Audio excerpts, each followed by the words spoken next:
Hello, everyone, and welcome to another Throwback Thursday. Today is going to be a special throwback because we are starting our journey through the Star Wars CCG, How originally exciting. made by Decipher in 1995.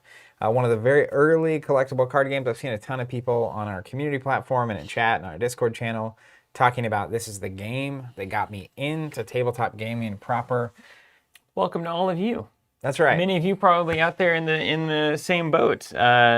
Huge amount of people actually on the live stream here, bigger than most of the things that are even active right now, which I think tells you a little bit something about the reality of the industry, and that these games don't have to stop whenever they stop being printed. And I know there's a players committee that's kind of taken over and kept the Star Wars CCG going for like nearly a decade, if not more now, I guess at this point. Yeah, we're in the 20+ year territory. That's crazy. Yeah. So welcome to all of you. Thank you so much for joining us. This is the first time we're trying this out, and Zach and I just caught the tail end of this game. I really just kind of learned it through you. You caught the tail end through me vaguely. after. So I discovered this game. I got into tabletop through Pokemon, and I discovered this game at Vintage Stock because the game had ended, and they had booster packs for 99 cents. And me and my friend Will were in Tulsa, the big city, for his birthday. And I think I had $20 and he had birthday money. And so we were going to buy Pokemon, and then it was like, we both love Star Wars. And it was like, oh, this is crazy. And then the guy behind the counter was like, oh, it's a really good deal on those right now. Because the game just, whatever. So we spent our $20 or $30. Because the game had just died at that point? Yeah, it had been, the license had been lost, so the game was going to stop getting printed. Right on. So then we took those back to his house, cracked open our 20 packs, traded light and dark cards, and started putting together decks. And then over the next year, randomly at Vintage Stock, you'd find a handful of Reflections booster packs, which was a set they did that kind of had cards from a bunch of sets. And various there was this. I actually still store my cube in it, but there's these old boxes that look like a Death Star, and they came with 5 promo cards and then 10 packs of cards or something specific in the storage. So we picked up these random things along the way and had the decks that we could possibly have. And then 3 or 4 years ago, I started getting the itch for the game again. I wanted to play it, curious about it, saw people talking about it online. So I actually basically went back and bought singles to build 2 actual decks that I really wanted to play. Those were the decks that we streamed last year, early on, before the pandemic. The official throwback to We weren't even throwback. That was it was a Monday stream. Oh, and cool. we were just playing Star Wars because we wanted to. And those decks feature cards from across the entire release of the game. That was the only version of the game I ever knew because all the sets had come out by the time I was buying it. And it includes starting effects and objectives and if you watch that video, the first hour is us getting to the point where we're actually playing. Yeah, there's a lot going on. Walking through how these decks are going to work. So the idea of this journey that we're going to be taking that I'm excited about, and how long the journey lasts will depend on the reactions and whatnot to the videos and how much we're enjoying it as people. But I personally had started collecting boxes of this game because I was really interested in basically experiencing the game as it was released. So Premiere is the first set all the way to, I think the last set was either Theed Palace. It was actually technically Reflections 3 or something like that, some final thing. But there's all these sets, and I've only ever piecemealed cards from different places. And so starting very simply with Premiere, which is the first set, opening it up, seeing what we get in the box, building some decks, playing it, and then maybe tweaking some decks and playing again or whatever, and then open the next set. So I have a couple boxes back here. We're planning on at least doing the first 2 or 3 sets, and we'll see how it goes. Yeah. But sky's the limit. Who knows? We might go all the way through all the sets. Well, it's worth noting, too. I saw Star Wars CCG there in the chat, very aptly named, saying that the Players Committee is celebrating their 19th anniversary of keeping this thing going. So that's truly amazing effort. And I think it speaks to the strength of the game and the system itself, that it could create a fan base that was dedicated enough to continue it onward. A very impressive effort. And I think what we're talking about here with these journeys, and I think we're going to try to do other journeys with other older games to do this kind of thing, because we started the Throwback Thursdays and we really got into it, and it's been so nice to not only kind of educate ourselves about the way that a lot of these games have developed and grown over time, so that we're more kind of well-rounded, but also just seeing how a game in its final form just is a different game than a lot of times when you fell in love with it at the beginning. Sure. And so to kind of pay homage to that, rather than just showing a lot of times the very technical very tweaked decks that we would get from a player who played 19 years of something, and then it's like, here, you should try it. We're going to take some of these games and actually start from day one, ground zero, and look at the experience that actually got everybody so obsessed with these things in the first place. So that's what we're going to be doing with Star Wars CCG. I'm ready because I've only ever known the very complicated versions of what is already a pretty complex game. Yeah. So starting with something that's a lot more manageable up front is going to be really nice. Well, and I think understanding the building blocks of how you got to those decks even will make you appreciate that version of the game even more, because normally it's thrown in the deep end and it's like, I don't really know why this one card is in the deck, but like it's the process we're going through right now with Flesh and Blood and Ashes on a weekly basis, Tuesday and Wednesday streams. Big announcement coming for Flesh and Blood today is something big. Yeah, I saw that thing, but it's the reality that like my appreciation for Ashes, with us streaming every week and us going through the process and me figuring out how to actually build a deck, even though I'm not good at it yet, makes me look at every card so much differently. No, so much more, so much better. So just watching the building blocks of the Star Wars CCG happening is going to be really fascinating. Yeah. Plus, it sounds like it's something I really wanted to do. I was getting into boxes not even thinking we'd stream this ever. I mean, it's been a couple of years of just slowly accruing the sets. Maybe it's a little bit selfish. I don't know. Maybe we just want to do this and we may as well stream it. Yeah, you know? well, partially. I mean, it's partially it, but like really, it was. That is it. It was. Because I had actually scheduled. I've been working on a draft cube forever for this game, and I scheduled to host a 16-person draft cube at the store last May for the anniversary of Star Wars. It was around my birthday, and then the pandemic happened. But my intent was, after that point, it's like whoever really, like, I can tell like who's really into it and enjoys it. It's like, hey, I have a box of Premiere. Let's draft this, and like then experience all the way through. That was the original intent of so this. I get to benefit yet again from you. Ball bounced your direction on this one. Exactly. Perfect. But because I was interested in exploring this game again as it was built. It's just I'm fascinated with Star Wars and this old game, and so like I wanted to expand the collection anyway, make my cube better, have more cards, etc. It all kind of worked. But then we started doing the throwbacks, and it was like it would actually be kind of cool to do that. Yeah. With a bunch of people. I think a lot of people would appreciate that. So it's cool to see all these positive comments in the chat. Well, let's see what happens, man. Now, it's worth noting too that if we're really reliving what it would be like when we started playing Star Wars CCG or a game like it, we'd have about 3 booster packs, and we'd hope that we could build a deck out of them, because a box of cards like this was unheard of. Yeah, having a box is this is probably as much product as Will and I had combined. Yeah, ever. For years until I started buying singles. So. And this is, for people asking, so it's pretty cool. This is the Unlimited edition. So sounds familiar. Flesh and Blood is doing a first edition Unlimited thing. But in this game, what they did is you'll see the borders around the cards, and Unlimited are just white instead of black. Okay. So you can immediately spot the difference between Limited and Unlimited. So I just noticed the word Unlimited. I thought that was a cool thing. We did our best to find all the cards and get them in a place where we could actually show them on screen and make that system happen. So if anything's a little bit different than what you might see on the table, so it is. One of the primary things that I think will be different was the locations. So like we'll pull up Alderaan. Well, hopefully that pops. There's obviously if you are familiar with the game, there's a light side and a dark side version of the card. It's one of the key components. The backs of the cards are gray for light side and black for dark side.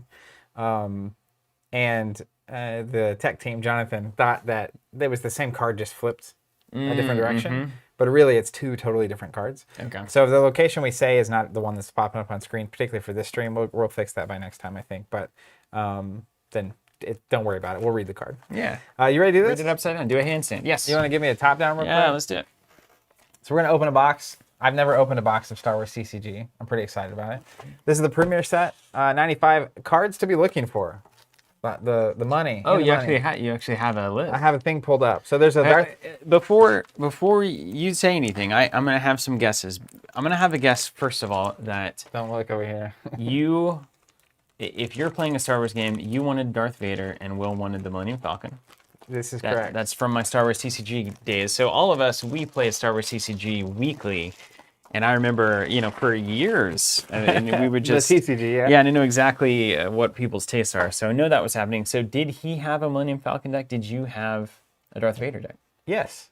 I nailed it. He actually had the most rambunctiously annoying Falcon deck. He had this, I don't remember the name of the card. But that's the Will special, yeah, right? It was like a Falcon with all this stuff on it, and he could just win the game with the Falcon, and it was frustrating. Because all I want to do was fight people with Vader, right? Yeah. He would hide them in the Falcon. And it's like, I can't get to your characters. What am I supposed to do about this? Is that the story of the original trilogy? But really? then what it made me do, which maybe I'll evolve to in this version of the game, was it made me pivot to Star Destroyers. So I then started just loading up on like Admirals and Star Destroyers. Oh, yeah. So anywhere the Falcon went, I would just like grab it. But You this can't is go the anywhere. story of the Star Wars 100%. universe. is It's it really not? cool. Yeah. That's amazing. So look at this, man. How does it smell? Like vintage stock. Just gonna put some stuff. So my thinking is Look at these classic we wrappers just here. open it all. Okay. I We'll like divide that it. idea. We'll divide it by light and dark. And I'm just going to call in some cards as I go along, too. Yes. So, Decipher got a good logo there. Nice font on Especially there. for like, I don't know, what, 1995? With the Star Wars customizable card game, players control, alter, and feel the Force. The Star Wars universe comes alive as the Rebel Alliance battles against the unrelenting power of the Galactic Empire. The premiere release consists of 324 common, uncommon, and rare cards. That's a lot of cards. 324 in their base set. This is 15 randomly assorted playing cards for customizing your Rebel and Imperial decks and expanding your collection. Do they have a standard distribution, one rare, and that kind of thing? One thing that's crazy about this game is it doesn't tell you if it's rare or not. Oh. There's no just gotta rarity know. marker. You just gotta know. That's pretty cool.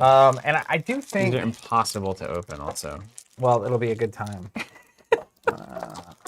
There we go. I think there was supposed to be a rare per pack, but I don't know. I'm just trying to Look look. at those card backs. So that's the dark side. Star Wars CCG is saying 10 common, 4 uncommon, 1 rare per pack. The rare is 5th from the back, is what Micah thinks. Arthur, the lack of rarity symbols. Oh my God, that's the 90s. Man, this is serious. So Man, they lead with the flavor text up top, which is unusual to see. here's what's crazy about the flavor text. So this is 95. This is back before a ton of books were published. So they actually worked with Lucasfilm to make the flavor text legitimate. Oh, wow. And a lot of it, like part of the appeal of the game was that there was stuff being discovered about Star Wars in the game. That's really amazing. And the characters are named that are just background characters that didn't have a name. So a lot of stuff in Star Wars actually came from this game existing. Is this still considered canon? What's on this stuff? I don't think so, technically. But like a lot of it makes it over, right? There's just basic stuff, like what the name of a ship is, eventually is what it was just called. So the story itself got wiped, but... Do we need to go ahead and pile things in the correct order? Or? Yeah, so what I'll do is I'll look through the pack just to see if I got anything fancy. Man, there's There's just a lot. There's a bunch of symbols up here. I've got an Imperial, I've got a Rebel, I've got a Corellian Corvette symbol, whatever that is. that's just a starship symbol. Okay, and It's got then the blue background. that's a Jawa Probably or a vehicle. Transport vehicle. symbol, I believe. I wonder if that's a standard spread there. Like those. Did you have the same thing? They have the... I'll show you. That's what I said. The amount of stuff they put on these cards is hilarious. Got Yavin 4 though.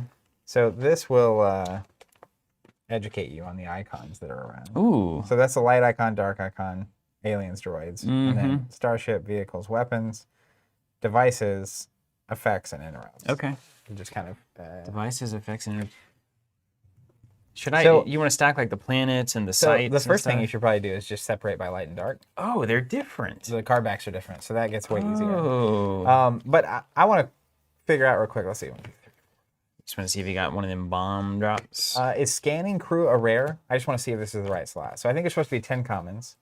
And then there's a rare and there's 4 cards. And what we'll do too, people on chat and I will spread the cards out, and it'll be pretty easy to like put a basic deck together once we're done. Because it's like, we're going to put this many starships in, this many characters, just to start. Yeah, just to and get then you some start playing and start understanding what's going on. some stuff in. Sandcrawler Crew is apparently common. is a rare.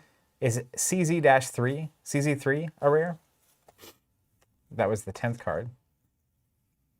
So just a light and dark stack would be good. 5th from the top of the cards are face up. Assault rifle? It's a strange rare, but I like it. I mean, it might not be. Look at this original Shavastian Wolfman. Oh, I love that so much. Yeah. You know, I remember that from the LCG now.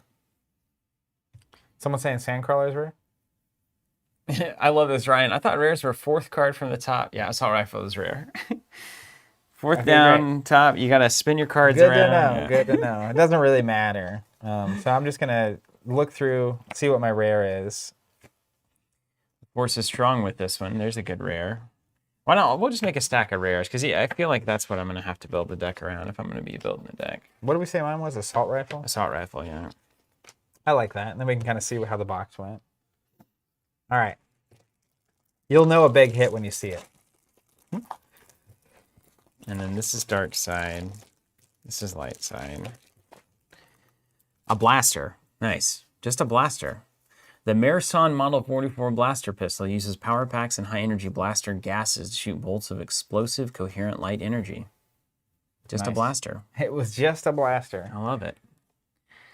Narrow escape. Remember that card in mini games. It's always good. All the Star Wars games. Yeah.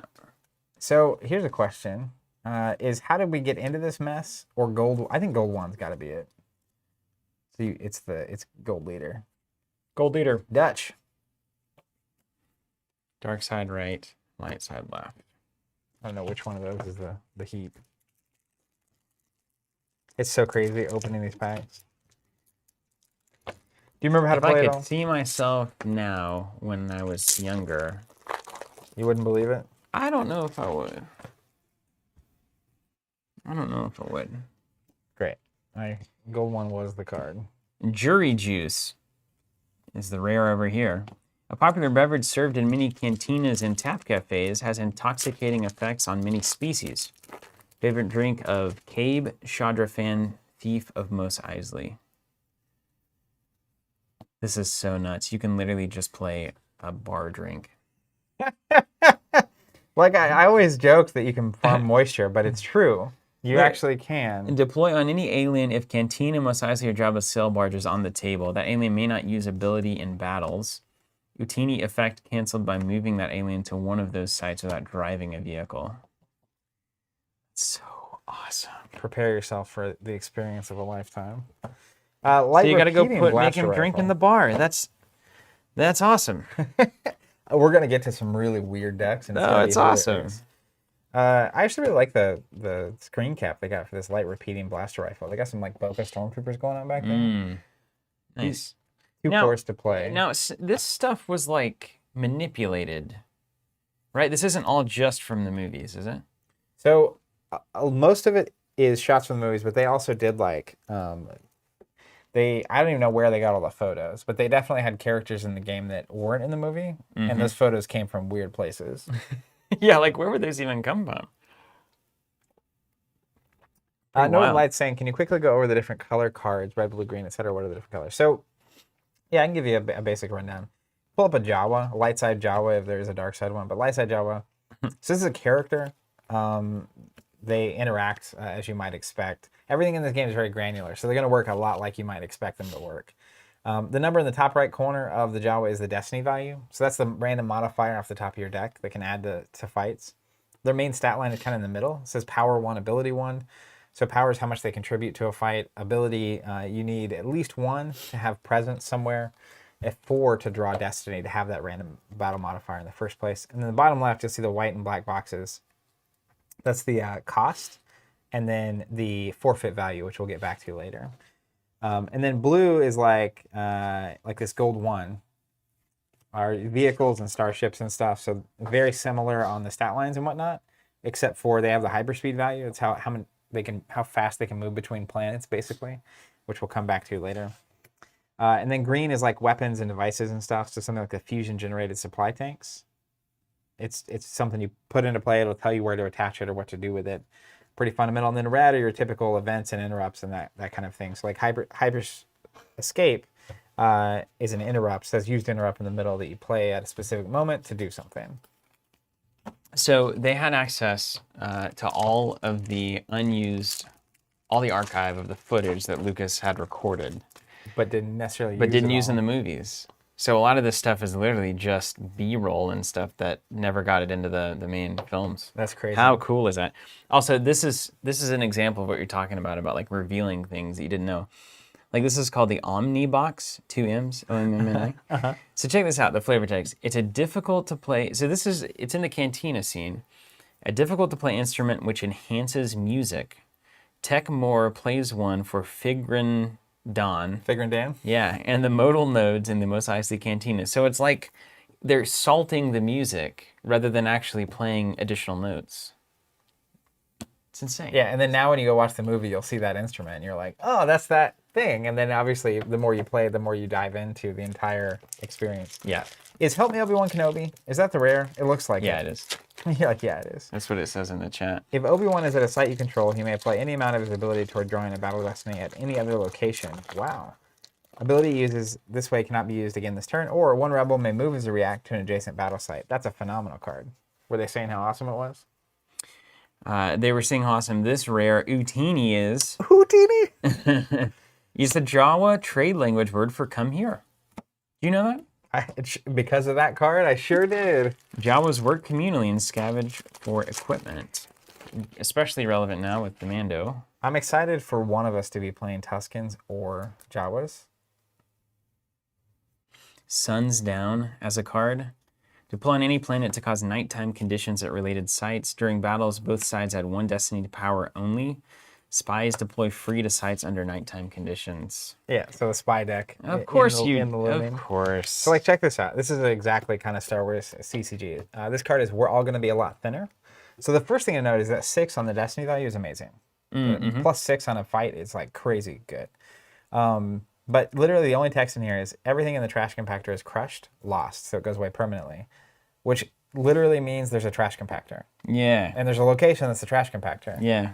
Anything in it when you play this card goes away. It's so good. And I saw somebody saying in the chat that some of the cards listed that work with some of these other cards wouldn't be printed for another few years. Yeah.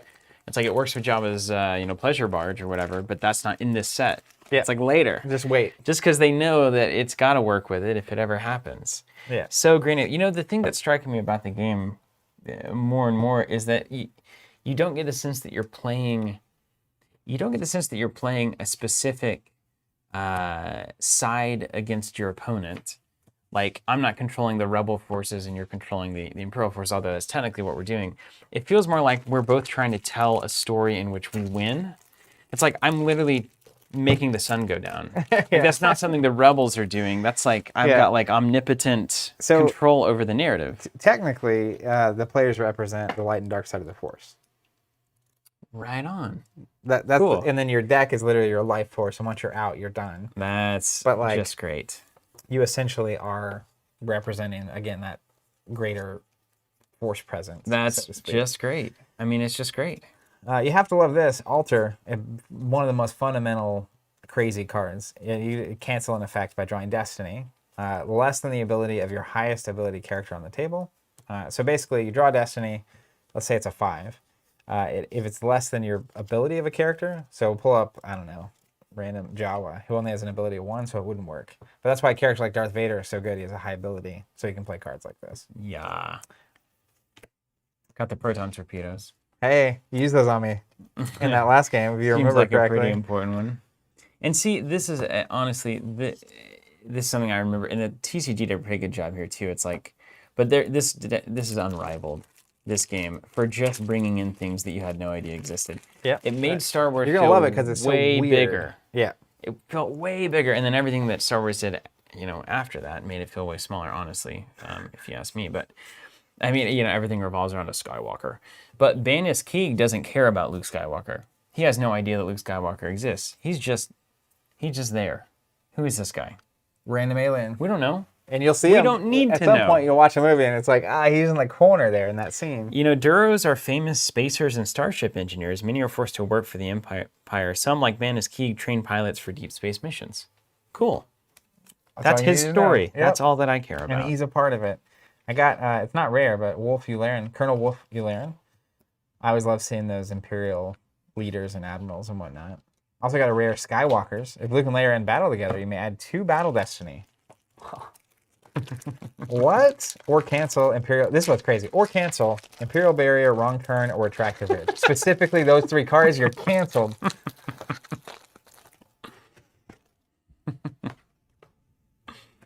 It's just, again, I tweeted it earlier, but like the moxie of this game. And also like this, its first set, this TIE Scout is something I had never seen until this game. Yeah. Which is just a cool like TIE fighter. It's like, oh, what's that? And you can read. Limited production, light reconnaissance starship, minimal armor and weapons, long-range sensors and communication array, scouts for rebel activity. Yeah, it's a scout. Great. All right, Yeah, cool. great. Got Lone Warrior here, I believe is the rare.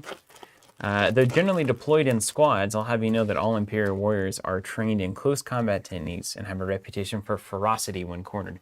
Now, the thing about it is they can't shoot guns to save their lives, literally.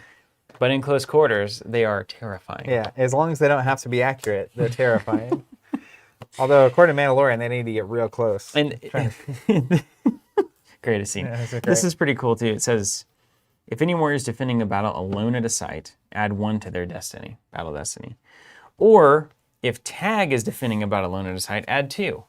So this is for Tag. And I don't even know who that character is. You will. I will. I'll find out. Maybe. Hopefully Or I'll maybe draw him. not. We had so many cards that we opened back in the day. It's like, I can't play it because I don't have the other thing.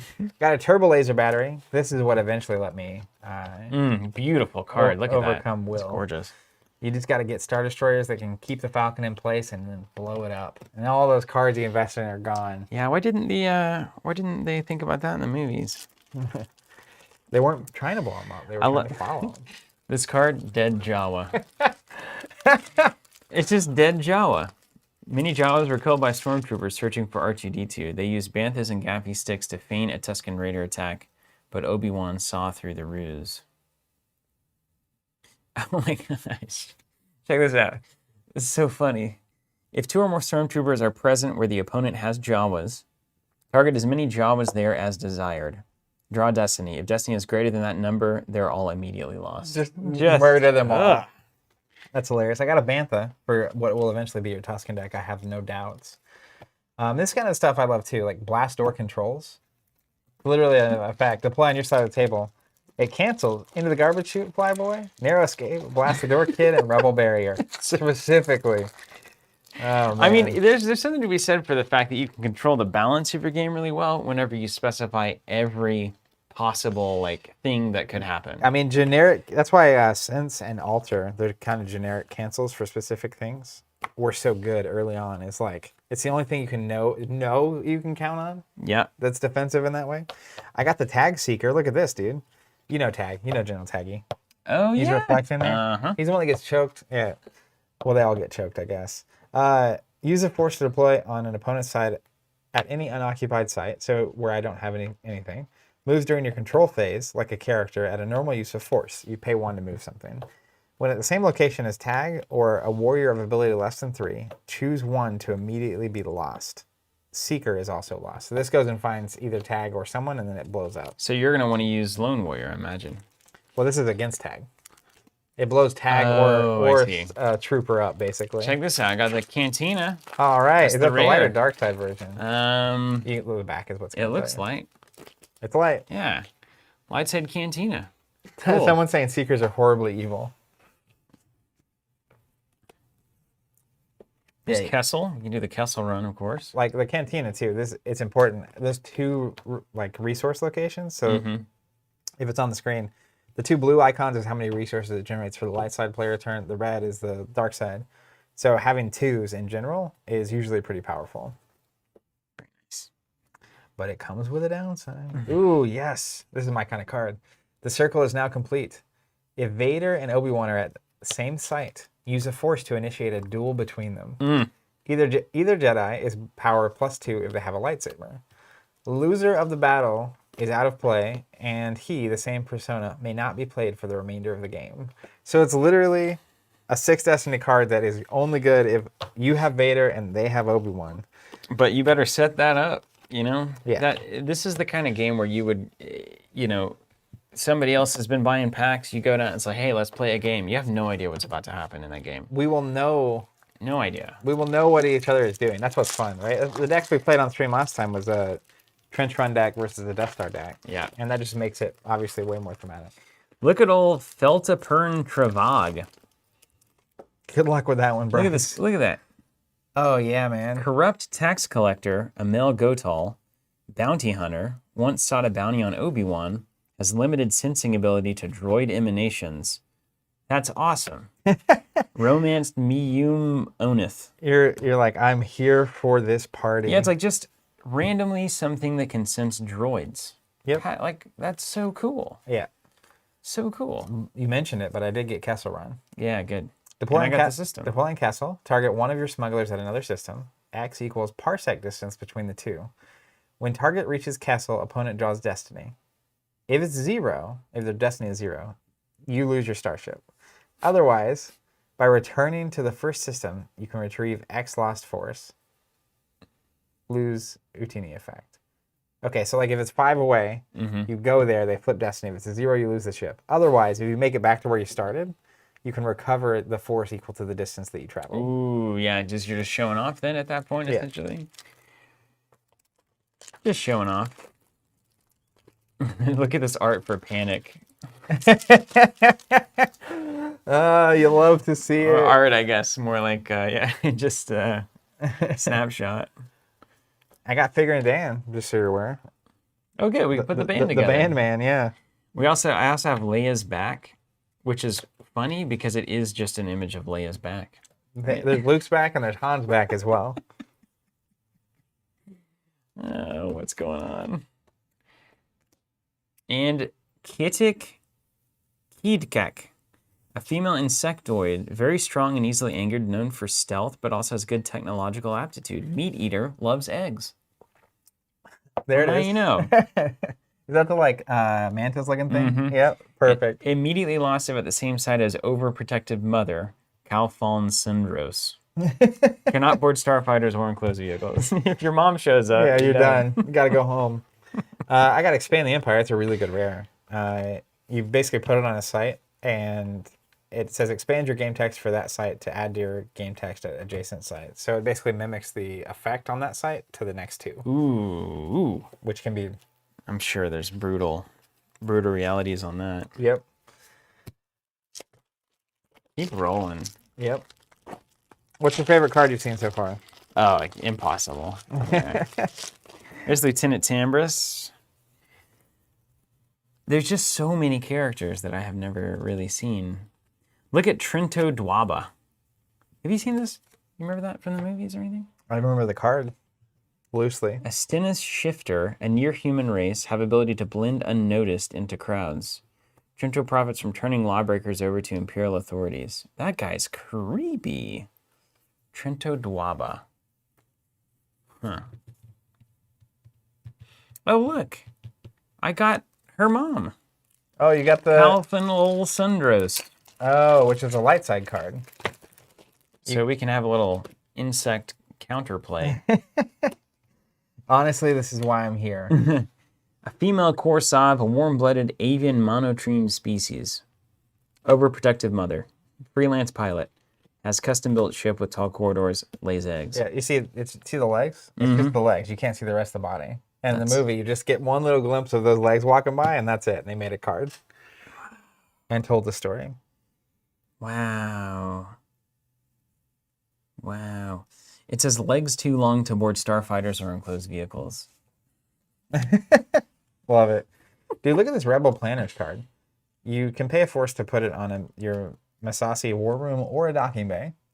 It adds X to the total power of your starships at the related system, so like at that planet, where X is the number of your starships present.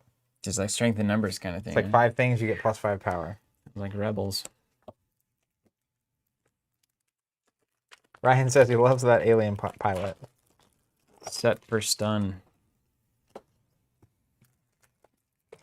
Very, very good. You can imagine, like, I have this Dark Hours card, and it's like just watching the movie and being like, make up a card out of the moment where Leia's just laying there. Yeah.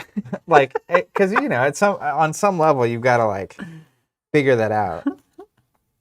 That's cool, Daniel. Yeah, I see that now. So they're not mother and daughter. This one's a bird.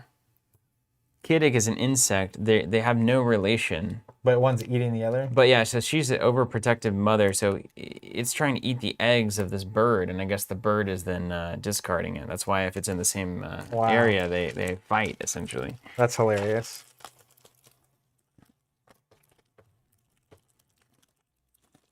Oh, wow.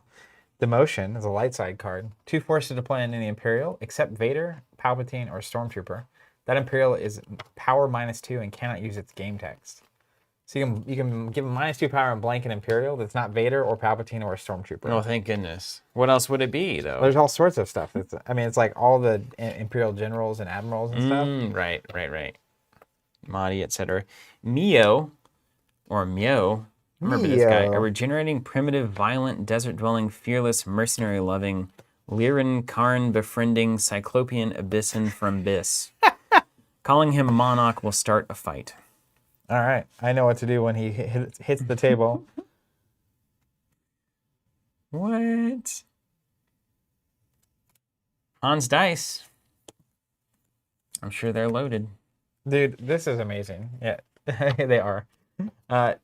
Lateral damage. Deploy on a system. Target an opponent's starship. Target's power and forfeit equals 0. So you just reduce them to 0. When target reaches this card, so you put it on a planet. When they reach it, they draw Destiny. And they can get rid of this card if it's greater than 2.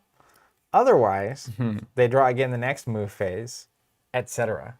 It says etc. So literally, it should say, and when they reach this or whatever, and it's like, do this you can only do this once per turn, do it, etc., etc. But like, I saw etc. on the card, and it just made me laugh. Well, we got the idea, didn't we? All right, looking for mains. Ooh, Imperial Star Destroyer. Imperial class Star Destroyer. I haven't been looking. It's an uncommon. But there it is. So I want a lot of those. Ooh, look at this. Dice Ibagon. Look at this creature. Ooh, yeah. That's the kind of stuff I'm into. If present where an opponent's character just fired a weapon, may use a force to utilize Dice Poison Stinger once per turn. Target the character and draw Destiny. If Destiny equals the ability, the target is hit. That's amazing. Actually. Now, pulling Destiny is just reveal the top card and look at this number? Yep. Okay. So this literally, anytime someone fires a weapon with dice present, you can flip Destiny, and if the Destiny equals their ability, they're hit, which means they have to get discarded that round. Oh, wow. So it's just and like... what's the ability? Is that little white box? It says ability right there. Right on. Right there on the box. Got Han's Heavy Blaster Pistol as the rare here. Northern Lights, there are no foils here.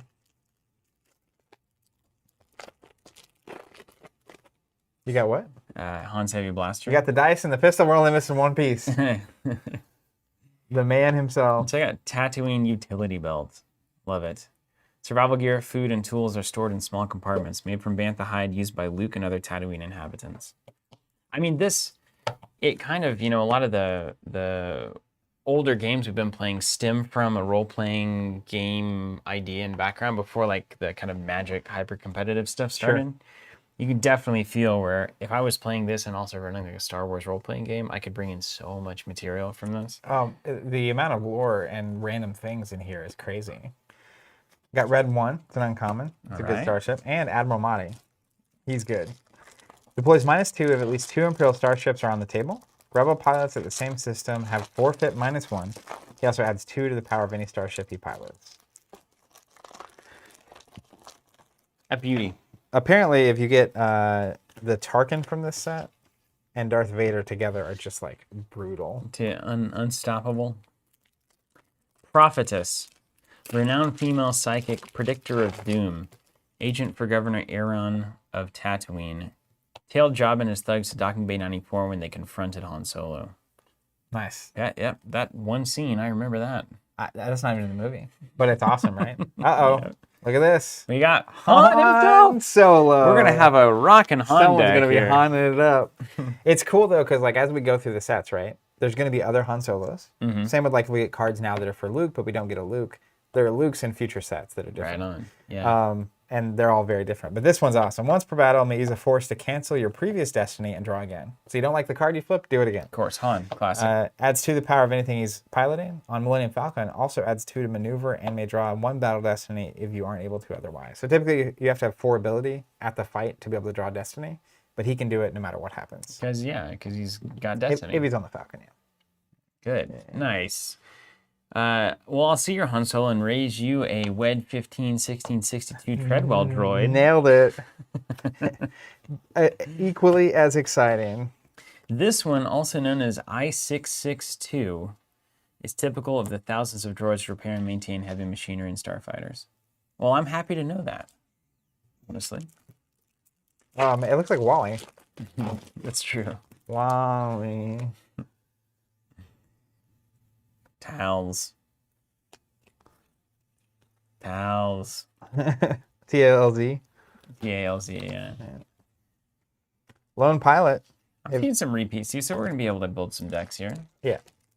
I mean, obviously, there are some things that are spicier, but like most of the good cards in a deck were just random thing. Yeah.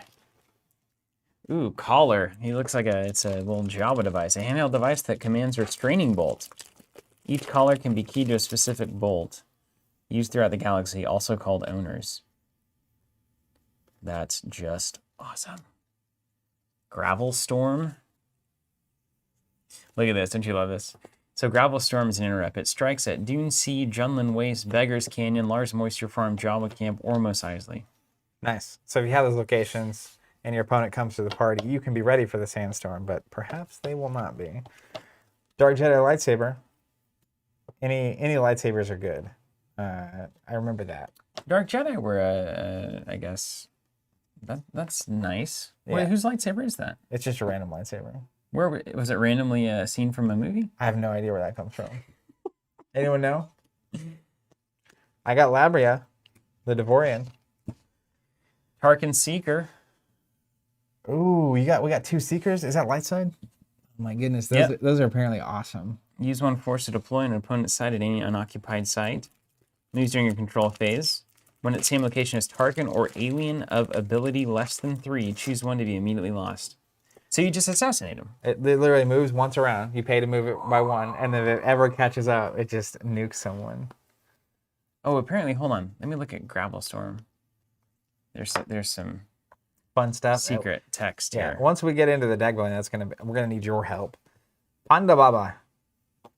Gotta get Dr. Evans in to pair with him. This card rocks in really small text. Oh yeah, look. Right here. That's hilarious. I love that stuff. There's literally rocks coming. Yeah, literally right here in the little line. No, I've never seen rocks. that. Huh. Wow. I quote this all the time. Thank the maker. Use a force during opponent's control phase if you have a droid on the table and were drained of at least 5 force. Draw destiny. That number of cards are randomly selected and retrieved from your lost pile. Wow, that's a phenomenal card. This is it? We're done down to it? Yeah, get it done. All right, well, we'll see. We didn't get Tarkin and Vader, that's for sure. Impossible. Well, that's good, at least. I think that would have been degenerate. Oh, what a nice just conclusion. C-3PO. Oh, there he is. Cyborg relations. I like to tell us how to pronounce it, but none of the other cards give us that. He's that literally honor. one of the easiest things I've read on a card so far to pronounce. C-3PO. Yeah. Yeah. Total power at the same site is +2 for each of your droid rebel pairs present. So for every droid plus rebel you have, your total power is +2. Very nice. Including C-3PO and R2. R2 is forfeit +2 when present. So obviously he likes to be around R2. Yeah, they're a good team. All right. Let me, here's what I think we should do. All right. You ready for this? Mm-hmm. We're going to wade through this. I'm going to put all my packs in here. I think we should look through the cards. One of us needs to play light. Obviously, the other needs to play dark. I think we all know I'm playing light. We'll eventually have enough time to go either direction. I think we'll both end up with light and dark decks at some point. Yeah. Build them both. So I'm more than happy to play either side, though. I assumed I was going dark, but I really am not attached. And then I'm going to just look through the cards, and I'm going to find cards that I want to play. I'm going to get out like 10 to 20 cards that I'm like, this needs to happen. So is there any specific themes or things we should be looking for to like say this is a good thing or a bad thing? Basically, there's not like a run this many characters, this many starships, this many planets, this many things. Building a deck for this is kind of like telling a story, which is you'll find cards you want, and then you'll start finding the cards that make that possible or good. So Okay, so things that have similar names and those like that have things listed in their text that reference other things. it That kind of starts stuff. stringing along. As an example, like if I have a couple characters that really reference like Star Destroyers, I may not have any Star Destroyers to play them with. That could be a So problem. I'm going to kind of just go through and find my, basically like the cards that I'm really after. Okay. Then I'm going to go back through the pile and find the cards that make them work, right? Do you just want all the dark side cards and I'll take all the light side Yeah, cards? that's exactly what I'm saying. Let's do that. I wasn't planning to be like, these are my light side cards. All right, I'm just going to put the rares on top. That's fine. I've done that nicely. Like this is light with light rares, dark cards. Dark, you had the dark rares on top? Yeah, they're already on top. Light rares. Yeah. These are my light So rares. I'm literally just going to start going through and things that stick out to me. As an example, Circle's not complete. That's a cool card, but it only works with Obi-Wan Invader. We have neither. Yeah. So that's Probably not don't going need anywhere. it, yeah. Turbo laser battery, you always love it. I'm going to just, again, feel your way I'm through starting this. with my rares.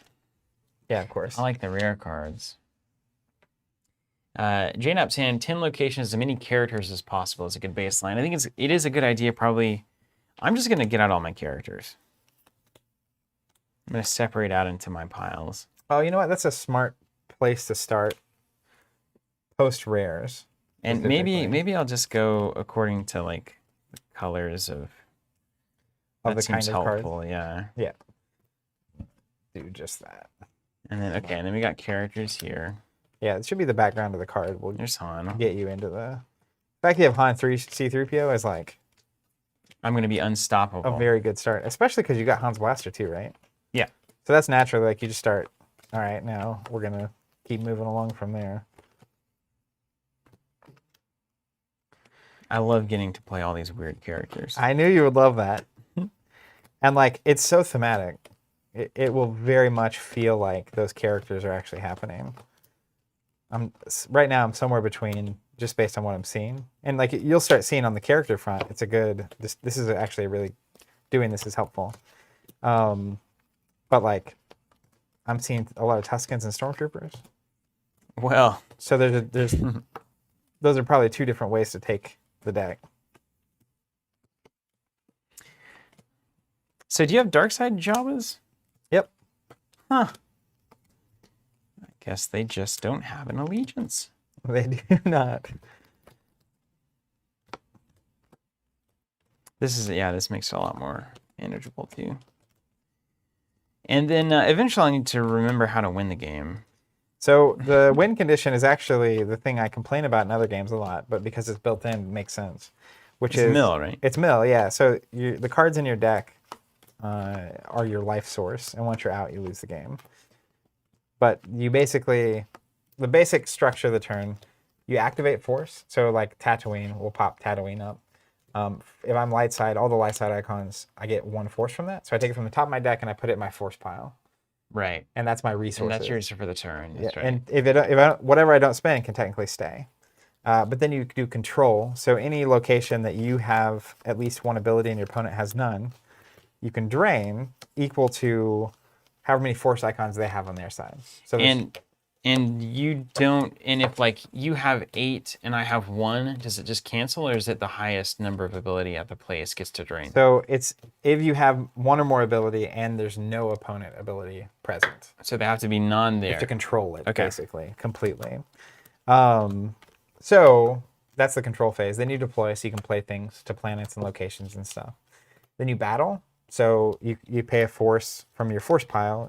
Anything you spend goes to your used pile to actually instigate fights. You can do that over and over again on your turn. Not necessarily the same thing, but you can do multiple fights. Then you can move. So you deploy, fight, then you can move. So you can't fight, like you can't move and then fight. Right. That's one of the key things. You can always respond to your opponent because they'll move to you if they're trying to fight. I remember loving that about the game. And then you draw. So any force you don't spend, you can actually one at a time draw cards to your hand from it. That's the draw mechanic. And then any force you don't use technically just stays there. I remember it being a very tight system. It all kind of revolved around itself very well. Yeah, it flows pretty nicely. CZ3Z. Oh no, wait, CZ3. I like CZ3Z better. CZ3Z is, yeah, I think that's more catchy. It's Talk to the marketing it's team. his jazz nickname. It's really amazing going back to the mindset of building decks with like this card pool. Like, I'm excited. I'm very excited about this. Alderaan. Heard of it? A lot of red cards. That's basically the events, right? Of the game. Yeah. So that's good. Also, like the planets you have and the locations matter because like that sandstorm only works in certain places, right? Yeah. So unless you have those places and want those places to be in play, it's not going to make as much sense. I've got a lot of Hans dice. Also, one of the unique things of the game, even outside of sealed, there's no limit to the number of copies of a card you can run. No way. Like Netrunner? Are you serious? Yep. You can have 50 Stormtroopers in your deck. If you want. Not that I would, but you can. That's amazing. How did it ever work? How? I got a lot of the Cantina cats. Dark Side Cantina people. I've got some light time. You want to have a talent show? Is the Dark Side Tatooine rare? Wow. It does either way, it's great. All right, so I'm going to start with my characters, and I'm just going to go through and like pick characters I think are cool. And see if there's stuff that we'll probably want to run a lot of characters, right? That's kind of the idea. And actually, I'm going to kind of divide them. So these are some of my rares up here, which is fine. But like, you have like astromech droids, and I have pilots like this DS-61-2. I also have the Cantina like alien-looking things. Imperial officers, stormtroopers, Tuskens. So I'm going to kind of stack them. In their kind of category, if you will. Yeah. Stormtroopers and troopers. Yeah, I'm going to look. There might be a Cantina experience going on here for me, which is amazing. My Dark Side Cantina deck.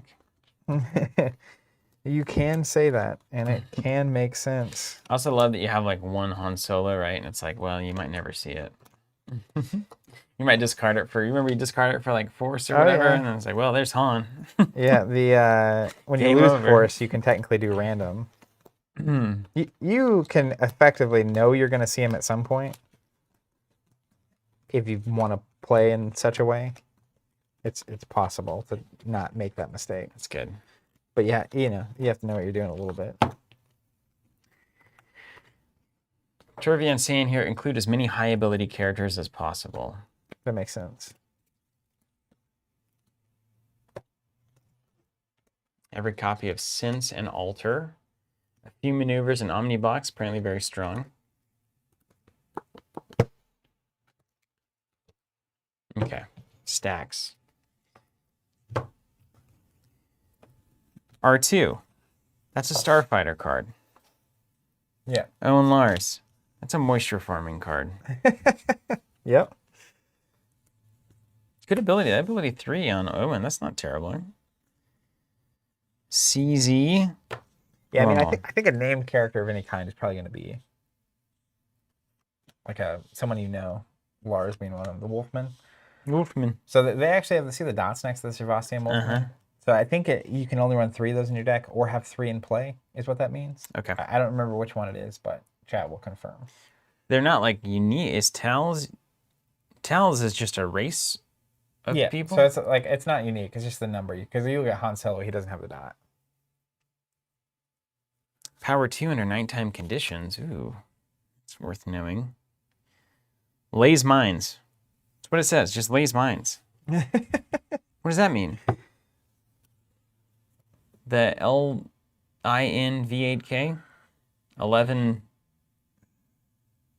So probably mines, there'll be green cards that are mines that you can't just play. Yes, I'm here for that. Let me see if I can find one for you. You pull in a vehicle except creature vehicle. So there's a timer mine. Deploy on opponent's side at the same side as one of your mining droids. So you have to have a mining droid to do it. Right on. What did you just say? Oh, nothing. Just chatting with myself. Pilot stuff. Ooh, I love this kind of thing. Full scale alert. 2 force, draw destiny. If destiny less than the number of stormtroopers I have on the table, my opponent's movement is blocked for the remainder of this turn. Ooh, except gross. for smugglers and the starships they are aboard. Gross. But I want to move. A lot of mechs. You may use 1 force to make a wager. This is Figrin Dan. Draw 3 destiny. Opponent draws 2. Player with highest total may randomly select 1 card to be retrieved from the lost pile. So that's a good way to get Han. If you do make the unmakeable mistake. Mm-hmm.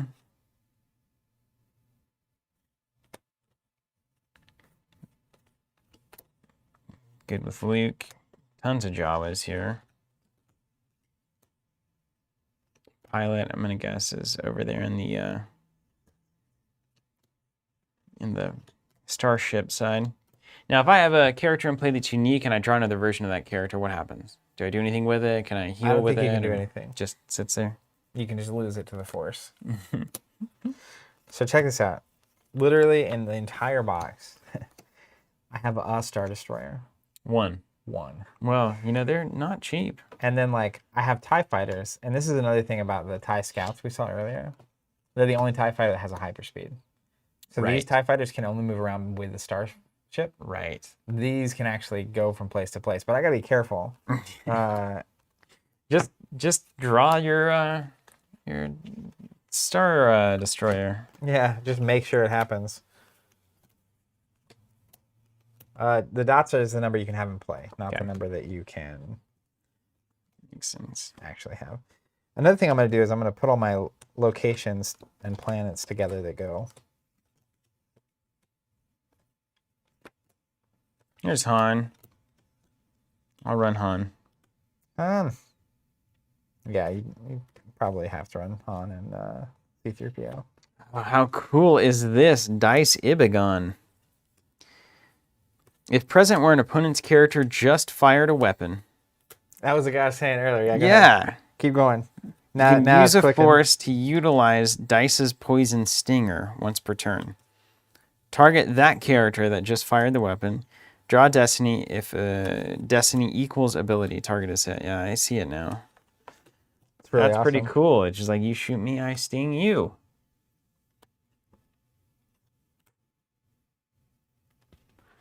Adds 2 to capital starships.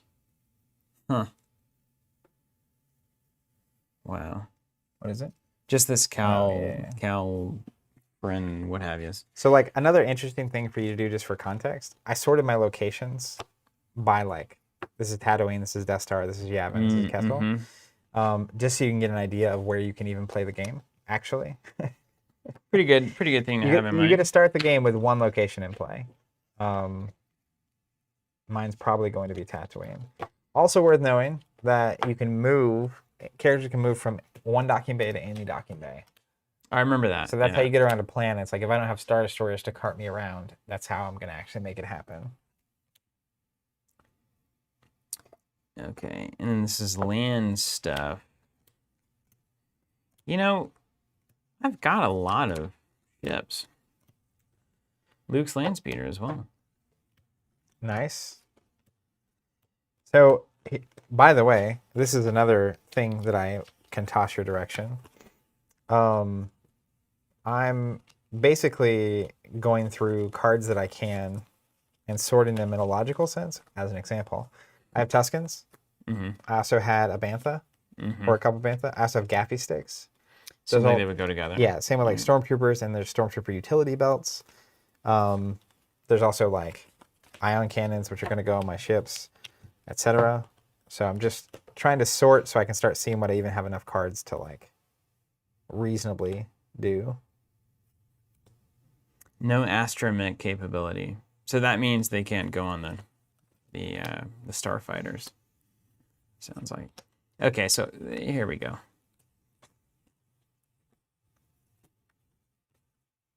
Okay, yeah. I'm gonna do it like this. I'm gonna get all of my starfighters and starfighter pilots.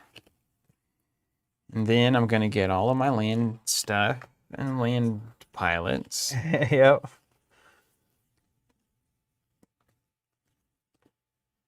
How cool. I have no idea, just no idea what's going to happen here. Oh my god, this is amazing. Okay, so I don't know if you're going to play droids or not, and it would be integral to this happening, but there's a card called Collar. Yeah. Hello there. Deploy on any Imperial or Jawa.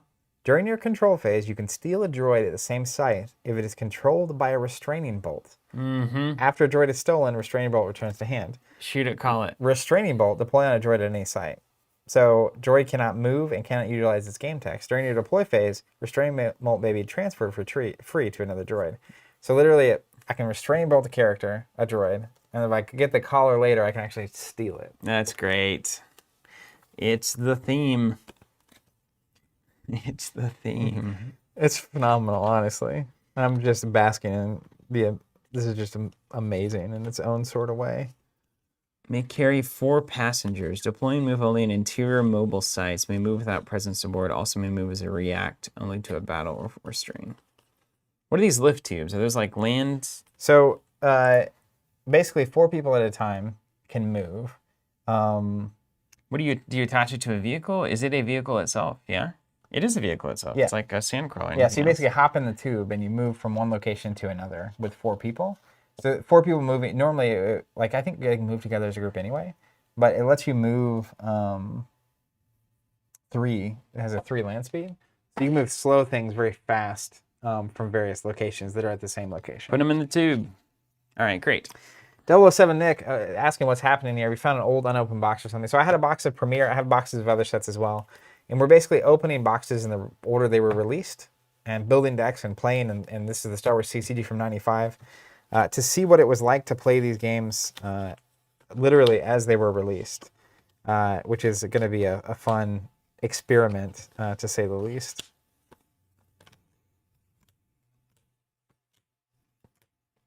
So this set happens primarily, it seems like, on Tatooine, Yavin 4, the Death Star. So Kessel. This is the premiere set, and then the next set is A New Hope, which is the first movie. So that's like where you get a lot of the Battle of Yavin stuff and the Obi-Wan Vader duel and whatnot. And then the set after that is Hoth, which is Episode 5, Snow Planet. The set after that is Dagobah, which is the middle of Empire Strikes Back. So it makes sense. Just follows the line there. That makes sense. Ooh, a Jabba camp. Yavin, Tatooine. Can I put fusion generator supply tanks onto TIE fighters? Death Star, Tatooine.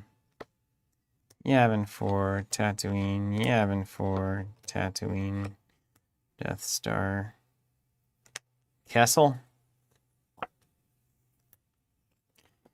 Tatooine. Yavin 4 and Tatooine. Okay. And is there only one version of like the planet? Like this?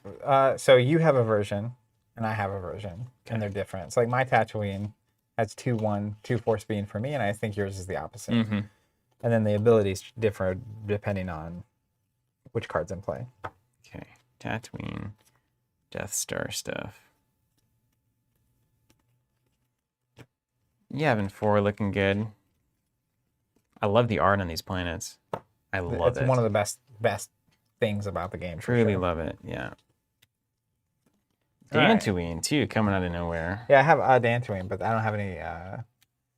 Me neither. Location. No sights at all. Yeah. But and I think that's part of it. Like, you literally, some of these things you don't get until later. You see what 007's saying?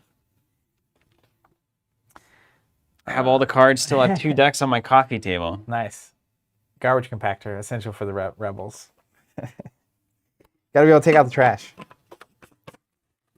Okay. Done here. Got my planets. So I literally think, for me at least, it's thematically it's pretty clear.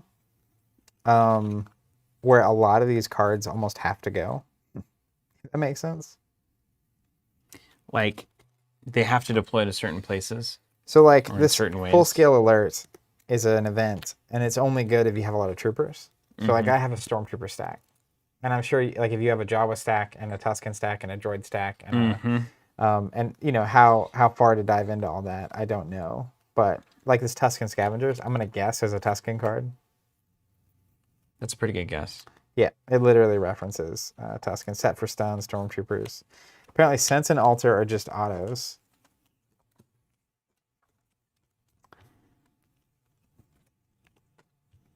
Yeah, here comes the stacks. So I'm gonna do like a main good stuff and then things that I have a ton of. I'm gonna put the Larses together, you know, just cause. A lot of Wolfmen. The Shavastians? Oh yeah.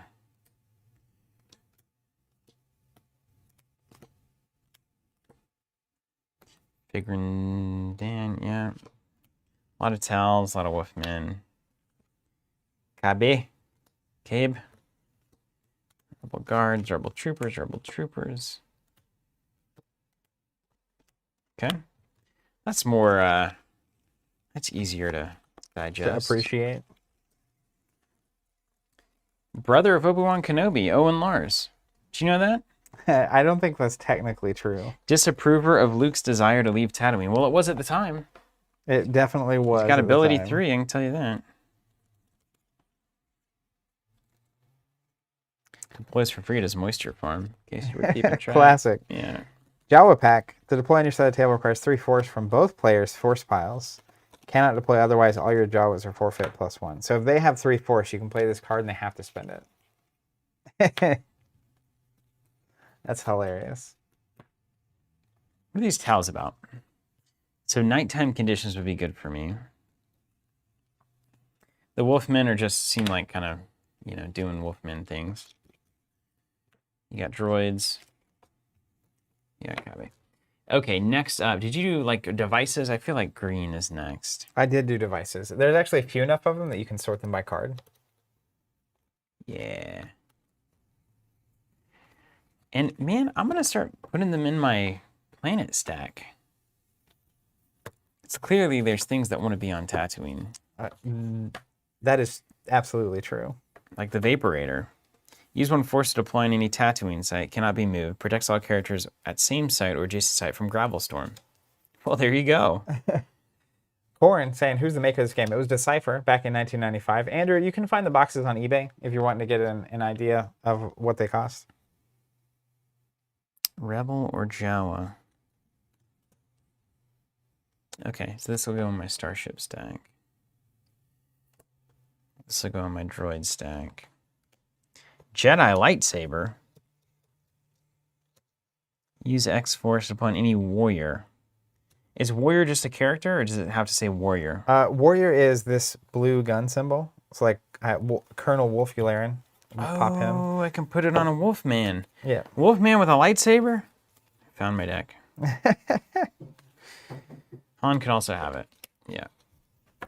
So. Deploy on Leia or any other warrior. Blaster. Here's my mines. Put those with my droids. Electro binoculars. See, this is the kind of thing. Evacuate. It's 6 destiny. That alone is a reasonable card, but it says it didn't interrupt. You can use it unless Tarkin is aboard the ship. You save all characters, weapons, and devices aboard the lost capital ship. Relocate them to any one planet site or to one of your capital starships. So he's the one that's like, evacuate in our moment of triumph? No way, and he gets blown up. So classic. If he's aboard, you're just too prideful and you can't play this card. But if he's not, you can save everyone. It's just too good. I love it.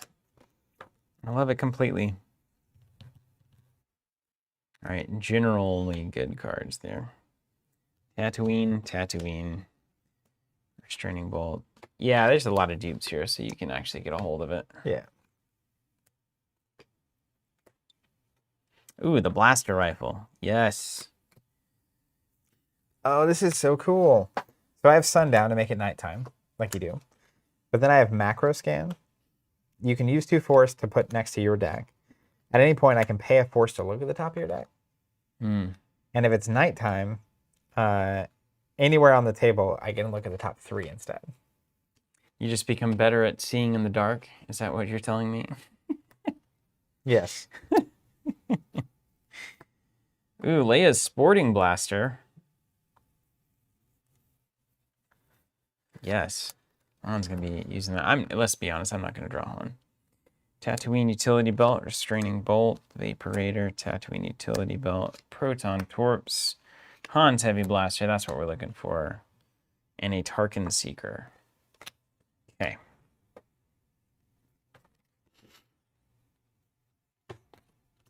Okay, so these hydroponics, the Lars, and Tatooine, clearly. If both players just drew 1 Battle Destiny, use 1 force to switch the numbers. Oof. I don't know. I don't know how any of this works. Like when we're fighting, I know switching though is switching good. could be hilarious. Switching is good. All right. Here's going to be me getting. You think Jawas? Where do Jawas ultimately? They go on Tatooine, right? They definitely go on Tatooine. Them and the Tuscans. Here's Rebels, and then here's the weird stuff. I'm putting all my nighttime stuff in the same stack. Yeah, you gotta have those nighttime piles. All right, hold on. I got unused space here. Yeah. Now I'm starting to be able to see a card and know what it's doing. All right, check this out. Got some next level arrangement coming in. I'm gonna be like right here. Okay. On main characters, warriors with their stuff. Droids with their stuff. Rebels, nothing there yet, but I'm sure they'll get stuff. Vehicles with their stuff. We're putting all the Tatooine stuff. Put that here. With their stuff. Hydroponics, of course. And then the weird Shavastian Wolfman. And I'm going to guess all these land speeders and stuff are probably going to want to be with my Tatooine business. Sandcrawlers, Luke's land speeder, etc. It's the first Star Wars set. It's going to be a lot of Tatooine. I think we both are naturally inclined to do that. Okay. So this all goes together. I love this. This is what I mean by Moxie. Scanning crew.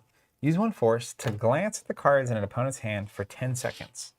You may move any 1 rebel you find there at the top of the used pile. But like, the idea that they put a time clock on a card like that is amazing. Of course they did. It's like, how do we track it? It's like, well, you figure it out. Hit the button here. Yep. How do we track it? Wow, there's just so many generically fine cards. A disturbance in the force. During your deploy phase, insert face down in your opponent's reserve deck. Shuffle. Opponent cuts deck without looking. When effect reaches the top, it's immediately lost, but opponent may not activate any more force this turn. Ooh, that's fun. That is fun. I might get a generic pile going.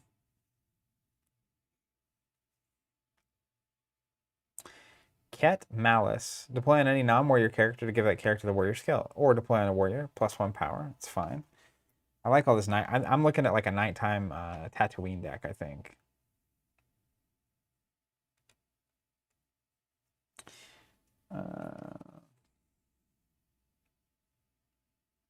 Nice. Wrong turn. 3 force to deploy on opponent's side of the table. All warriors are deploy +1.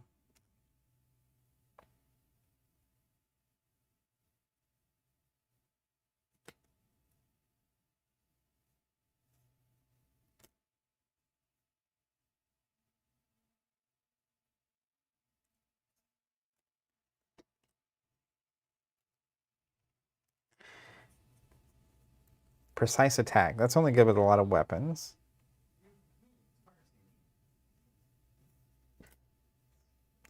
Elias Hellrot seems really good. Why? Why are we what?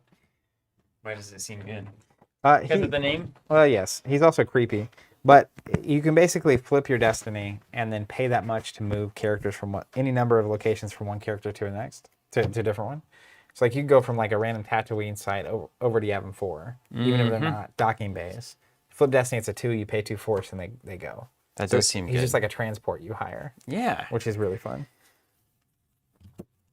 Yeah. All right, I'm going to cross the curve real quick and then we'll be back. I'll be able to help you. We'll work through this. I don't need help. All right, great. Well, happy to hear it. I've got my system now. I'm sure it's flawed. I'm going to have just my generally good cards up here. Jury juice. Okay, Return of a Jedi, not useful. Mysterious Cream. Old Ben. Use 1 force if any of your characters except Obi-Wan was just forfeited from a Tatooine site. Mysterious Crazy Wizard steps in and revives that character back to the same site. That's awesome. All right, Mysterious Crazy Wizard. Non-pilot character to give that character pilot skill. Any pilot. Okay, this is a starship person. One of your droids at the Dune Sea. Use 1 force. Did I have the Dune Sea probably? It would be on Tatooine if you got it. Got a Cantina, I got Mos Eisley, got a docking bay. There's the Dune Sea, yeah. So that's this pile. Yeah, so I have the docking bay, Mos Eisley, Lars Moisture Farm, Jawa Camp, Junlin Waste, more Mos Eisley and docking camp. So let's see if the Tuskens are worth anything. Let's see what they do. So the Tusken Raider, of which I have 4, total power of a group of Tusken Raiders depends on how many are present. 1 has a total power of 1. 2 equals 3. 3 equals 6. 4 equals 10. So if I get all 4 of them out, they have 10 power. Limit of 4 at any one site. Deploy only to Tatooine, but may move elsewhere. Yep. I got 2 Banthas. Can carry 2 passengers. Bantha ability is half. May move as a react only to a battle or force drain. Each Tusken Raider at the same site is +1. Then I got Gaffy Sticks. 1 for each of them. 4. There's weapons. They can hit people. Great. And then I got Tusken Scavengers. Use a force to draw a destiny of destiny of less than the number of Tuskens on the table. You may scavenge, search through the opponent's used pile. All vehicles, weapons, or devices you find are lost. Wow. That's really cool. And I like that I have basically enough weapons for all of them. This is a little package I might end up running. My Tusken delivery system. And we got Luke's back, and Obi-Wan's back, and Leia's back. So if you ever get them, it's a great way to tutor for them, right? Yeah. You can just search them out. Return of a Jedi, rather. Narrow escape.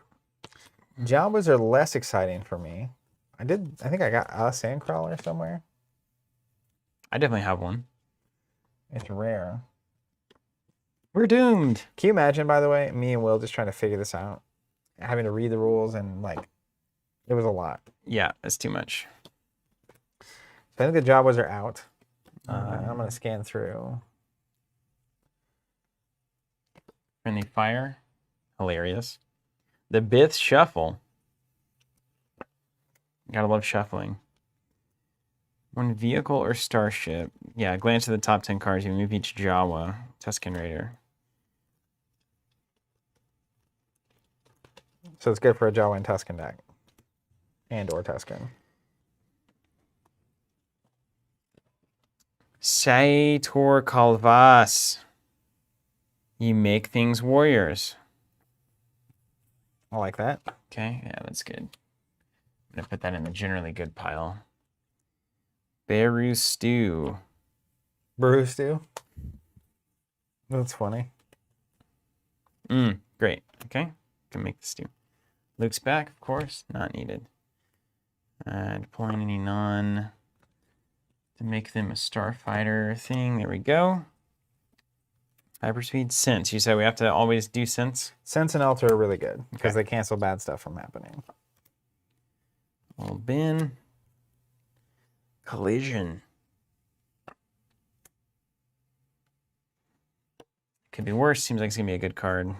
Oh, I've got Hans back. Good for So me. you can go get Han. Okay. You have how many Hans back do you have? So far, 1. It is Moxie, man. I've got a bad feeling about this, is the card. And the text is, despite your bad feelings, initiate a battle at a location. It's like...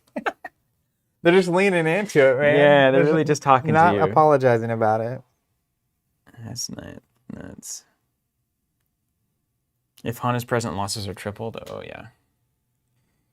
Insert an opponent shuffle. Opponent cuts deck without looking. When effect reaches top, it is immediately lost, but opponent activating force that turn. That's so funny. I put this in your deck. And then when I reveal it, yeah. I have one, what's yours called? A Tremor in the Force. Yeah, I think mine's a Disturbance in the Force. And when it hits the top of your deck, you stop activating Force. Yep, that's it. Yeah. That's it. So that's a mechanic they were just introducing in this set, huh? Starship. Use 1 Force remaining character structure just to play to an opponent from battle. Okay, Rebel Barrier seems generally useful. A Jawa Siesta. The flavor text here, 3 Jawas take a cool energy-saving nap in the noonday suns at Mos Eisley. There's those 3 Jawas out front of the scene there. That's amazing. All your Jawas are forfeit +1. Okay. Looks like a Tatooine card to me. Hans Dice, of course. And board, any just lost. Capital Starship. Okay. Put that in the Starship pile. Spidey guy saying Barrier. One of the cards. Do you have Barrier as well? Yeah, Rebel Barrier. Yeah, Rebel. You have Rebel Barrier? Mm-hmm. I just got one. Wherever it is. Yeah. Yeah, that's amazing. What's mine called? Oh, Imperial Barrier. Imperial Barrier. Yeah. It's an amazing. It's just like you can't move. It's a great surprise. All right. Your escape is Rebel focused. Yeah, could be worse. I like that Bith shuffle. You gotta love it. You're gonna have that Tatooine party. I feel like Han's made for the cantina. Yeah. He's just there. It is. Okay. Alter. Seems important. Feeling about this. Demotion. Yeah, you're going to want that. The Bith. Surprise Assault. Use 1 Force to cancel the Force turn at 1 location. Draw 1 Destiny for each character, Starship, and vehicle. Destiny total. Yeah, okay, that's just generally good. Just +1 power, that's fine. And then an Escape Pod. Okay. Oh, I've got another. You're starting to get your mind around it? Well, I've got my, Obviously, building a deck when you don't really know how to play a game is like... It can be a little challenging. A thing, but like the cool thing is, as long as you lean into theme in this game, it's usually okay. And we'll play a game and it'll be like, oh, I need more characters, or oh, I need more of this. Or Will and I would literally play a game and it's like, I need an answer to these cards. So I'd scan my collection. It's like, oh, that cancels that specific card. Put that in. And then Will would stop playing it and it, the cycle would continue. The circle be unbroken. Okay, Tatooine here. I'm going to check out all my weird aliens. Yavin Sentry. It's the first Yavin 4 card I've seen. Nice. Okay. So probably don't necessarily want to be there. Yavin is like at the end of the movie. I presume that the next box, which is A New Hope, is going to have a lot of Yavin stuff in it. Mm-hmm. But time will tell. This is all right. Felty Pern Trevag, Feltipern, Corrupt Tax Collector. He's a bounty hunter. Also, so like this flavor text, see how it has the bold words, tax collector, bounty hunter? Those are relevant. Yeah, that's kind of like traits. There's a card, 100%. Which is a cool way to do that.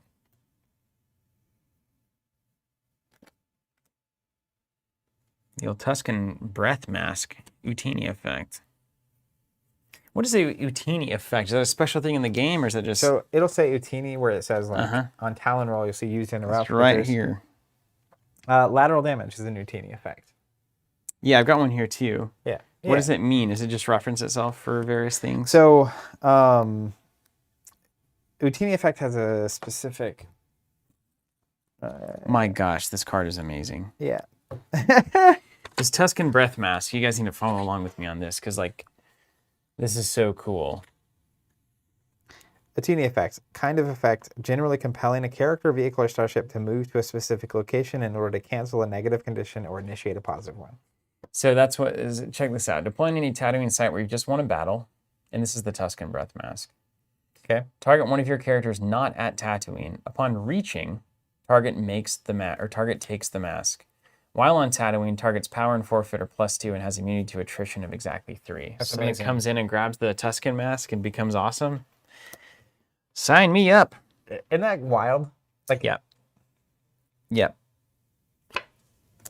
It's just too good. It's too good, man.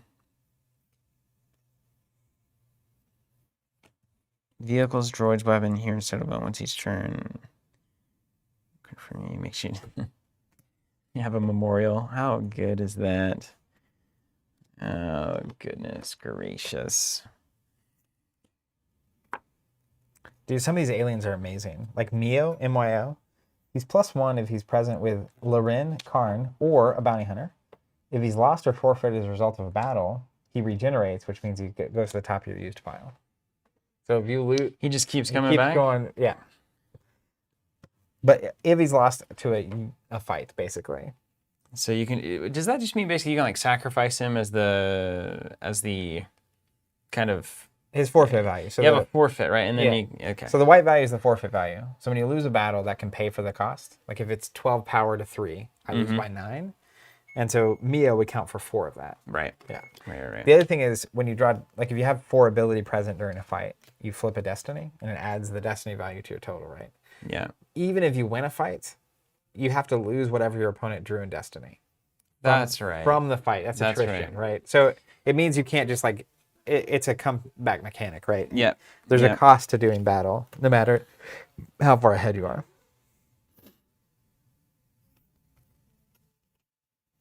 Each Jawa, compare the opponent's hand. Jawa and Tuscan. So this is going to work for me here. We're doomed. Yeah, C3PO. I knew it before I even looked. This is all your fault. You blaming me or is that a card? It's droids, man. Just droids. You can literally just track the flavor of the game to get things in the right place. It's like, hey, that has C3PO on it. It's probably a droid related. That's what I was card. saying. Like, you can kind of start making pretty organic stacks of like what goes together.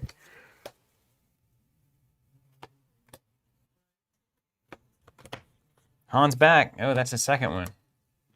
Good for me. That's really good for you. Blasters and scopes, come on. Plastoid armor. Oh, it's the same kind of thing. You kill a stormtrooper and then get their armor. What? Ah!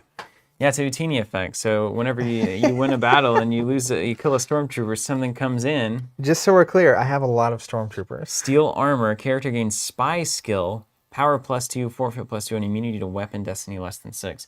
You just become you're a fake Han stormtrooper. That's awesome.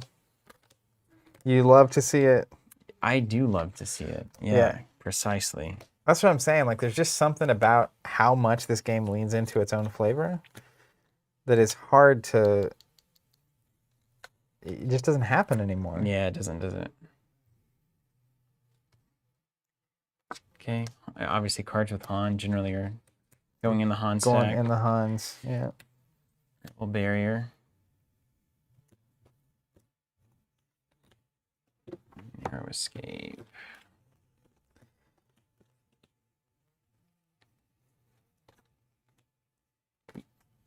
Oh, at this point, escape. Okay. At this point, I'm literally just, when I get to a kind of card, I'm just sorting.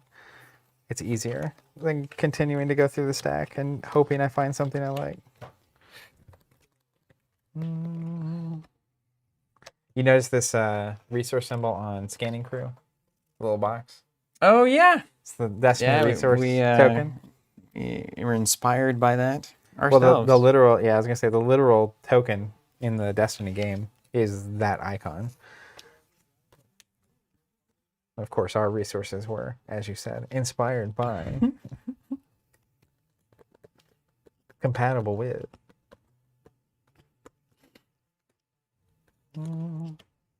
It's cool that a card like Herbal Barrier can still be such a sought after Card. like used card. Yeah. Like, cool. It's just, I mean, fundamentally good, right? Yeah. Stops an opponent from moving. You can imagine that that is something that would continue being of interest. Hear me, baby, hold together. That seems like a Han card if I've ever It seen sure is. Ding, ding, ding. He nailed it, ladies and gentlemen. How many Astromechs do you think you're going to end up running over there? Not a lot. Okay. I don't have a lot. I have a card called I've Lost R2 that can target your Astromechs and blow them up off of a ship. But, you know. I mean, I've got 1, 2, 3. I've got 4 Astromechs. Probably not enough, right? Probably not enough. Are you thinking you're going to be in space or on the ground? So I have 1 Star Destroyer and like 7 or 8 TIE Fighters. So I will have those. But and like, I've got like a bunch of Y-Wings and X-Wings. Yeah, As you might which will be a fun fight. But I cannot really dominate space. Like, I think over time, I probably will be able to. Just because I'll keep getting Star Destroyers. And Star Destroyers, obviously, in the Star Wars universe during this setting are, like, really good. You might imagine. As you might imagine. So, like, I only got, I think, 1 copy of Sense and 1 copy of Alter. Yeah, I'm at 1-1 right now myself. Near escape. I've got a lot of Starfighter events. So you're going to be starfighting. Well, I think, I mean, you've got directions everywhere. Yep. It's just they don't even ask you to like get onboarded. They're just like, would you figure this out? And if you don't, it doesn't matter. Like, you'll probably be okay. That's kind of the trick is like we will start playing and it will be very evident. And it'll just be organic. That's just how the process goes of like what you need to be adjusting.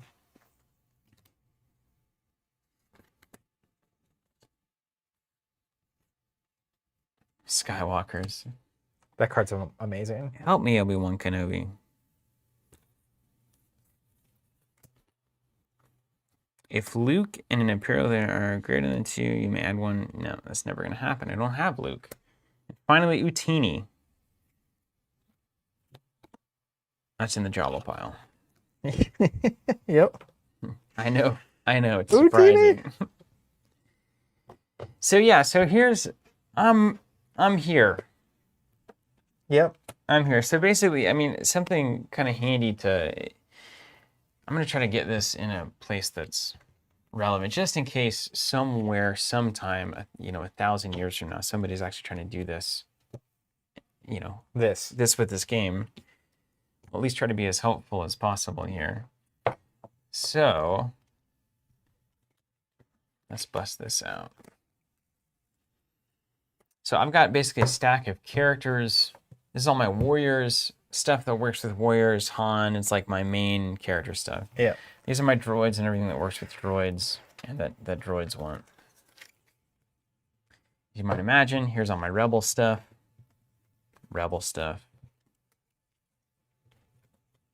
All right. Then we've got the Starfighter. This is my space stuff.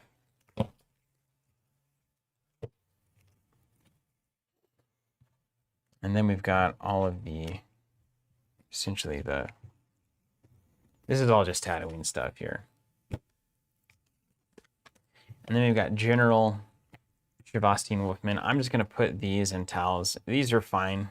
They don't look at anything. The towels are really good at nighttime, but I've got 1 Nightfall. Mm-hmm. So you could run them and throw a Nightfall in there if you wanted, but I'm just gonna have them because I think bodies is gonna be somewhat important in this one. So they're my warrior stack. So I've literally got like warriors main important stuff, droids, rebels, Tatooine, space. And really, Tatooine and droids are probably going to go together. You know, these all play nicely together. Rebels are fine. These are just rebels. Just basic rebels. Just basic rebels. Yeah, and basic rebels can be good. And you have the cards that are good with a bunch of basic rebels. So rebels kind of go... Rebel, this is like a big, you know, just characters. This is droid. This is a Tatooine thing, and then I can just separate this out so it looks nice. This is like my pilots and starfighters and whatnot, of which there are a lot. So now what? So the and here's the generally good events. They don't trigger off of much of anything. I'll show you what I'm doing. Yeah. So I basically started by dividing just like you did, and I realized I have a lot of troopers and pilots. So these are all TIE pilots. These are all my like Imperial generals. These are all my, let me grab these ones, Imperial troopers. And then these are my weird good alien stuff. And then I had a bunch of cards that are good with troopers. So those are just kind of in. Then the other basic thing I'm looking at are my starships. So I'm putting all of my TIE fighters and my one Star Destroyer in. And then I essentially have a few, there's like, these are good TIE fighter events. These are Imperial generic things that are fine. These are going in. So literally, I'm going to just stack these up. Did you put essentially all of your characters in? I mean, what was your... So I don't have my Tuscans currently, but they could eventually go in. I don't have my Jawas. There's also some characters I left out. So once you get a character in play, you can't do anything with the others. So if I had extras, so like one character I had multiple of, as an example, was Commander Prodigy. And he's fine. He's an okay character. But I had 2 extra, and I didn't, like, I have plenty of characters otherwise. So didn't need it. I just got rid of them. And I started making a pile of stuff I know I'm not going to play over in the corner. But basically, I wanted to see, just based on these fundamental characters and then the events that are good with stormtroopers and starships, how many cards do I have? Because we're building to 60. 6, 7, 8, 10. Oh. I saw a hot tip in the chat. Start with Cantina. So you pick a starting location. That's also good to know. Yeah. So you start somewhere at a location, you said. Yeah. It can be a planet or it can be an actual location. And usually you want it to be like a 2-for-1. Like the Cantina or Mos Eisley, of course. So like my Mos Eisley is 2 dark side for 1 light. It has no game ability for you. And mine says your spies, thieves, bounty hunters, and smugglers are each power and forfeit +1 here. So then it would be really good to include things that match up to that, right? That's what I'm looking at. So my Cantina says my aliens are power +1. So I start to look and probably see that I have a pretty decent amount of aliens. And we got the Jawa camp here. Your Jawas deploy for 1 force from you only for free if there's a sandcrawler. So I know I've got those things. I've got a lot going on at Tatooine here. I would assume that Tatooine would be very good for you. Got a docking bay. And we might never like see each other, right? We might just, in passing. The natural incentive to interact is that if you control a location and I don't have anyone there, you can force your enemy for 1 every round. And that's just discarding. That's 1 life that's going away, right? Permanently. I think I'm going to start at Mos Eisley. I mean, it kind of writes itself. So I'm incentivized to start on Tatooine as well, given the locations that I have. Let's have a little desert scrum. And like, this is a good place to start. So let's say I'm starting on Mos Eisley. It's a 2-for-1, makes me good. I'm also going to go through the rest of my locations, and like my Kessel is also a 2-for-1. That doesn't, like, that's good for me just to have in my deck, because this is how you build your resource curve. Now, how many planets do you play? As many as you want. As many as you want. But notice planets don't have a destiny value. So if you flip them off the top of your deck, it's a 0. So you don't have too many, but that's also your resource curve, right? Because like however many icons you have out is how many resources you can use every round. Yeah. But if there's a balance. There's definitely a balance. And I'm basically going to get docking bays everywhere. How many planets should I have, everybody? Some people would literally run like 2 locations. This is, but Daniel's saying no more than 10. Also, if I have a location in play and you have the light side version, you can play on top of it. Yeah.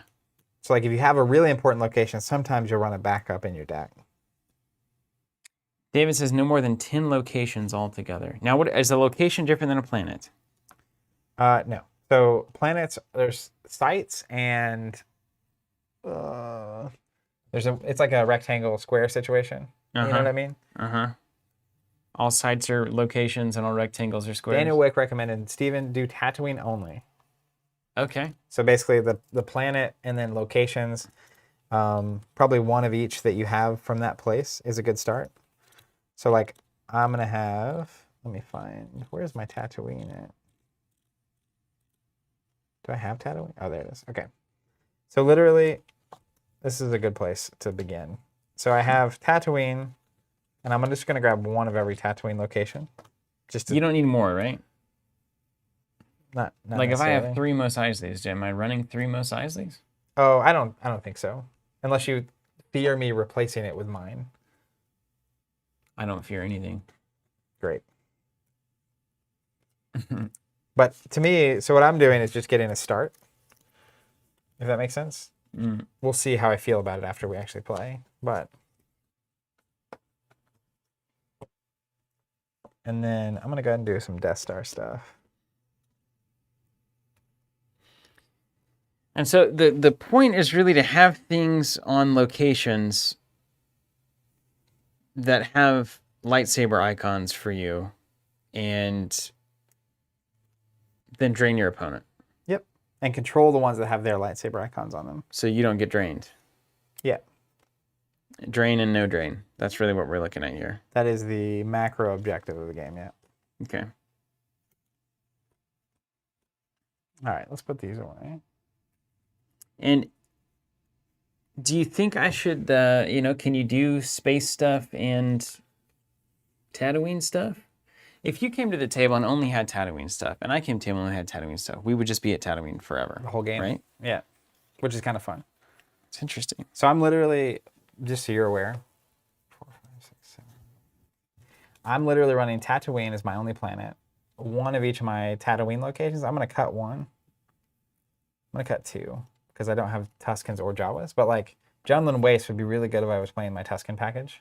Same thing with the Jawa camp would be good with my with Jawas.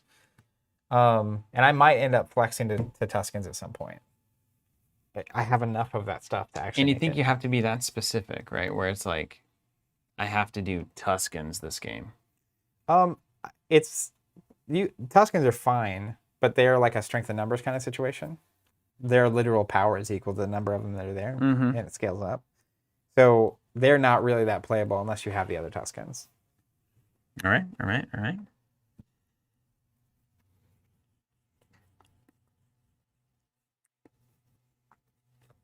So I can help you in a second.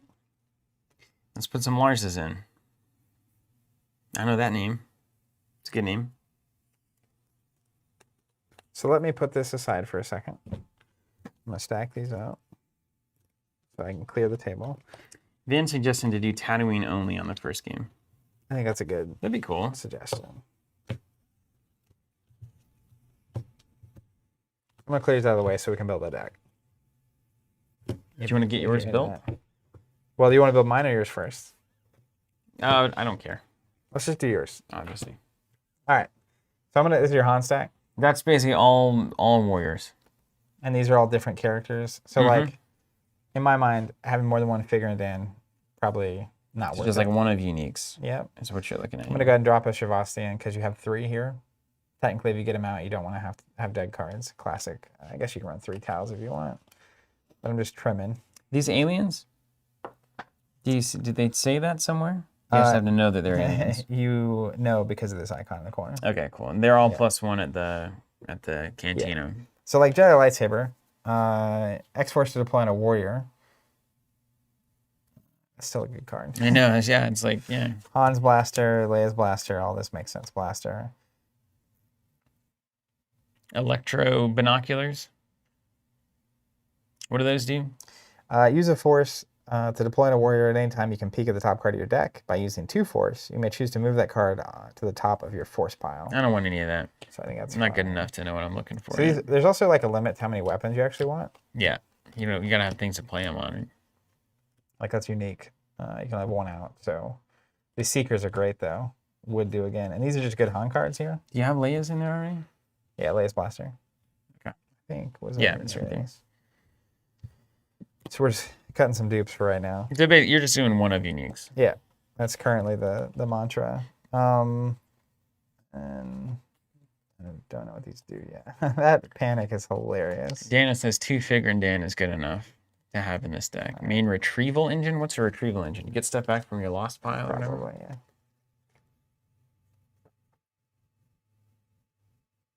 Yeah, okay. Put them in here. Put them in the stack. So they're saying about 30 characters. So we're 1, 2, 3, 4, 5, 6, 7, 8, 9, 10, 11, 12, 13. So we probably need a good 15 to 17 more. Okay. So where are your just like good characters? So here's General Rebels. Okay, that's good. Just troopers and the cards that go with them. Here's General Droids. And you probably, if you're on Tatooine, you're going to want the Larzas and the Jawas, right? Do you have the Java camp or whatever? Mm-hmm. And all that kind of stuff? So there's like the weird Tatooine stack. I like that. All right, Jawa to deploy requires a force from each player's force pile. So they're cool because you play it, and if I have any force left over, we both spend 1. Yeah. Which is frustrating. Or it could mean that I can't play him because you don't have any force left, which you probably would know. Edward, that's great to hear. Man, the stream is making my day less productive. Scott's saying, don't count droids as characters. They have no presence. Well, I think the droids would be very disappointed to hear that. This is fascinating. Hold on. Yeah, good luck. We'll get there. The old Ben card you were talking about earlier. Yeah, it's great. Let me see this thing. That's the droids, and this is all space stuff, so we can table this. Really? For now. It's all space. Like it interacts with space and something? It's all the generals and the R2s and then all the ships. Okay, so we will need some of that in a minute. And proton torpedoes and Kessel runs. So C-3PO is just generically good. Yeah, you gotta have 3PO. CZ3 is not bad. The mine droid, that's a lot of stuff going on. I don't have enough mines. Same with the restraining bolts and timer mines and all that kind of stuff. So probably not. Let's see this. That could be good. Yeah, I get what you're saying. This is definitely a droid. Help me, Obi-Wan. Let's probably table this for a second. So we grabbed this, and then you had your generic characters, which is great. So I think you're going to put in your troopers. Are these any good? They're rebels. Narrow Escape's got a big 5 destiny, so I can't hate it. Oh, that's a cool ability. Rebel Barrier is going in. Yeah, David, I put there's some vehicles in there. Let's look at your vehicles real quick. Can you hand me your space stack? This is the actual ground vehicles in there. Gotcha. This is space stuff. Let's go here. General Dodonna, he's got to be good. You'd think so. Increase the Rebel Planners by 1. We had that card. Rebel Planners? Yep, I've got 1. Or 2.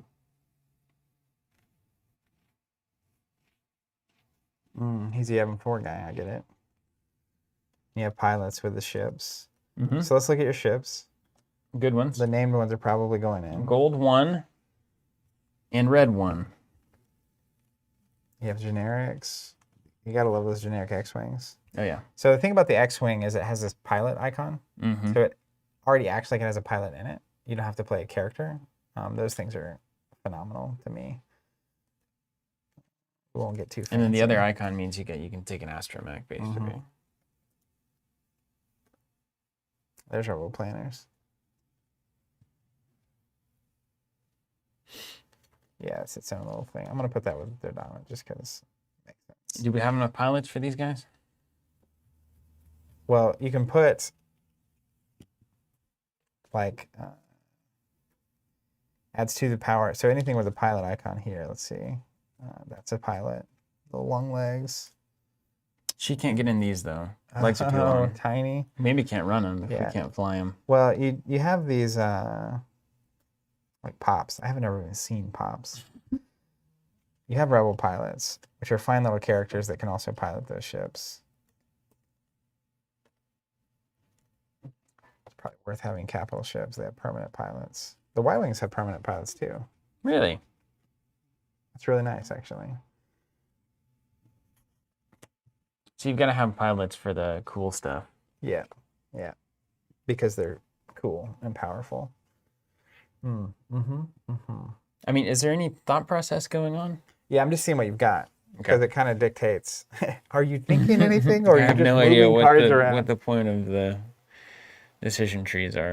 David's saying the generics, and I agree with this. Plus, like these all have permanent pilots, so that's a good start. I'm gonna put this back in your space pile because you can just play them and they can do their thing. Right, It's not easy gonna be a mode. huge space game, but if there is a fight going on up in the top of Tatooine, and I think you literally have 4, 5, 6, 7, 9. 9's plenty of ships, and they just do their own thing. So that's just like generically They're fine. just shipping around. We are light on characters, so I We mean, got Rebels, we got Jawas, we got... which one do you like better? Oh, I mean, Rebels, I don't know. Are they Rebels? They're going to be... These Rebel Guards are good at defending stuff. You have those events that go with them. Deploys free to same side as one of your Rebels with ability greater than 2. Do we have a Rebel with an ability greater than 2? Is that Han? Han has ability of 3. That's literally your only rebel right now. Like you had General Dodonna. He's a rebel with an ability of 2.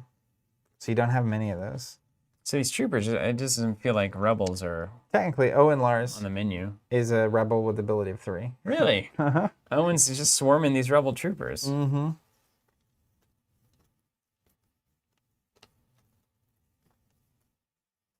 Rebel Guard's got a Destiny of 3 too. It seems good. The Rebel Guard. Yeah. Yeah, I like those generic rebels a lot. And what about the aliens? What do we got on the alien front? You have a ton of aliens. Daniel's saying that our Rebels are lousy. Go with aliens. Yeah. So you have Figure and Dan, you have Cab, you have Moma, Nadon. You have I mean, these are all aliens because they have the double eyes up Yeah, there. let's go. So aliens, which also means that the Jawas are aliens, right? Yeah. And they're good with your thing that you've got going on. So going back here, you may as well like Sandcrawler, Oh, yeah. etc. Speeder's fine. Apparently, speeders, you gotta have them. Everybody talking about speeders. So these are all, I like this. Carry passengers, moves free if Owen Beru is on board. So I think we put one Owen and Baru in just because they're decent easily. characters. And then if they're on that, you get a move for free, which is good. Maybe 2 Owens. Look, he's ability 3. Come on, he's like a Jedi. You need to get to ability 4 to have your destiny draws. Mm-hmm. So let's see how many you're at. 18. Where are your troopers? There they are.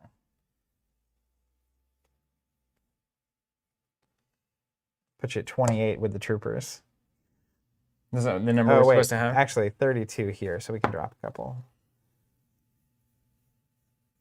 So which one of these is better? Depends on that. Well, having 3 Destiny in the deck's probably not terrible. Yep. So let's cut 2 of these guys for now. Get these in. Get this Sandcrawler in the stack. Get these in the stack. Plus you have your locations. So are these all your Tatooine locations? Mm-hmm. This is all the sites, yeah. So is this it? I can't see it. Yeah, that's Cantina. Is that where you're starting? Sure. I don't know. Or you can start here. I don't either. You can start here. You can start here. You can start here. Okay, how I'll many start different here. locations do you have? Let's aggregate these out. That's, yeah, they're all this. So 3, 6, 7. So why would you start one place or another? Just a second. You've got to like deck build in one singular moment where you decide everything all at once. 43. 50. So we have 10 spots You left. got to for run fun these stuff. in your deck? Yeah. One of them starts in play. Basically, where you want to start and play, ideally it's a 2 resource for 1 resource situation. Okay. This solves that, or at the moisture farm. And then ideally, the ability is beneficial to you in some way, because that's where you're going to have to play characters at first. So if your opponent's coming to fight there, you're going to have to fight that fight, which is why, like, at the cantina, you have a bunch of aliens. So, like, all of your aliens at the cantina are +1 power, which means one alien early on is going to give you the advantage at that location. If your opponent doesn't come there, it's got 2 force for you to drain every turn. Okay, so it's a big disadvantage for you. Yeah, okay. But basically, where we currently have this stack at, with basically what you're playing, we have 10 slots left.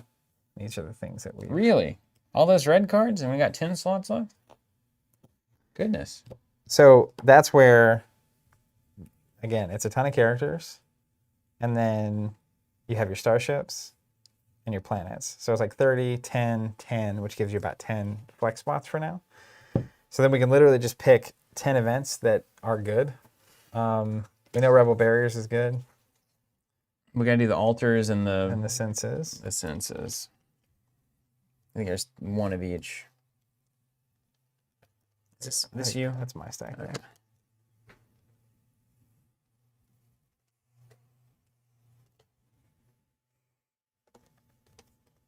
These are all space-related events. So we'll put these in your space stack. You don't have your fleet yet, so we'll have fleet battles later. I think that's the generally good one that you've got there. Mm-hmm. Narrow scale. See, these are all rebel things, so we probably don't need those.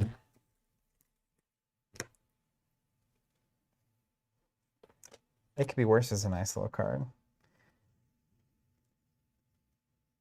When you were going through these earlier, did people... David's saying get rid of Y-Wings and Troopers. Put in all your blasters. Don't put in Alter or Sense because it's not likely to fire. I agree. So Alter and Sense basically cancel the red cards. Mm-hmm. But you have to have a high enough like ability or destiny or something. Yeah, for sure. Get rid of all the rebels. Okay. Gone. The Troopers? Yeah. Just the Troopers or the guards? Yeah, we definitely... Well? Where's your greens, your weapon stack? Oh, you need this. The Seekers and the Blasters. They were all together. All right, we're also going to take out the other stuff that we're supposed to take out. The Y-Wings. Apparently those aren't terribly important. Not bombing stuff, maybe. And then we got Blasters. So here's your Blasters and your Seekers. And then I think you should run both Han's backs, for sure. Yeah, you got to have Han. This was the generic Han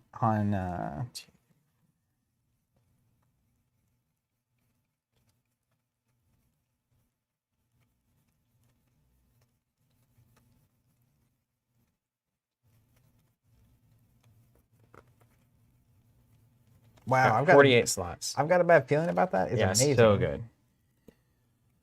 I saw the triple and I knew that was at least worth having. Well, it's you initiate a battle where you have less power. If you lose, nothing happens. Mm-hmm. If you win, it's 2 times problem for your opponent. I love that. That's an amazing card. Triple if Han too. It's nuts. Yeah. It's nuts. Yeah, literally this is that's the 6. 2 Hans back and that plus Han in your deck. This is your entire goal for me. I love this group deck building. It's absolute chaos. Yeah, this is Decipher Lord X Mugen. 4 to 5 weapons. That's what we're looking for. You have them in your stack. Okay. Chooses you. And apparently traffic control is important. Yeah, I'm looking for it. Traffic control. Use force to deploy on your side of the table. During your control phase, you may return any cards from your hand to the top of your use pile. That makes sense. So, you only need 1 of those out there, right? 1 traffic control? Yeah. What do you need, 2 of them, probably, to have a decent shot at drawing them? Cuts. How did anybody actually start building a deck for this? Did they start with starters? I think there were starters, yeah. So that's where you'd have to start. Because if you just open a box like this and you had no idea what you were doing, it would be crazy. It's like, well, I guess I'll put this in.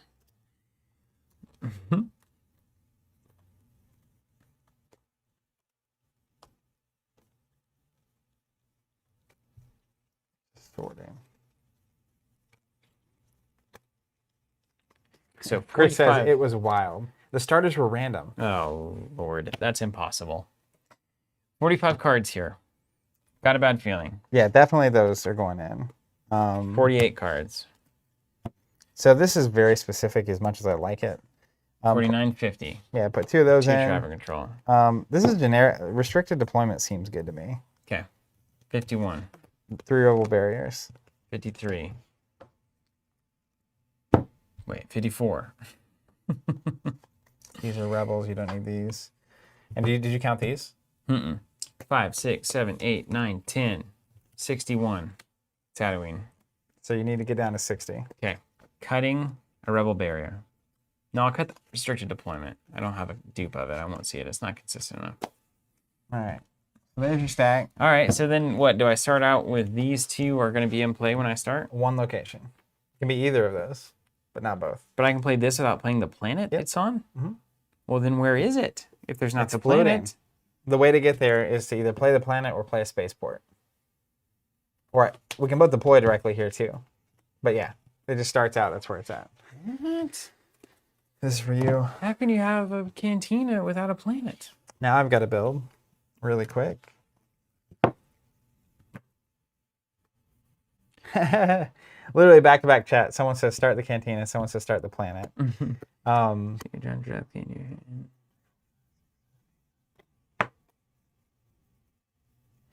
This hydroponic station vaporator thing seems important. Am I wrong, chat? Help me.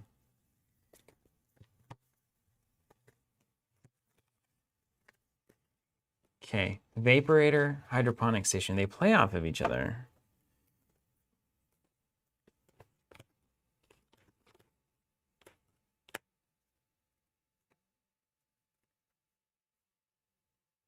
I'm not going to do it. Forget about it. I'm going to shuffle up this mess of cards. Yeah. It'll make a lot more sense once we're going. I just need to actually play one. Yeah. I concur with your conclusion. Concur with my concur?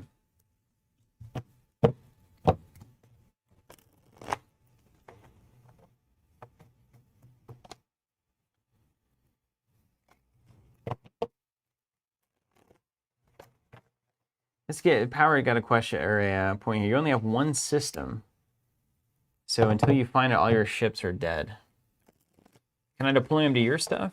Only the space. Your planets, though? Yeah. If Once you play it's on a the planet? board, you can deploy anywhere you have presence, which are these icons, or you have ability of 1 or greater. So even if it didn't have these icons, if you have ability there, you can deploy there. But if you play a planet, I can't just go there because I don't have any ability or whatnot there. If I play Tatooine, it's got a light side icon. Oh, so you I can't. can play there. Okay. Yeah. All right, David, I'll do it. Put Kessel in, drop a guard. Okay, drop a guard, gone. Because I know exactly what I'm doing. I think that's a good idea. So that's just so I can put stuff in. Okay, and it's just degenerate for Zach. I get it. Alderaan. Are we supposed to sleeve these? Are they precious to you? Then yes. I'm counting in my head. Yes.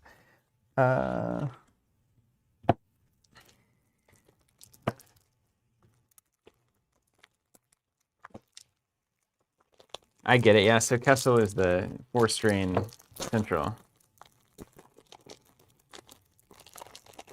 So when you guys were playing this, people that were playing it actively when it was around, the deck building seems very much to revolve around a local meta.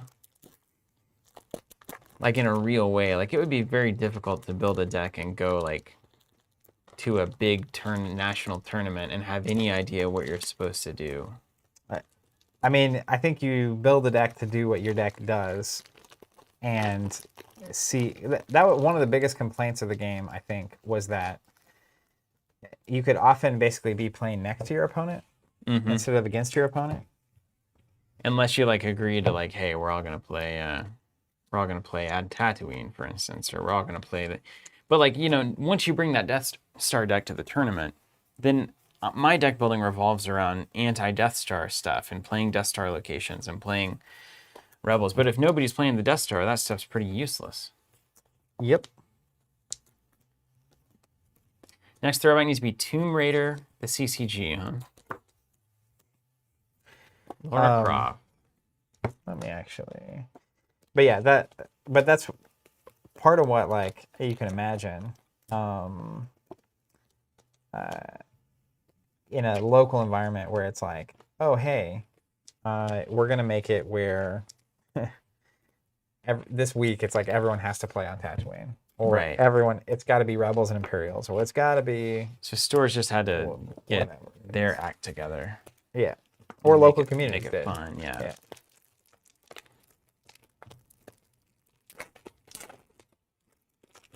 All right, Wild West, man. 95. Yep.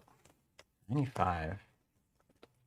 Getting to this point where you can actually play a game is going to make, like when we, as an example, I was 8 years old when this came out. Yeah, I was 7. Zach was still in the womb. But playing once obviously will make everything way easier because you'll start to understand what you're even trying to do and what's good. Well, easier to deck build when you know how the game works. For sure. That is correct. It took me like 6 months of playing Flesh and Blood before I could even start to think about deck building. Yeah, and we just threw you right in the water here. 007 Nick Bond, that's awesome. My World Champ 2018 card sleeves have had the honor of being used on these cards. World Champion for Star Wars CCG. That's interesting. They still have championships and stuff. It's really cool. Chris said, I got my first set, my first starter December of 1995. That's a good Christmas, yeah? It's amazing. And someone said earlier that starters were totally random. Is that true? They were just like random cards? That's not a starter. I remember, that can't be true, because I remember there being starters where it was X-Wing, cool, Nick. There was a really low-powered Vader and Luke in I think the initial starters, and it was just like hilariously bad. That's not the characters you want to get wrong on the power curve. David says it's true and painful. Yeah, that's bad. So a starter is basically just a bunch of packs, maybe a little bit cheaper. Probably. You can get it for $10 instead of having to just buy packs. I like Chris here. Totally random, but I pulled red 1 in the pilot, so I felt like a god. The other thing about them, besides being like packs, is that you know they're all going to be from the same side. Mm-hmm. So like a light side starter deck would actually give you... Actually better. Okay, so Ryan's saying there's a 2-player starter, which isn't really a starter really either, that had the low-powered Luke and Vader. I remember hearing about that. What's going to be awesome is how just like, this is like playing sealed, right? Yeah. How scrappy we're going to be, especially compared to the experience you had the first time you played. Where you could actually like do what you wanted to do. Well, it was actually so controlled you were doing too much. Yeah. Like it was hard to even wrap your mind around. Okay, we'll put Tatooine in purple. So technically if it's your starting location, it doesn't matter, but...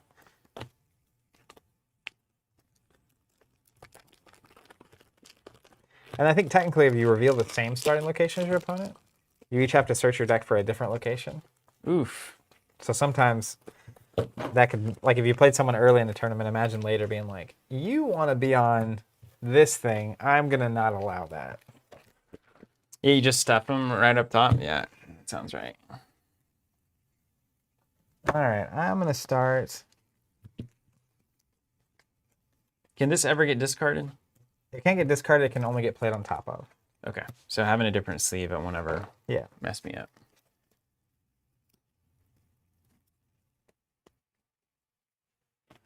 I'm Mos Eisley. You're Mos Eisley.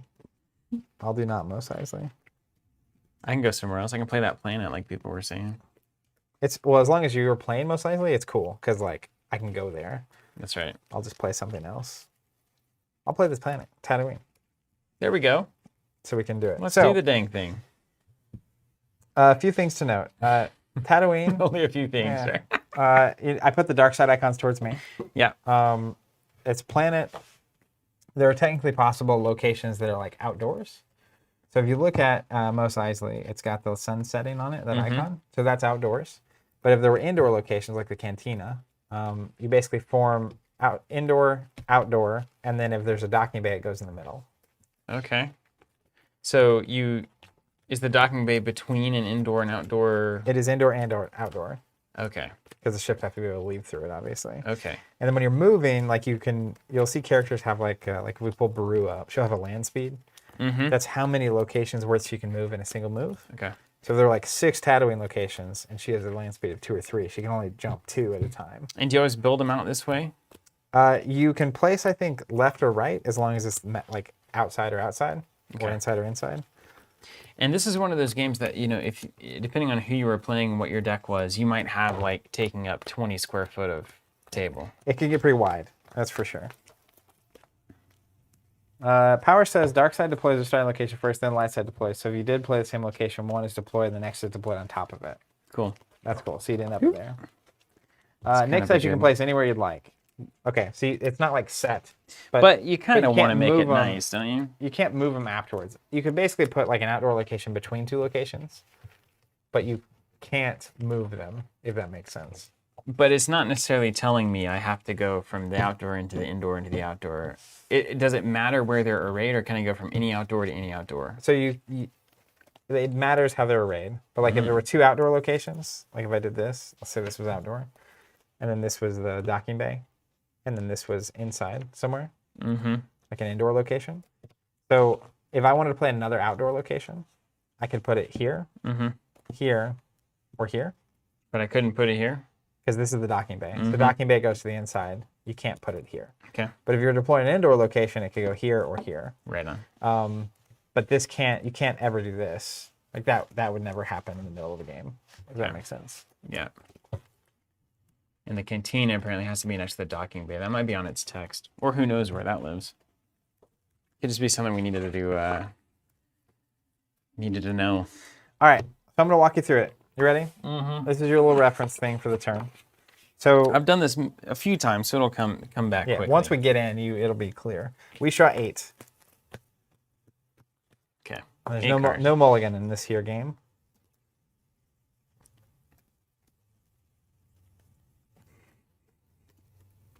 Great. Okay, 8 cards. I'm dark side, so I go first, and I'll walk you through my turn. First thing I do is activate. So I count the total number of icons I have on the board, which is 3, and then I add 1 for myself. Okay, just because you're the dark side. Because I am, and you'll do the same. You get 1 plus the number of icons. So I'm going to take 4 cards, and this is my resource pile. Then I can deploy, or I can control. I don't currently control anything, so I can't force drain you. So we'll skip that. Right. Then I deploy, and if we look at a card like, and you're going to use these as your money. Yep. Like Chief Bast is a card. On the bottom left, he has a white box and a black box. The white box is his cost. You have to pay that much force, use that much force to play him. The black box is his forfeit value. So that's when you lose a battle, he can pay for that much and be removed from the game. Okay, yeah. So, in that case, here's what I will do. Let me read what your Tatooine Mos Eisley does. Wow, nice. Free movement. So, Tatooine the planet, just so you're aware, the dark side says if I control it, for each starship here, my total power is +1 at battle sites for Tatooine. So if I control space, I'm stronger on the ground. Okay. You won't. Or perhaps you will. So I'm going to deploy a couple things. First, I'm going to deploy Death Star, level 4 military corridor. And I'll just go off to the side. You don't have to have the planet it's on? Don't have to have the planet. This is the location. What? Yep. During my move phase, Imperials may move free from here to any Death Star site. Okay. So it's the hall. Yeah. So there's a hallway floating around out there. Yep. So I can play characters here. You can't because it doesn't have any things. But if I played a character here, they're stuck. There's no way for them to go anywhere because there's not a docking bay yet. Okay. Yeah, so you could just put them over there, but you'd still be draining me for 1 every turn. Well, I drain for the light side icons. Oh, right. You drain This me for just gives nothing. me an extra resource every turn. So I'm going to pay 2. So I'm going to take 2 from here, one at a time. For Feltipern Trevag, to initiate battles at the same location as him, players must use X-Force, where X is the total number of dark and light icons present. If a droid is present, his game text is unusable. So to declare a fight here, you have to pay 3 extra force. That's what his ability is doing. Okay. If there's a droid there, he's blank. Okay. And then... And he's currently controlling... Now, he would be controlling this location because of power of 2 to my power of 0. Ability. Ability of 1 to 0. So okay. I have ability here, you don't. So I control it. So during my next turn, if you don't have a character here, I could drain you for 2 force. Okay.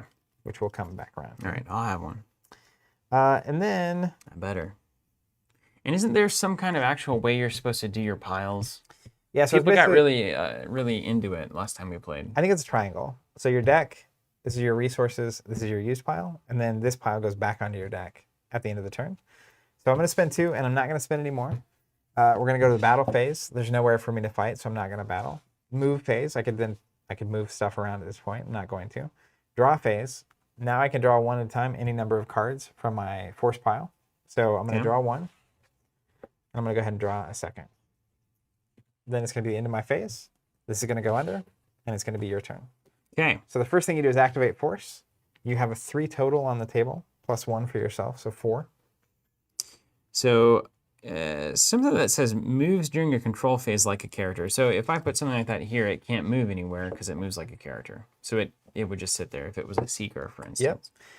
But obviously that would mean it would be tough for me to do something here. Which is funny. It's just like, just a seeker droid over there or whatever. Yeah. You have to deploy it like a character? You have to deploy to an unoccupied site on opponent's side. Nice. So you're saying I should do that? I mean, you can. All right, and then I count up my little doodads here. I've got 1, 2, 3. So does that mean I get 3 and then I get 1 for Steven? Yep.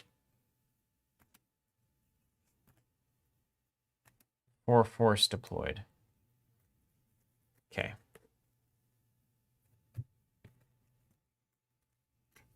Okay, what are the piles? So David's saying put used deck horizontal on top of the deck force pile next to the deck. What's used mean? Used means you went from active force to spending it. Okay. So this is active and this would be like spent? Yeah, there you go. Okay. All right, what I'm going to spend it on though. There's 1 force for that, 1 force for that, 2 force for that, 1 force for that. Okay, and I gotta, how do I fight you? I gotta fight. I gotta use 3 force to fight? Well, that's not gonna happen. Unless you put a droid there. Oh, that blanks that, huh? Yep. How do we feel about spending all of our force here? I just used all mine. Well, I drew cards. I used some and then drew cards. So I basically am making it where if you don't play something, I'll get to drain you. Yeah. And then I drew the rest with the rest of my stuff. And we're going to compare ability here to see who drains who. If you have any ability there, I can't drain you. And vice versa. Yeah, so you have to control it to be able to drain them for it. Mm-hmm. And you can also deploy planets for free and stuff and locations. It's kind of how you build a curve.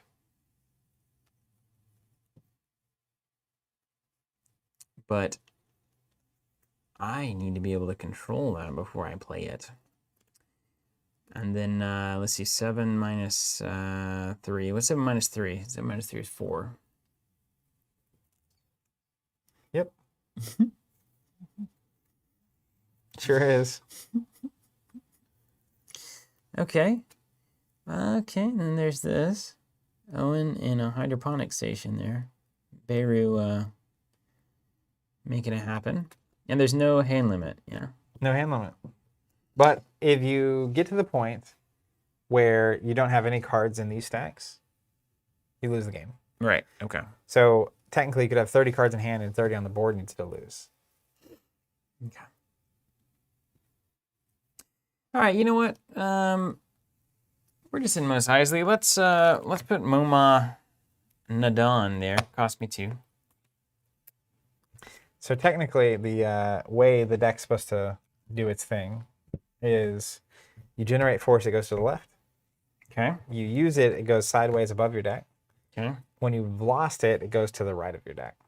That Face means down. it's permanently gone. Or face up? Face up. Lost piles face up. Okay. All right, cool.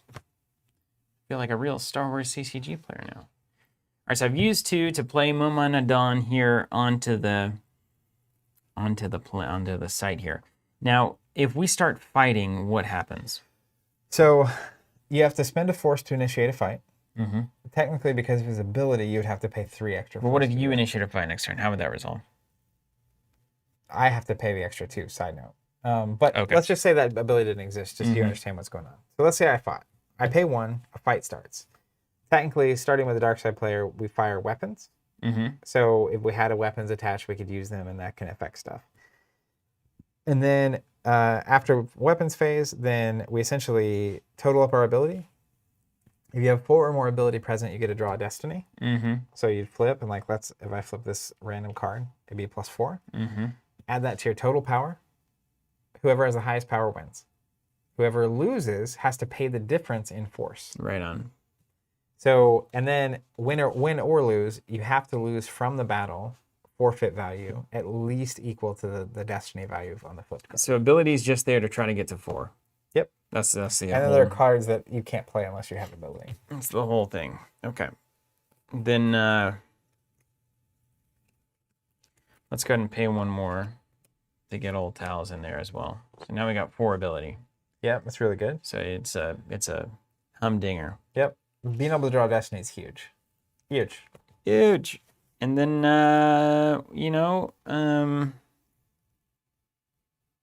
from your hand to the top of your return any cards from your hand to the top of your used pile. So basically, this is your used pile. And so if you draw cards that you don't want to use, but you would like to have back in your deck so they can recirculate as life force, that's a great way to get those over there. Yeah, like right now I have cards in my hand that I'd rather not have in my hand. Okay. Why is that? Well, they have like a high destiny value, but You'd they're rather not them really be drawn. playable. So I'd rather have Okay. them back in. So you can stack your deck with really high destiny numbers or whatever. Okay. And also, this doesn't count as life force. So at some point in the game, if you have a bunch of cards out and in your hand, that's a way to fuel to survive. His used pile goes where after this? Under your deck. Okay. That's what makes The sense. circle is now complete. All right, I'll pass now. I played some stuff. Okay, so Battle. Battle. I None. assume you don't have any move. You could pay a force to move to a different location. There's none to move to. Agreed. Draw. You can draw any of your unused force, 1 at a time. Okay, got it. Then into your turn, that pile's going to go into your deck. And technically, you say, "May the force be with you." May the force to be with signal you. that it's not your turn anymore. So I've got 2, 3, 4 force now, and a 1 for myself, so 5. We'll put that over here. And then we start playing stuff. I'm going to follow suit here. We're just gonna have a big Doomtown showdown. In aren't we? Tatooine, yeah. I'm going to pay 3 for the Prophetess. If I initiate a battle where she's present, I predict who wins. And then if I'm right at the end of the turn, someone gets to retrieve a lost force at random. Okay. Yeah. She's also immune to attrition less than 3. That's really good. So attrition is when the destiny value flips, even if you win, she doesn't suffer those consequences. Okay. Then I will pass. I won't battle, I won't move, and I'm going to draw. There it is. And draw. Early on, a lot of times it's like building locations out, getting characters on the board and stuff, but I had to make sure I had ability here in case you were bold enough to fight me. All right, what happens with these land speeders? Okay, so let's start by activating your 4 force. Yeah. I remember people got really excited. They'd always take some of their deck and go. Just like that. You guys probably did that out there, didn't you? 007. So the game only just got going. Yep. This is the process. So a land speeder, you play it to like a ground location. Mm-hmm. So it would just go right here. It just goes right there. Okay. And then you can characters can, during the movement phase, move for free onto and off of vehicles that are at their location. That's one of the free things that you can. Okay. You can So move. it hops on, and then the land speeder can take them where it needs to go. Yep. But there's nowhere to move. Not currently. So there's really not a point of a speeder, if you ask me. It doesn't have a forfeit value. Yes, of 3. So if you lose a battle there, you could like blow the speeder up for 3 and not have to lose character. Okay. Okay. All right. All right. All right.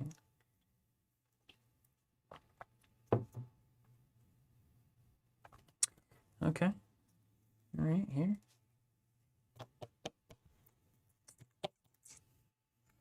Window where present or using X for R2 Destiny. Total Destiny greater than ability. And hit means they have to be forfeit if they lose the battle. Yep. Okay. I need some new cards. These cards are garbage. All right, I'm gonna use 1 force for traffic control. All right. Deploying my side of the table. Mm-hmm. That's my deploy phase. Then during my control phase, I can put cards from my hand to the top of my used pile. Nice. Like these land speeders. Yeah. Which have a big old 4. And then I'm gonna go right to the draw side of life. Okay. Yeah, you're just looking for cards. It's a good one. That's a good one. That's a good one. All right, mine. Yeah. So I activate 5 force. And you can stop drawing if you want to. Yeah, and you can leave resources there to use on your opponent's turn or to use on your next turn. Okay. So you have a 12-cost card. You could just activate your 4 or 5, pass, activate 4 or 5, pass. Right and then drop a big fat card. Okay. So I'm going to pay 4 for Mio. He's +1 if he's present with a bounty hunter, which he is. If lost or forfeited as a result of a battle, he actually goes to the top of my use pile. Mm-hmm. Then I'll pay 1 for a stormtrooper. Finally, my trooper deck has come alive, and I'll pass to the end of the turn. So now I'm in a position where I'm going to start blasting. Blasting. Let's launch over it. Okay. We got some stuff here. Yeah, Nick also making a good point. It's not only that you can play a 12-cost card, but you could also play 12-cost worth of cards in a single And just like swoop. YOLO it. So here's my fleet. Okay. And your power. Oh yeah, and that goes on your deck before you activate. Right on. Yeah, so this is the fun math here. Actually, I'm going to go grab some tokens for the random pluses that apply. Okay. And then we can total them. I got 4 coming in here. Okay. 4. I'm going to play this Cantina, though. From you only. 2. And move is after deploy. Battle is after deploy. Yep. Wait a minute. I thought that was the whole thing. Oh, So move is after move. battle. Okay. So anything that gets plus power from a conditional thing, I'm going to put a plus token on. Okay. Just so it's where otherwise it's printed. So she has power 1, 2, 3, 4, 5, 6, 7, 8 is my total power right here. So 8 power, 2 power. There's going to be 1 random flip from both of us because of the ability. Yep. And then whoever's ahead, you got to lose the difference in In cards force. on table, cards So- on. It can be, you can forfeit cards to pay the cost. Mhm. You can do random cards from the top of your deck. You can do cards from your hand. You can actually pay costs with that. And that's Okay. And there's no order. There's no. You start do it paying the however you cost. want. Okay. Yep. Okay. Okay. So I'm just going to get wrecked here. I don't want that.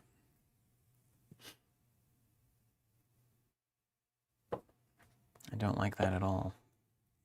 Yeah, I've got a an army ready to go. But the nice thing is, like, if you had another tattooing location, I do. you can play it, then you can move. And for me to battle you, I'd have to move and then battle. And it's going to be like, I can't hunt you down necessarily. But I can force train you if you don't have something here. The balance. Use the forks. Okay, and this is the control phase. So this is where I can put things back on top for traffic control. So I'm going to traffic control here. Okay. And then we're going to do 1, 2, 3. All right, so let's just use all the words that I have.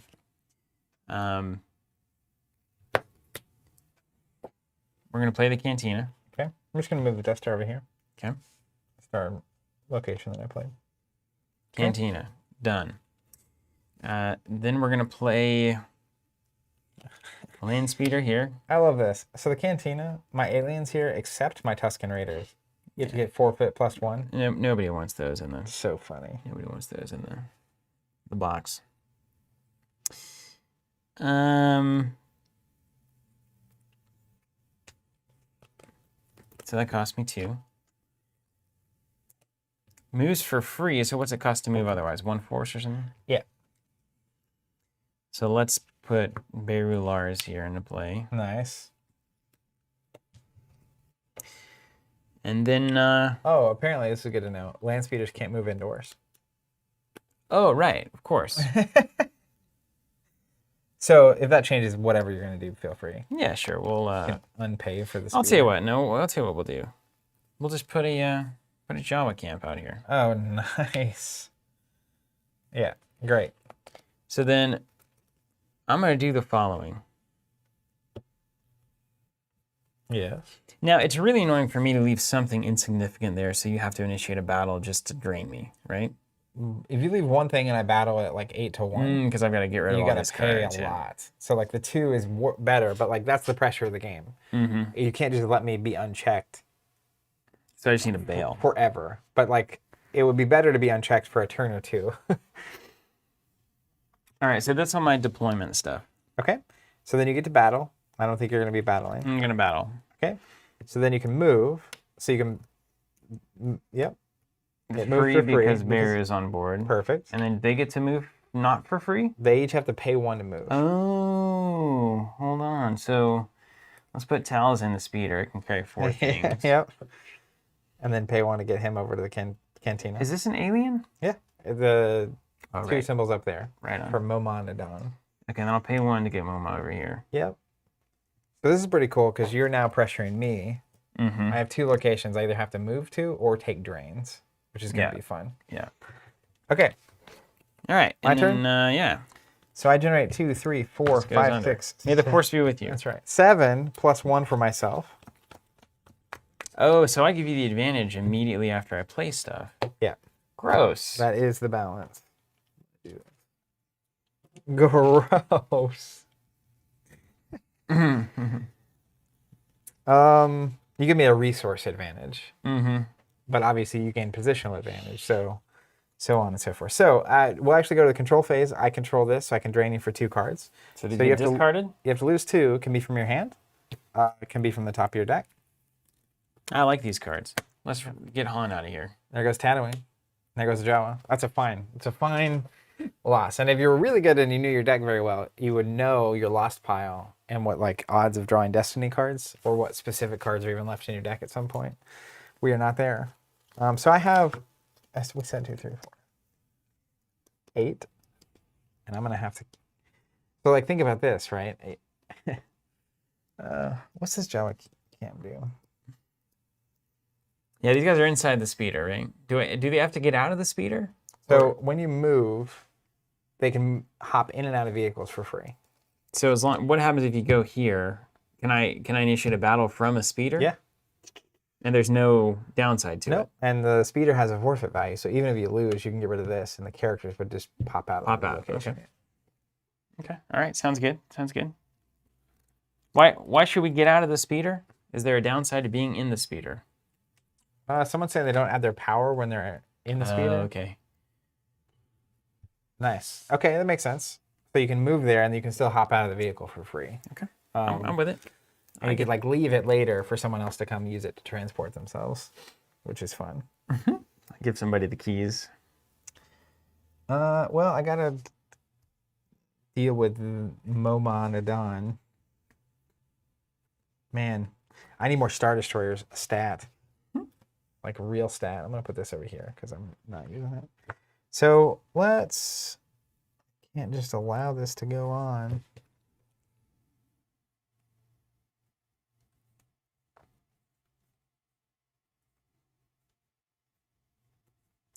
Let's do this. I'm going to play Lieutenant Tanbris over here for 2. And an Imperial Pilot for 2. Whoa, hey, what are you getting? They're supposed to be in space. A Ragtag Gang. And then I'm going to deploy Chief Bast. Oh, I was supposed to put that Seeker down. I think that would have been a better thing, you know? Still, what does it do? Does it go hunt stuff, obviously? Opponent sighted in the unoccupied. Moves during your normal, yeah, as an... Let's actually get Chief Bast. Alien of ability less than 3. Seek out. So I deployed here, and then battle, I won't do any battles. But I will move. So I'm going to pay 1, and we're going to move Mio. This cat, and pay 1 to move Mio here. So my aliens are plus forfeit 1 here.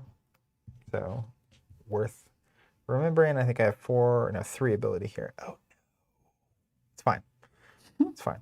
I have a lot of power. Then I'll end the turn. Okay. This goes under, and it's back to you. Yeah. And you'll get 7 force. So you're just dumping stuff on stuff. That seems to be the Well, the battles are about to start happening. problem. Right? 1, And 2, 3, losing 4, battles 5. becomes a problem. But there's not a single battle I can win. Attrition's the thing, right? So if you can, as long as you can flip Destiny, you're going to cost me something. Like if you flip a 4 Destiny here, I either have to lose this guy or both of these guys, regardless of whether you win the fight or not. Okay.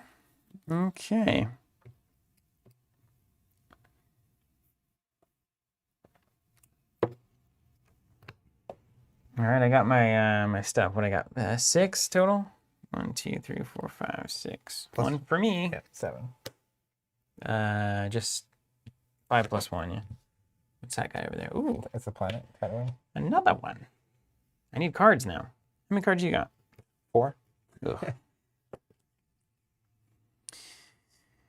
So a character being hit. So if they get hit with a weapon, they turn sideways. Mm-hmm. Then regardless of the outcome of the fight, they have to be forfeited. Okay. But you can also still forfeit them naturally. So like you can forfeit them to pay a cost, but if you didn't have to pay a cost, If you don't lose, then you still got to pay something. Yeah. there. So like if you hit like 4 of my characters, and even if I won the battle, they all have to go away. Okay. They're like shot. They're gone. Why is your power so huge? You got all these big numbers. What's that about? What's that about? Why are your numbers so much bigger than mine? I don't know. Listen, I can't win this. You got to get Hans back.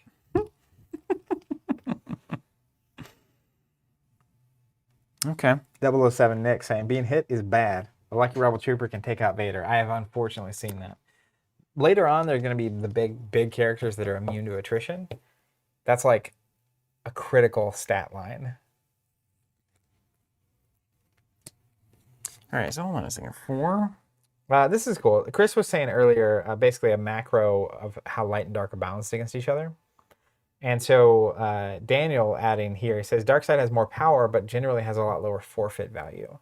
So the dark side is better at damage, and the light side is better at defense, offense, defense, right? Mm-hmm. So like a lot of times you win by just out annoying me, whereas dark side's coming in trying to actually destroy you. Mm-hmm. Annoyance. Pass it on. Okay. Okay. I feel like this is actually just like a very basic good scrum that's about to happen. Good. Also, because he's here and there's no droids, to initiate a battle here, one of us would have to pay 4 extra force. Okay. In the control phase, we can move this guy for free, if desired. You move free from here directly to Cantina or vice versa. Oh, that movement was free. No, because it happened during the move phase when I did it last time. It's only during your control phase. Oh, you can move during the control phase. That's so good. Mhm. Holy goodness. But you got like good stuff there. You got ability 5 and... But that's where like attrition of 2 they both go away. Or she has to go away. Yeah. But she's immune to attrition less than 3. There it is. But I have to win the battle to have attrition. No, you just have to draw destiny. So like if I drew this as my destiny value, there's a 2 attrition. Weird. So it basically lets you can have way less stuff on the board and still be doing damage to your opponent. Okay. So I could throw... Everyone's screaming camp. Play things down in the camp and fire. I have like weak characters over here.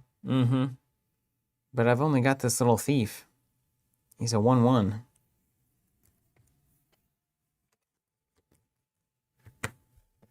What would a fight look like here? This would be 2 power, ability 2. Your ability, you got destiny over there. Yeah, but he's 0 power. So I'm 2 power with 1 flip. And I'm 2 power. Yeah. Those aren't good odds. I don't know where chat comes from, but 2 plus a variable is greater than 2 most of the time. Unless you have an ability to, you can get down. No, I would love it. Now, technically, I think you could also forfeit here if you end up having to forfeit something. The speeder. Really, it's all about this destiny number, is it not? Yeah, like if I hit a 1, you hit a 6. That's absurd. Mio is a lot of forfeit. What's up with that? He cost me 4. Oh, that's why. He was a pricey hire. That is big. Yeah, I had to spend basically a whole turn playing him. All right, I'm going to do something different. Just see what happens. Let's put Cabe here for 2.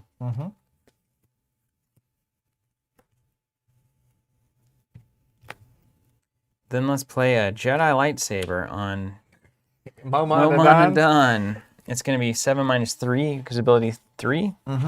It's going to cost me 4. Oh man, I know exactly how this is going. But I can't initiate a battle there. Right. Because you have to pay a lot. So instead, if we move first, then we play here, and then we play the lightsaber. Yep. Is this a good-looking fight? So I would be at 2 plus a card, and you would be at 2 plus a card, plus you get an attack with a weapon, potentially. And that just tells you that's the first thing you have to sacrifice if you lose the battle, or you have to sacrifice it if you win the battle. Even if I win, yeah. But as long as you're on Destiny, I have to sacrifice something. Yeah. Let's fight here. Okay. I don't need cards. So you have to pay to fight. 1. So then you won't be able to use the lightsaber. But that's fine. No, it just says... Doesn't say use it for. No, draw 2 destiny, character hit if total destiny greater than ability. What? Cost me nothing. It's the preferred weapon of the Jedi Knight. Yep. Oh, wow. Okay. Oh, not a warrior. Hold on, I can't do that. It's not a warrior. Force attune, but not a warrior, apparently. There it is. So you need that little What's warrior. a warrior? It's got this icon, the gun. Okay. Yeah. Taking that lightsaber back. You have anything else you want to do with your money? Really nothing. Let's just see what this looks like. Reset. Okay, all right. So, I mean, if you move here and just have a guaranteed flip, that looks bad for you. If I flip a 3, you've got to get rid of both of the things, right? She's a forfeit 3, so I could just get rid of her. But that's still really bad. Or a 4. A 4 would mean 4 I would have be to lose very them bad, both. yeah. Yeah, a 3 or 4 would be really bad. Even a 1 means that you lose the Stormtrooper and now you're contesting here. And so, like, that's not a bad... Okay, let's do it. Let's do the control phase move. Let's play all... That's really powerful. Yeah. Situation you've got going on there. 2 there. And then let's see what happens, I guess, yeah? Okay. So then you pay 1 to fight. Pay 1 to fight. And so then neither of us have weapons. We skip that. We both have ability greater than. So we're going to flip the top card of our deck. Have at thee. To 2. I have a 1. So my total power is 3. Mine is 3. So 4. Mine is 4. So I have to lose 1. It's a Stormtrooper. Which I'll do from... And you don't have to do it from the board. You can always just discard cards. You can do it from the board. You can also lose. The force you lose from the battle goes here. Attrition has to be the fight. So as an example, you flipped a 2? Mm-hmm. So I have to lose a Stormtrooper through its attrition, basically. Oh, attrition, and then you have to honor this number. Yeah, that's the funky thing about this. Yeah, so I lose by 1. So wait, is this guy here? That was my Destiny Okay. flip. And does Destiny go to the use pile after it's flipped? Let me pull up attrition for my.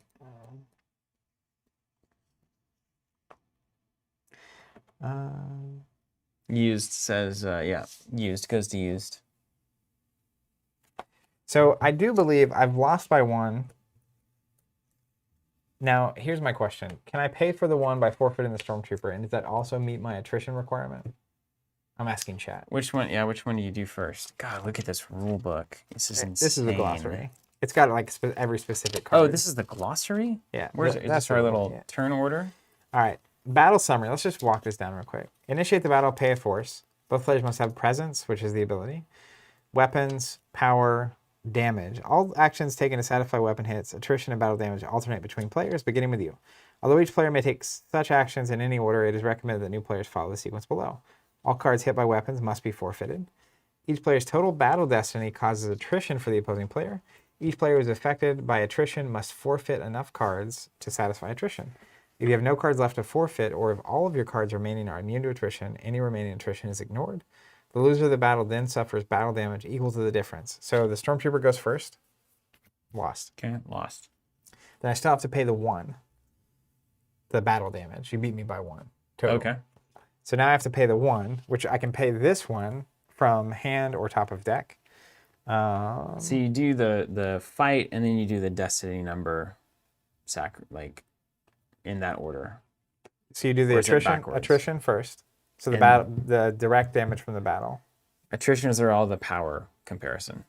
Attrition is the destiny number. Oh. So whatever you flip is the attrition. That's the damage that has to come from the battle. Attrition is destiny, and then battle damage is power. Yeah. Trooper covers the battle damage 2, apparently.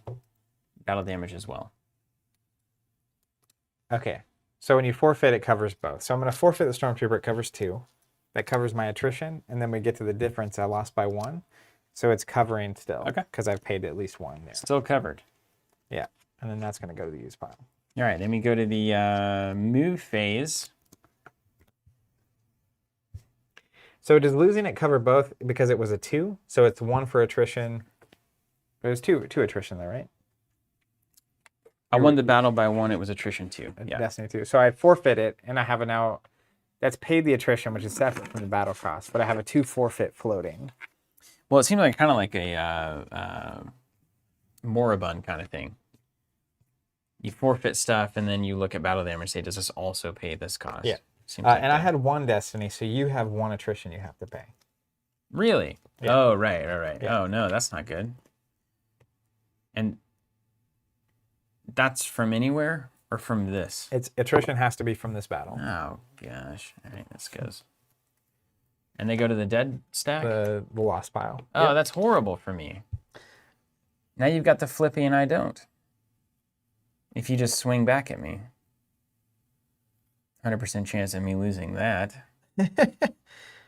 So I need to move a thing over there. During your move phase. Yeah. Which you can do. Yeah. So now I'm going to put Beru on the land speeder and slide on over. Now, yeah. Because technically I have the same odds here, though, right? Yeah, but this seems the best character I have on the board. Yeah. So you could choose to lose this 1 on the force drain and have this character be here also. But then I'm losing like 3. But if I fight there and I'm ahead by 1 plus I get a destiny draw and you don't, yeah, that's worse. Can I just discard all the cards from my deck? You could. All right, he's going over 2. I feel like just piling up with all right, speeder we'll there. pile on. And you can also move from 1 here in the control phase for free. So like you kind of have a downtown sneak into whatever you want. Downtown sneaky All right. brown there. Start of my turn. Hold on, I got to do some stuff here. Draw. Okay, yep, I'm going to draw cards. Looking until for I Han don't or his want back. to. 1. 2, 3. What's a react? It reacts. It's like a 4. reaction. Daniel asking to show the speeder. What's the name of the speeder? Soro Sub V35 land speeder. Yeah, SORUSUUB. Bryce.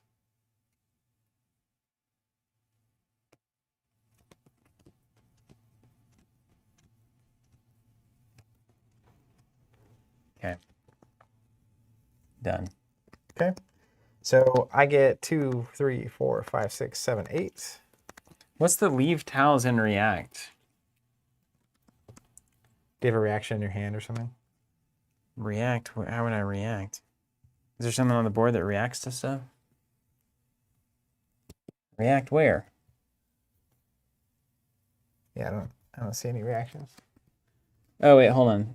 Also, may move as a react only to a battle or force drain, if within range. So I think you can literally, if I initiate a battle, you can react by moving.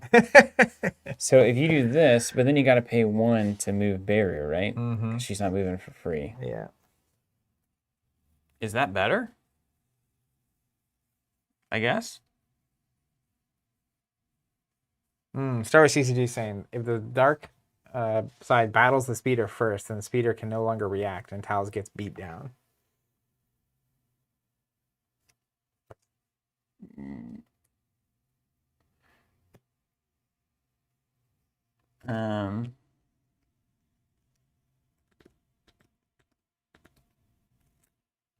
Let's just stick with the plan Yeah. here. So there's I something don't know there. what that's about, but people are recommending not to do it.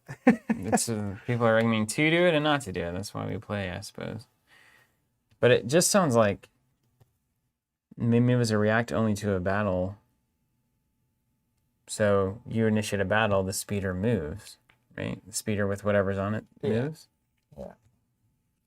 But can't you would just initiate here first? Oh, you know what the upside of that is? Is that if you had these characters here, I can't force drain. Mm-hmm. Yeah, that's what I'm looking for there. So they're both on the speeder. If I attack the speeder, you can react and move it for free because Baru's on it. Yeah, but you would just attack here first. There it is. Yeah. So I need one thing here, but then if you do leave this, Tal's on the speeder, I don't get the force drain, and then you initiate an attack against the speeder, and don't I just move over here? Yeah, but the downside is if you're on the speeder, you can't be part of the fight. Like this one? Yeah. Like if I am fighting here. Mm-hmm. Because you can't move off of the speeder on my turn. Right. All right, we'll just put them on. Pile them in. Okay, I'll force drain you for 3. All right, and this go into the pile? Yep. Ah, look at those X-Wings. There's my space fleet. It's gone. No space fleet for me. MDC saying you can't react from the battle with a speeder. You can react to a battle with a speeder. Well, that's not what it says. Oh, to a battle, that's right. May move as a react only to a battle or force drain. Okay. So I drained. I activated my force. Now I can deploy. Don't have much in the way of deploying. We can go to battle. Whew, that is not a good battle for me. Sure it is. You're ahead. You have more characters.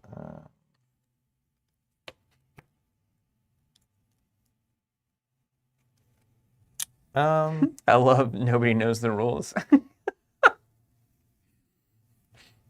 This happens all the time in throwbacks. Yeah, where it's like it works this way. No, it works this way. Playing it wrong.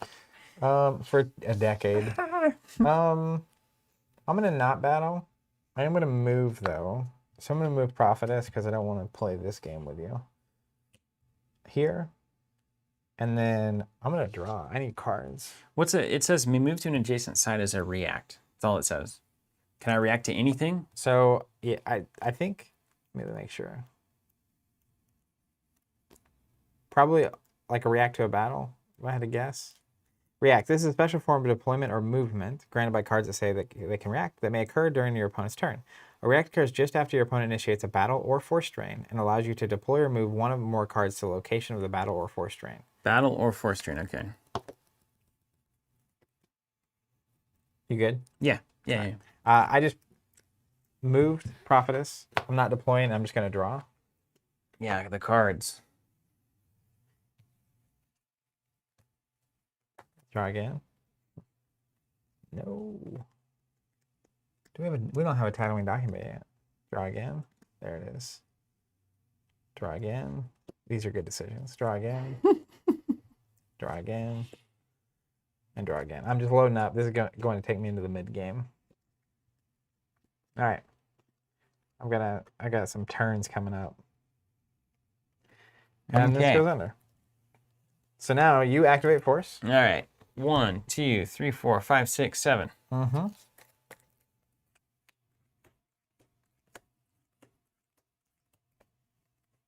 Chris saying watching this is knocking a bunch of rust off my brain. Yeah, no joke on that. Arthur saying this isn't checkers, that's for sure. Daniel saying, LOL, this is before it got complicated. As we sit here and discuss what react to versus react away means.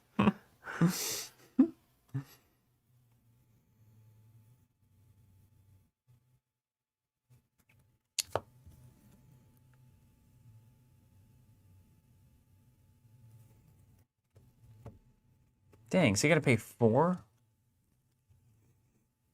Dang. But there got to be a droid. Where are all my droids? You need C-3PO. It's one of those games where you have to draw things. Thomas saying, by the way, have you guys heard of the Warlord 20th anniversary thing? I heard AEG is doing a 20th anniversary of the Warlord game. What are they doing with it? You can control me for one. Yeah. Let's do it. And can I do that from hand or does it have to be top of deck?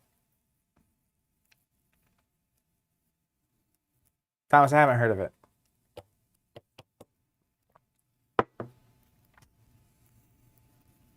Okay. From anywhere, okay. Now, can I put something between the cantina and Mos Eisley? As long as it is an outdoor location. Or the spaceport. Same here. That would get really bad for you. Yeah, but these being next to each other is good for you, right? It doesn't say if they're next to each other. Oh, so there's always can do it. Is that how that works? Yeah. Okay. Here comes the Dune C. Oh no. It's in front of the There, we'll stack. Slide these guys over.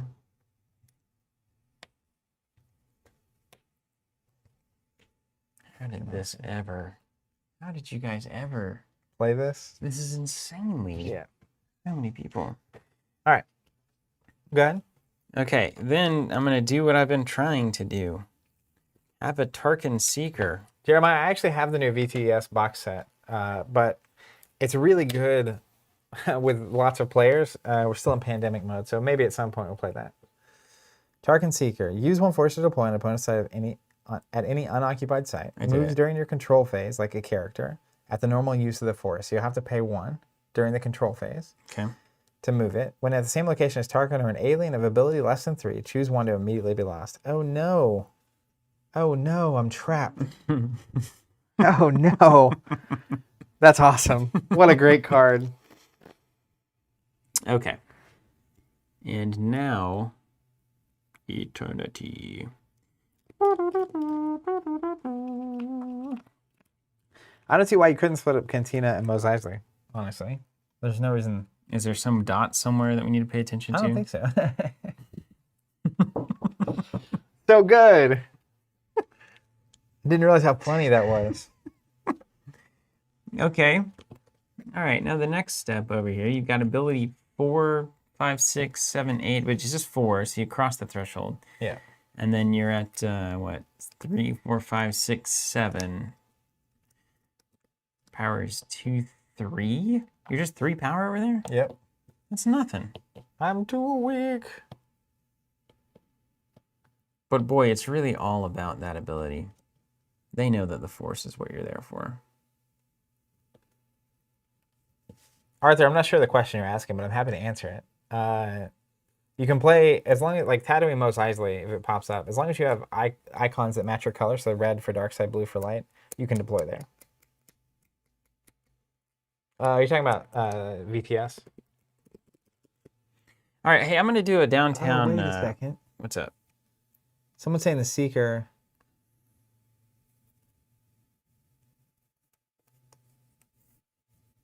The Seeker moves during my move? Let's see if there's an entry for this. Maybe it's just because I play it on your opponent's side, which means that now all this text is what you do. But I have to pay for it to move? Maybe. Seekers. Targeting a character with one of the automated weapons is an automatic action, which will affect only any one applicable character regardless of which side it's on, including undercover spies. If multiple targets are present, the player controlling the Seeker may choose which character to target. Although your Seekers are not characters, they move like characters, utilizing land speed, docking bay transit, embarking, disembarking, etc. When movement costs are different for each player, Seekers use the movement cost that affects the side of the table they are on. Your Seekers may board your opponent's vehicles and starships. They do not take any passenger capacity. Otherwise, Seekers may not be moved or affected by other cards which work on characters. Seekers cannot move outside the control phase, for example. There's a special rule that Tatooine deployment rules. Cantina, Docking Bay 94, and Mos Eisley can't be split up. Great. Just a little rule. Yeah. What about page the Seeker? 62? Star Wars CCG says it's page 89 in the glossary. Sagnet saying, look up undercover spy.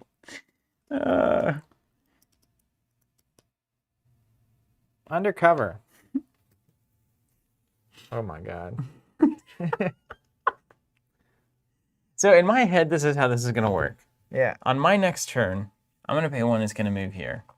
On my next turn, I'm going to pay one that's going to move here. And he's going to kill an alien. You're going to murder an alien. But does it work like that? Chat's going to have to tell me. We're going to find out. Yeah, we will find out. We're going to find out. Glad you're enjoying it, Daniel. It's crazy, right? Arthur's saying that would be one disappointed Seeker, but I just don't know why. I'm not looking to be disappointed. Okay, and then I can move once on my move phase. So let me figure out what to do here. CZAG saying, me and the boys going cruising around Tatooine.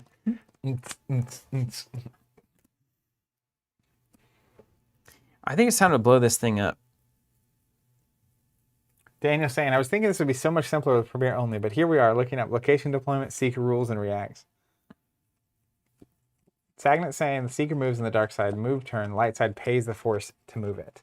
So you can move it on my turn, but you have to pay for it still. Okay, I'll do that. So it's like an undercover thing happening. I'll do that. Yeah. This pay $1 million to initiate a battle is the worst My thing. Felty Pern Treveg. Now you can't. Let me tell you about him. He's a corrupt tax collector. You're paying his cost right now. Male Godel, bounty hunter, once sought a bounty on Obi-Wan, limited sensing ability to droid emanations, romanced Mayum Oren. And you really just don't go anywhere that you don't have the ability to flip a card. That is like the... Where I come from, at Where least. I come from. All right. Wolfman going in. Oh, the Wolfman. Cost me 3, right? The white number? Yep. Can move to an adjacent thing as a react. So you can hop over here, When you I can hop force over train here. or fight, you can move. That's right. Now, if you react to my force train and move over here, does it cancel my force train? I'm just here to ask questions. Chat's here to answer. It's going to be a beautiful... Wait, aren't you teaching me this? Okay, and then we've got... So if I just dunk a stupid thing right here, you've got to pay 4 to do something about it. That's funny. He doesn't... Word doesn't like fights in the cantina, you know? He just... Right. It's like, not here. Panda Baba. Oh, you know what?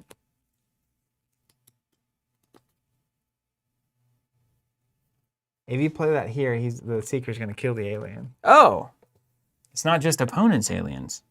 Yeah, because it says, when at the same location as Tarkin or alien of ability less than 3. Choose one to immediately be lost. So it'll kill any alien. So that's also... So it'll kill all of my things. I'm taking that back. I'm seeking anything. When you could have played it here, it was way better. That's way better. Because you trapped me in the corner. It's better. Okay, well... What up, Jonathan? How do you feel about... Oh, that's great. You remember that card? So there's a card called Nabran Leads, which lets you move something, like multiple spaces. So like you could actually play a Seeker and then play it to move drop a secret into my cantina. All right. See ya, Yotes. We'll do, let's get Dan out here. Well, figuring Dan. Oh, friggin' Dan. Friggin' Dan. I like that better. Once each turn during your control phase, you may use a force to make a wager. Draw 3 destiny. Opponent draws 2. Player with the highest total may randomly select 1 card to be retrieved from that. Oh, nice. Those are good odds for you. He's amazing. Yeah. Yeah. And then, people in chat calling it right. So the cost of fighting here is so high that you can't play things and also fight, which is usually how you like get over the curve. Is like you could move some, like you could play enough here to actually fight me, but you can't. Which I think is funny. So then, lane speeder can't go into the bar. That's right. Number 1 rule of lane Makes sense. speeders. All right. I'm going to pay 1 and move there. With towels. With towels. I can fight you, but it's going to cost me. Yeah, just like, okay, you can kill that thing. All right. And then I'll draw this. Okay, my turn? Yeah. So 2, 3, 4, 5, 6, 7, 8, 9. Activate 9. We're going to go to control. I will drain you for 1. I keep waiting for Han to flip, and I'm nervous about it. I've got this thing that gets it back, though, right? Oh, yeah. That's nice. Look at you. Randomly select 1 card. So, well. Now those odds are getting worse. Yeah, honestly, all of these cards are good. Yeah. That's why they're there, I guess. All right, here's what I'm going to do, sir. This here.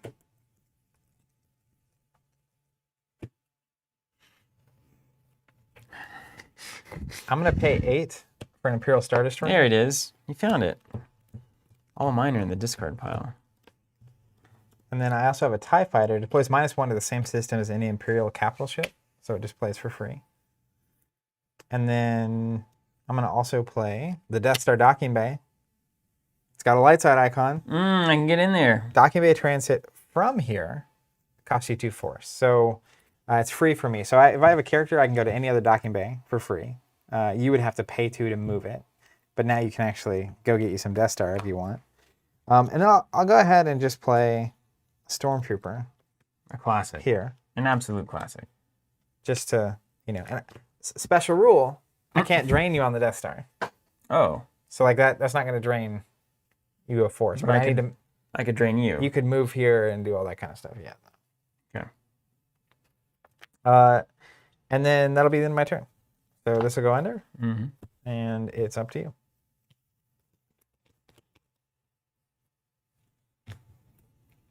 Okay. Activate. 1, 2, 3, 4, 5, 6, 7, me. 8.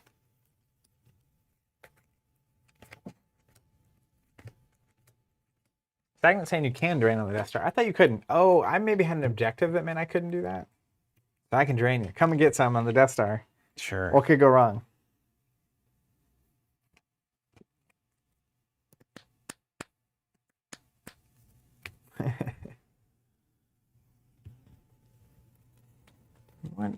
What is happening? Control. Yeah, there you go. During your control phase. Where does friggin' Dan go? During control phase, use This isn't CCG, by the way. About halfway through the game, it's like, I know I have an ability somewhere. I'm going to make a wager. 3 destiny to your 2. All right. 4. 2. 3. Wait a minute. Are these going to the use pile? Yeah. They just go to this pile. Not to last. Oh, okay. Yeah, I have 3 total, so you win. Wow. Okay, then I get a random one from my discard pile. That's a bummer. Zag. It says, man, I wish I hadn't thrown them in my collection when they moved houses. My parents moved houses. I can't kill that Star Destroyer. Edward, anyone else see the smoke coming out of Steven's ears? So the thing about this is, if you can get 4 ability up there and just draw a destiny. Right, but if I don't have any starships, here, give me a random card here. I can't put like I got to put a starship up there. You need lots of stars. Do you get to see that? I don't know. I have no idea. I think it goes to the top of your use file. No, I get it back. Oh, do I? Is it gone? Random select one card to be retrieved from that player's lost pile. Let's look up retrieve. I'm definitely drawing that. I'm drawing this. I don't know about you. Finishing my coffee. Retrieving a card is defined as taking the top card of your lost pile and placing it face down on your used pile. I gotta pay 1 to do that? I mean, you gained a life. Mm-hmm. But pretty good. But I paid a force. I paid a money. But Money for a life? That's a circle of life over there. It's fine. Man. Oh, you get drained, buddy. 2. Yeah, buddy? You get drained for 2 already. Go top. Yeah. Okay. All right. Gotcha. Buddy. Yeah, you're actually out controlling me right now. That's well, right. not anymore. I have Tatooine. So you're not. Forget Freaking it. genius. It's tied. Talos is going into the... Oh, my goodness. You have towels to my left, towels to my right. The stormtroopers of Cantina life. Oh, there's going to be a fight there. We're going to deploy some ability and start swinging.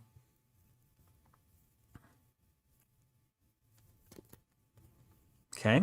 All right.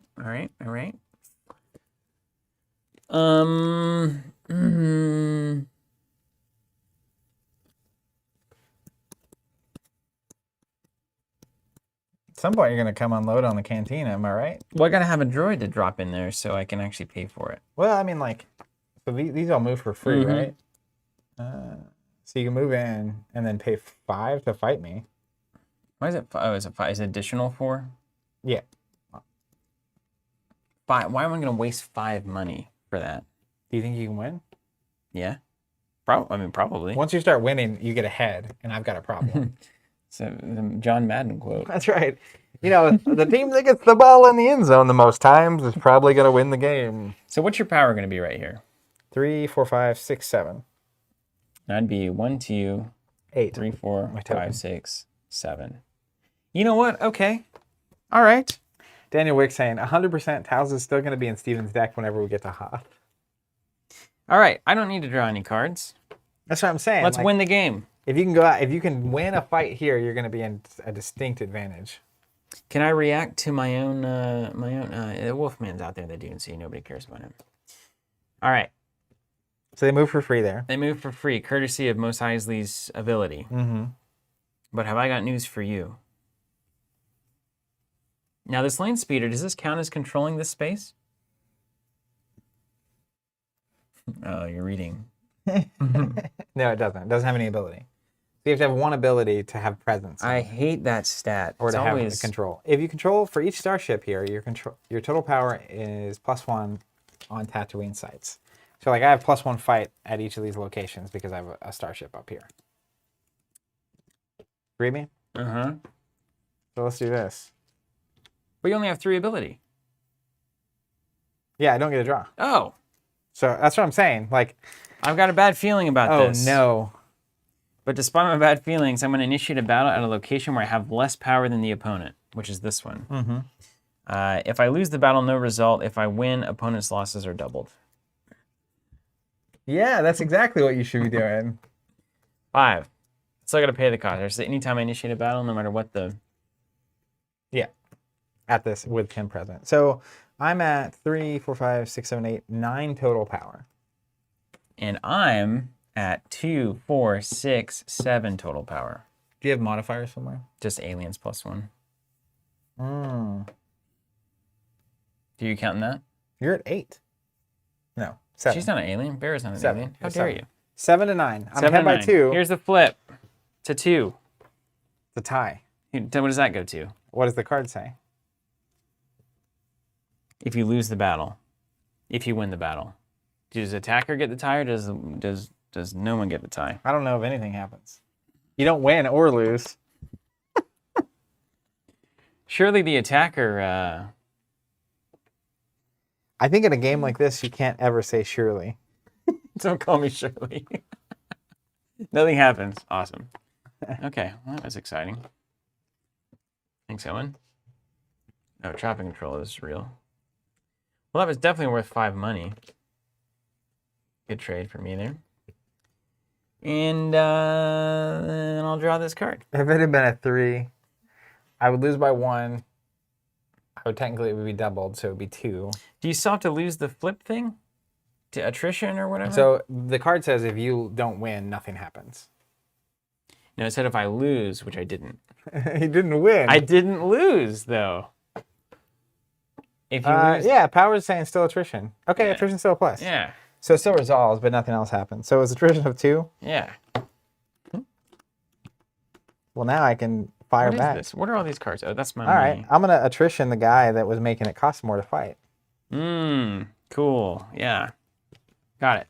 Drawing this. Ah. Sweet. Mine? Yeah. I'll drain you for 2. Don't you collect your bucks first? Yeah, I'm going to get my bucks.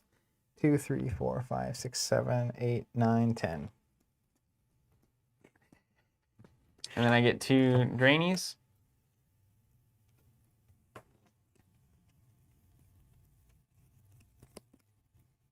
Yeah, Could I react to it for the win? What's a react? I mean, we learned what a react is, I guess. But... Wolfman can't because it has to be an adjacent site. Yeah. But if Wolfman had been here, you could have. Yeah. Yeah. But it's when the battle initiates, not when I see how it resolves. Yeah, that's right. That's right. Yeah, that's right. Nigmon on it.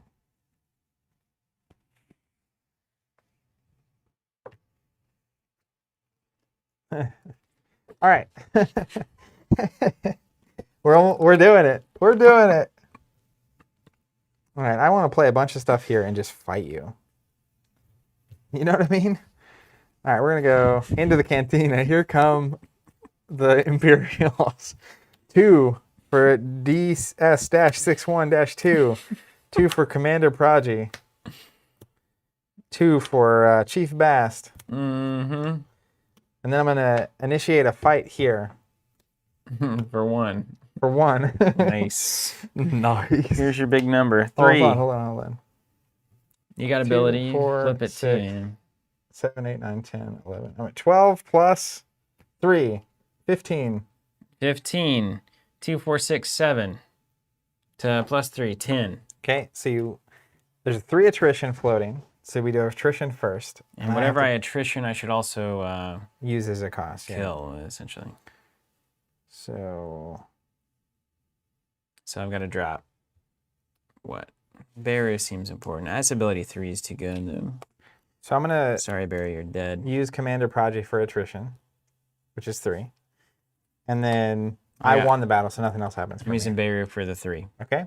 And then you lost by 5, so she pays for 3. There's 7. You got it. Now you could also do 3 there and then 2 off the top of your deck. Oh. You may as well do her for 3 because you have to do attrition. For sure. But then the other 2 off the top can come from where? What about my hand? Can also come from hand. I don't want to play this Tatooine docking bay. Why would I ever play? I don't want this. I'm not docking anything. I've got nothing to dock. So docking bay means you can go from any docking bay to any docking bay. That's good for you. It's also good for you. If you have stuff up here at this docking bay, you can send them down to Tatooine. Or not. One there, and then... Josh, we have not put the Crucible War singles in. You can ask questions while we're hanging out. We haven't put them in yet. Probably Tuesday-ish. Wait, what just happened? Oh, I dropped the Hans back. That's a bummer. I don't need you as force numbers. I need you to be drawn. So if it was Destiny, you put it on the top of your use file. I think that was right. Yeah. This all goes under. Mm-hmm. Very dead. And then into my turn, I'm going to start drawing. Cool. And it'll be your turn. So activate force. Activate force. You have 8 out, so 9 total. Daniel says the Imperials are hanging out, subjugating Tatooine, but they hate music, so they're coming down to take them out. Drain you for 2. Yeah. Mm-hmm. All right. Pay 2. Okay.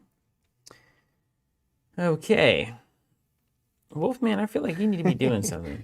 Sam says, meanwhile, that Towels is just so confused. He took a few sips of Jerry juice and wakes up on the Death Star. Oh, I don't drain you here, right? I don't control this? You know, undrain for 1 there. All right, I'm in a very interesting situation. I have none cards. What up, Gary? This is Star Wars CCG from 1995.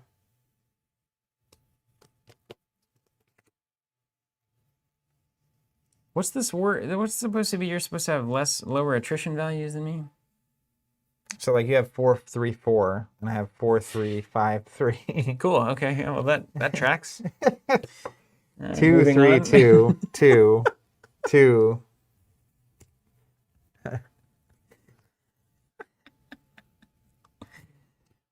I have nothing I can do. I think I need to draw cards. That is. We also shouldn't we try to kill you here, or is that's not worth doing? I suppose You're behind on that fight. Yeah, but maybe I flip something big. You thought about that? I mean, there's always attrition too, you know. How does a DS612 have 2 ability? Is it supposed to be the force, or just how good they are at just general things? Don't really know.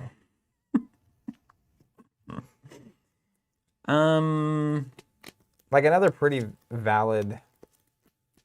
Well. Yeah, I mean you have to draw because you need stuff. You just gotta draw. Really, it's a matter of do you need to move stuff away from this fight or not. No, we've come too far. Deal. Maybe top of the control phase. Let's move it. There they go. Because now you're controlling this location. I can't fight you. Yeah. Like. All right, and then we're gonna start drawing. 1, 2, 3, 4, 5. You got a moisture farm out yet? No. 6, 7,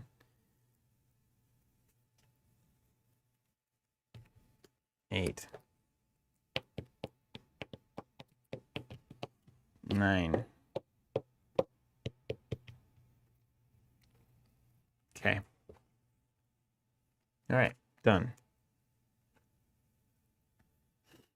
Did you see what this Dune Sea ability reads for me? I have to have 6 or more ability to draw Destiny. Yeah. That's a good place for you Come to get the fight me. Wolfman.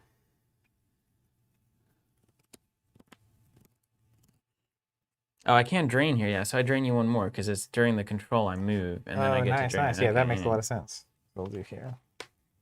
Okay, mine. Yeah. 2, 3, 4, 5, 6, 7, 8, 9, 10. Nailed it. All right, I have limited options, but we will go ahead and do it. What's going on over here? Can your Star Destroyers move? They have hyperspeed, right? Yeah, he can move to another planet. And they can move, and the TIE Fighter's going to come with him. If I dock the TIE Fighter. Yeah. Asking for a friend. Really? And how do I get ability in space to draw the hyper cards? So if you have pilots on your ships, It's the only way. So it's got to be humans. humans are what give you the force and the destiny happening. Okay. But like, so this Star Destroyer has permanent pilots, and it says permanent pilot provides ability of 1. Okay. So there's a ability of 1 there technically. Same with my TIE Fighter. So I have 2 ability up there, but you know, not ideal. I'm gonna deploy the Death Trooper to the Death Star here. He can only deploy to the Death Star, but he can move elsewhere. Come on, Towels. Oh, Towels is dead. Sorry, I prevented the drain. Well, actually, before I deploy, I'm gonna control. So I have 2, 3, 4. Draining me for 4. Mm-hmm. There he is, Mr. Oh, no. Solo. All right. Some Wolfman. Then I'll deploy here. Then we'll fight. I want to pay 1 to fight here. I have a power of 3. You have a power of 1, and I have no ability, so you can just forfeit him Dead. to lose it. Then I'm gonna move.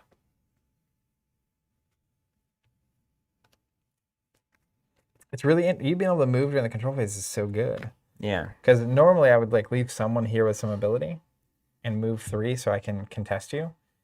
But then you can move to the control phase and fight my 1. That's right. So I'm just gonna pass, and we're gonna draw.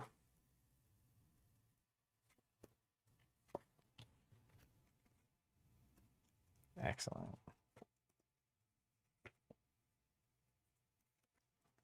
And then draw full up. All right, you go ahead. Okay.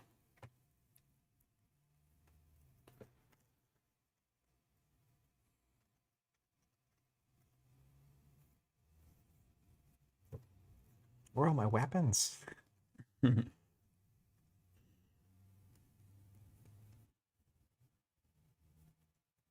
Okay. Yeah, my target is going to cut his destiny greater than ability bigger destiny. I need warrior. I need more warriors. Where are my warriors? You know what I mean? Who are they? Yeah. All these cards. I need warriors.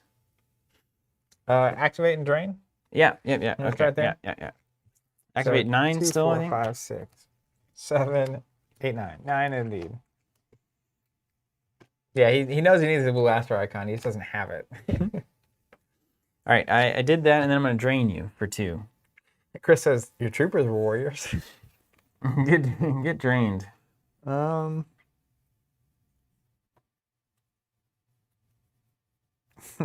so mean. For how many? 2? Yeah. All right. They go. Yeah, drain you for 2 there. Nick saying, man, this takes me back. Embolism saying, Lysate decks tend to have a slight advantage when it comes to destiny numbers, so you should win most of your gambles. Wait a minute. Do I have those binoculars that let me see the top card? That card is money. If you just know your destiny number? Yeah. That's what I'm saying. You're going to evaluate cards totally differently. So I think next week, we're going to come back next week with this. We're going to look at the cards that we already have, evaluate and make changes, and then just play again. That's like my next step. Into it. Before we like actually expand into like a whole nother set. Okay, we're in the control phase. These guys are going to move. Wait, this is unsettled business here. All right. Also, it's kind of awesome to picture a CCG where you start out the game and the options are basically this is where you plan. This is the planet you're exploring mostly. You start here, yeah. And then just like you literally are following along the movies. That's what we're going to do. It's going to be amazing. I feel like we need to condense. Is it possible to do it like this? Yeah, absolutely. Is that what all the hip players did? Normally, if we were just playing on a normal table, it wouldn't be that big of a deal. But like Stupid we're playing camera zone. Where's this? Is this for me? That's to remind me that I'm +1 at planets. Okay.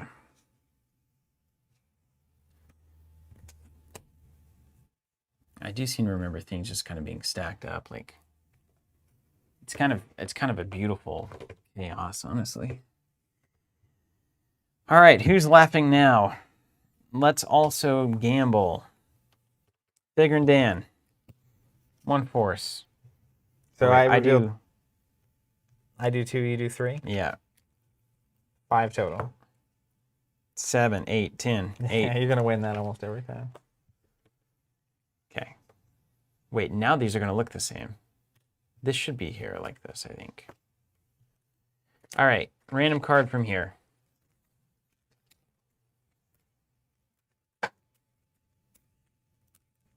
Daniel's saying he's excited for next week because it'll obviously go so much faster.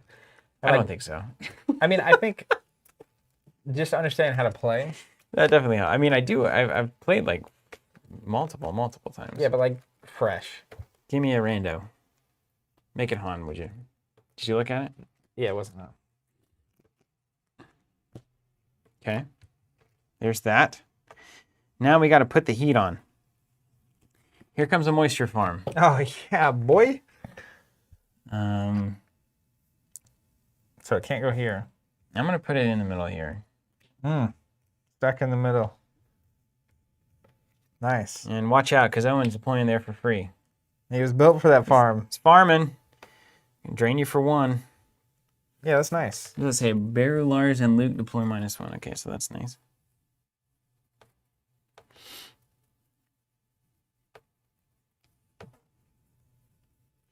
All right, and then we're going to go Calphaluncolsundros over there for 0. What's your total power, if you would, please? 4, 6, 8, 10, 11. What are you at? 2, 4, 6, 8? 8. 10 with the towels. Nice. James saying, how far are you going to go with this? Hoth special edition? Currently, we're planned to Hoth, and we'll see after that. If we're enjoying it, and the greater community is enjoying it, we'll probably take a break for a little bit and do some other throwbacks on Thursdays, and then come back to it. Now, the beautiful thing is if you move, you can't immediately do anything. Yeah. I can't move and fight. That's why this is so powerful. Mm-hmm. Okay. So what if... Can I rope-a-dope you or anything? What's your power?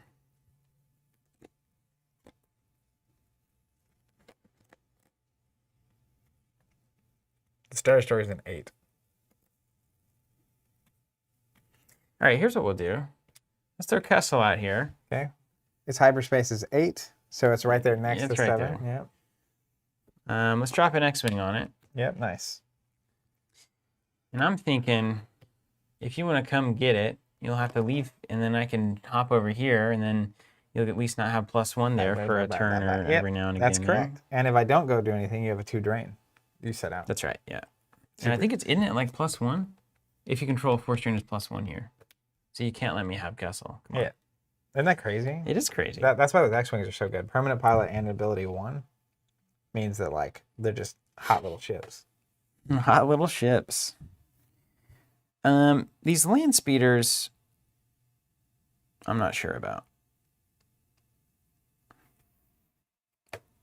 I'm going to put one here, though. This seems like where it should be on the moisture farm. Nice. Nice. So it's actually got power, which is cool. Land speed of 4, that means it can move 4 around.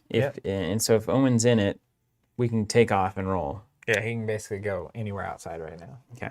And he's got a 3 ability, so you better watch yourself. Watch yourself. All right. All right, now we're gonna battle. Because Zach, I've got a bad feeling about this. Oh my goodness, that card is the jam. We'll see. Now there's some special things going on here. If both players draw a Battle Destiny involving Cal, which I assume this is involving Cal, and mine is higher, yours was 0. This is gonna be bad. It could be bad. All depends on this Destiny draw. Hold on. Oh, I don't have any leftover force. I'm a fool. Yeah, you can't react. Oh, yeah. Oh my god, we gotta start playing the game now. Okay, so you're at what, 10? 10 to your 11. 4, 11. So I'm ahead by 1. We each flip. Mm-hmm. But if yours is higher than mine, it's a 2. Mine's a 3. Woo! But a bad feeling about this means nothing happens, right? Because I win. Yeah, but it still means the consequences are there. The attrition. Yeah. Okay. Yeah. So you beat me. 2 attrition. So all attrition, chief fast. But you don't pay the battle damage, right? Yeah. Because of this? Yeah. Isn't that what that says? Yeah, I think so. I got an attrition of 3. Mm-hmm. Destiny goes to the top of the use thing. Yeah. Okay. People are saying you have very bad Destiny draws. Thousands gone. Sorry, buddy. Star Wars CCG, you still pay the battle damage. What? What does that card say? I think it's saying if you lose the battle, no result, which means you don't double it. So you still pay the difference? So it's ahead by 2? Basically, if I win, it's doubled. If I lose, it's normal. Star Wars CCG, that card is very poorly worded. So then I lose 2 more? Well, no, you had the attrition. You already... Your attrition? I did 4, yeah. It was 4. You covered it up. Okay. Done. Consider it done. And then I'll draw some stuff here. So I don't think that's a bad exchange for you. Well, it definitely could have been better. Like, if I draw 3 and you draw 2, then it's doubled. And you, And yours is 0. I lose nothing. I would lose. Yeah, it would have been not good. All right. Mine? Yeah. Let's activate. I have 12 now because of that planet you played for me. Then I'll drain you for 2. Oh, wait, these are here.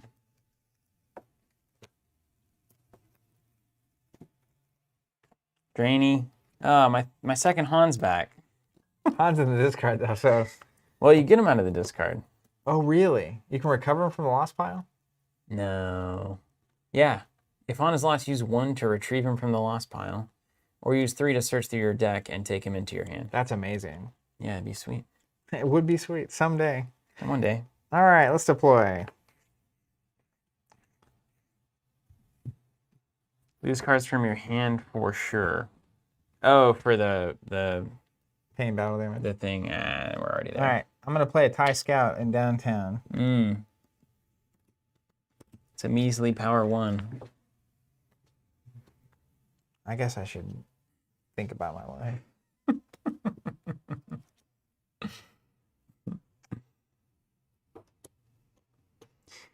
I don't have enough warriors, I can tell you that. I blame David Vigil explicitly. I think it was his call that really cost you that. It was his call. He said, drop the rebels and put in the guns. That seems like a backward, doesn't it? Sounds just like It's something. like one or the other, if you ask me. All right, let's play some games. Play 3 here. I'm running out of deck. Yeah. This is a real thing. That's right. What happens if you're trying to generate money and you don't have the deck to do it? You don't get it. You just don't get the money. Also, if you generate all your deck as force and there's none in your deck, you don't get to draw destiny. Nice. So, and you also don't have to draw your max. So, like Okay. if you're generating 10, you can only generate 2 or something. All right. 0. You have a 0 cost character? Yeah, big madness is bird this? thing. The bird thing. Can't board enclosed vehicles. Now she can board the land speeder because it's open. Legs can hang out or whatever. Right. But not the enclosed. Can you picture that? Just like, oh my goodness. When do I can only do this during my control phase. Okay. I did control, I deployed. Now we're gonna go to battle. How did I move back last time before you were able to? During your control phase. Well, you moved during the move phase. Oh, I just moved. At the end of the turn, yeah. And you can move for free. No, you can move for free that. You have to pay to move. Yeah, I don't know. I think we did that wrong. But I think move is 1 for the group. Well, then that defeats the purpose of a speeder.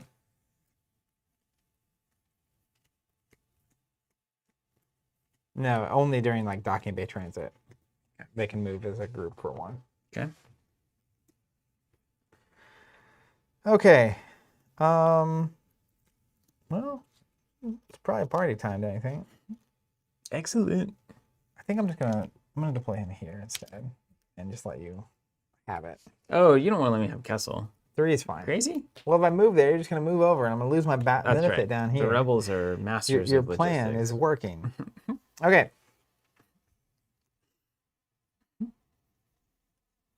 I'm gonna play a card in the cantina No. called Set for Stun, which is use to force to target an opponent's character. Did you pay it? Yeah. Okay. Are you going to take the ability from me? What ability? Is that what it says? No. I'm gonna target this character. Tells. If I'm Love gonna tells. draw a destiny. If it's greater than the ability of that character, Greater than 1. then that character immediately goes back to your hand. Odds are high, right? Yeah. So I drew a 0. So I failed. Back at you, buddy. Yeah. All right. What else do we have up here? Towels remains. All right. Let's just Towels for life. let's just go for it. I'm gonna battle you here. I'm at 2, 3, 4, 5, 6, 7, 8, 9, 10 to your 8. So I'm ahead by 2. Plus 4. There's my 4. Nice. So I win by 2, but we both have 4 attrition we're gonna have to pay. So Towels is dead. I'm gonna get rid of this tie. Is he a 4 as well? He's a 4. Yeah. 4 here too. Yeah. So the 4 attrition and then I 4 battle damage as well. Yeah. Then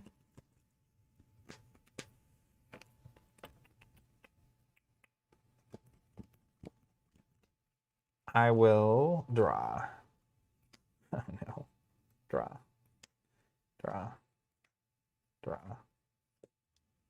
Okay, great. And this goes back on bottom. You're up.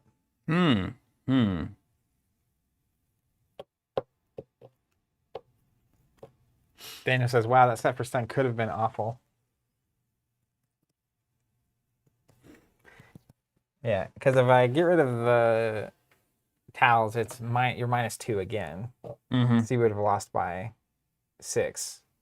which it gets worse. It's much worse. Why is this here? Oh, I just did this.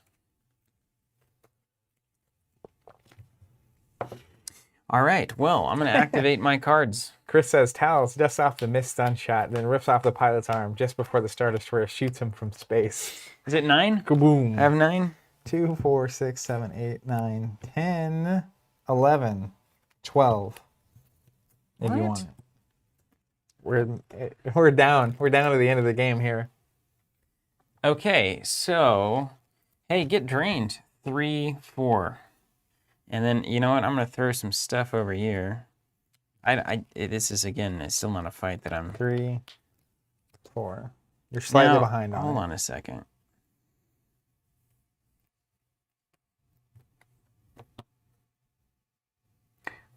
Your power here, 3, 7. I remember doing this.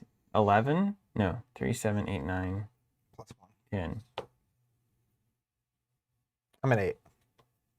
8. 3, 4, 5, 6, 7, 8. Okay. He's an alien, isn't he? Yes. Why? He's +1 power, yeah? No, my aliens are +1 forfeit. Oh, no. I had no idea. I thought you were +1 power, too. No. I've been doing the math not without +1 power. Okay, good.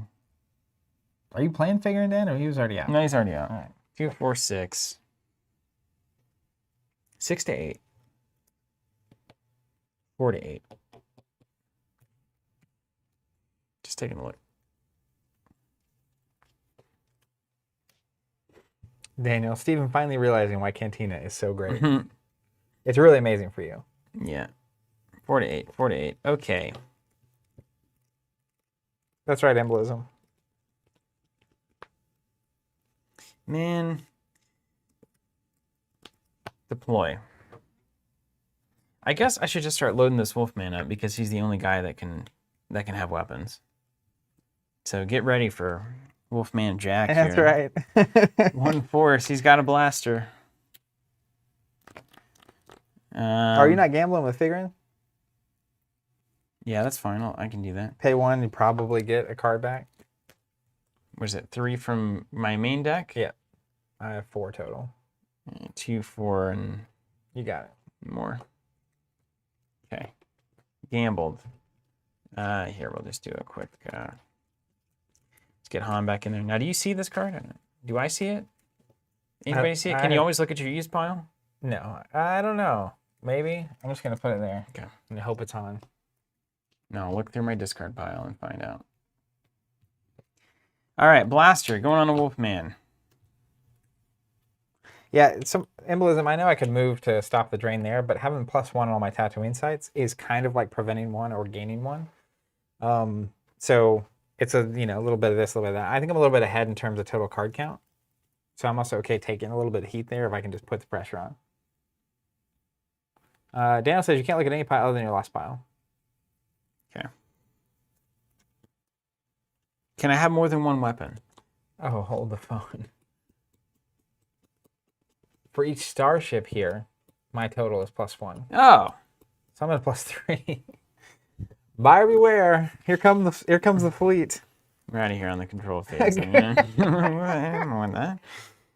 Can I have more than 1 weapon? Each character can hold 1 weapon. Let me see what this does. Target free. Try destiny. Destiny -1. It's greater than ability. Destiny -1. Destiny greater than ability. Destiny greater than ability. That's good. Destiny -1 greater than ability. That's harder. When you have to do it in calculus, when you're figuring out how card works, you know you've made it. Okay, well, you only thought that you had a chance.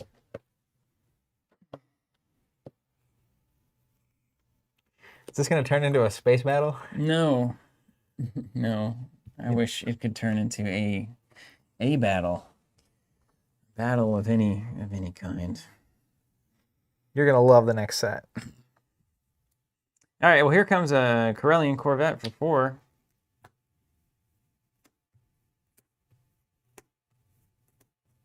Who's laughing now? Mm-hmm. Someone saying lightsaber on the Wolfman? I could, but it costs 6 to put it there, and then 6 to use it. It's like, it's expensive. I don't want that. The gun suits him better. Then I think that's it, man. There's not a lot to be done here. Owen, I guess, is probably just gonna stay there. He can Drain Town. I guess he could roll with the Wolfman over to the Jawa camp. I love my aliens are holding down the cantina right now. All right, land speeder. Let's put Owen in the land speeder. Okay.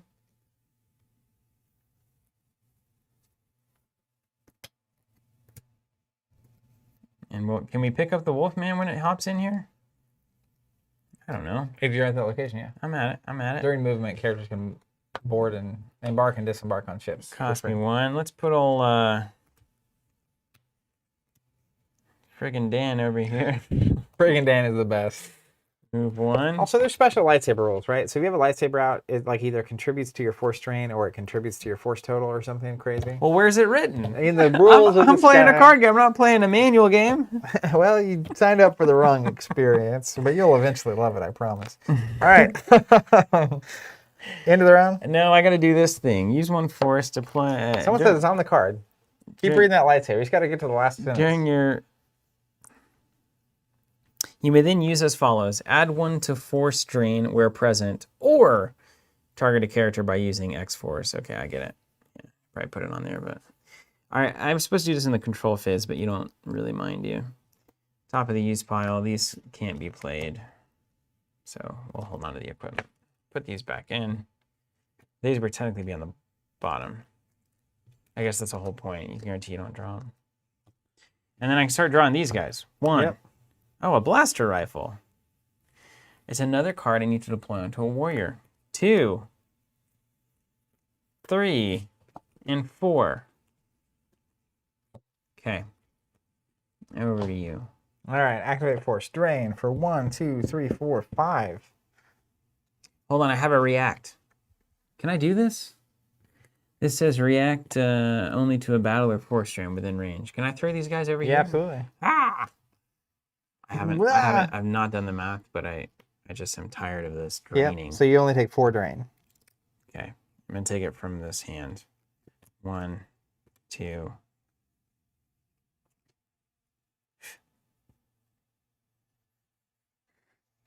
Ryan said, 3, 4. He accidentally said love, so be prepared for that. He said, I'm so far behind the love show. I had to pause it at work. We don't want to miss anything. And he said, whoops, didn't mean love show, meant live show. I think Spike said the love show loves it. Yeah, Emblem saying you can disembark like that after you react, which is good. Okay, so. Does speeder contribute its power even if it's unmanned? We're into dark territory now. I guess how many speeders I've ever used. Low. All right, let me start playing some stuff. Yeah, they're off the speeder. I'm going to pay 2 for another TIE Scout. Finally at that 4 ability up top. Plus I'm +4 on Tatooine sites. Yeah, you got the bar, you know. Reach for this guy. Let's play a Stormtrooper. Why not? I have some fun stuff here. You ready for this? Mm-hmm. This could be the end. That's how crazy this is. Let's go to the fight phase. I'll pay 1 to fight here, but I'm going to interrupt. A lost interrupt, which means it goes to my lost pile after I use it. If it's a used interrupt, this is trooper charge. It would actually go to my used pile after you use it. Select one of my troopers in a battle to make it charge. If that trooper is a Death Star trooper, it gets +3 power. If it's any other trooper, it gets +2. However, that trooper must be forfeited at the end of this battle. Mm-hmm. So he gets +2.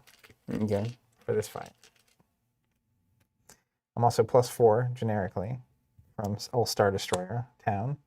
Currently at 1, 2, 3, 4, 5, 6. 6 power. Oh, yeah? I'm at 3. Okay. Oh, yeah? You use the weapon, though, if you have force. That's right. Oh, right, I need the force. Yeah. My plan. Okay. So I'm fighting here, and I'm at 10 power. What are you at? 3. I'm going to react. Sorry, Owen. Enjoy, buddy. I think your speeder contributes. No, it says only if it's piloted. Okay, got it. All right, so 10 to 1. Mm-hmm. And you don't get to draw any destiny, but I do. Now, what happens? The attrition. Wait, so now I'll have to do all sorts of stuff. So if I win by 10, let's just say I win by 10, you can forfeit for 4, and you still have to pay 6. Out of like hand and stuff. Or top of deck. Yeah, I got 4 here too, I guess. Yeah. Okay. Well, Brandon said this sure does look like a Star Wars.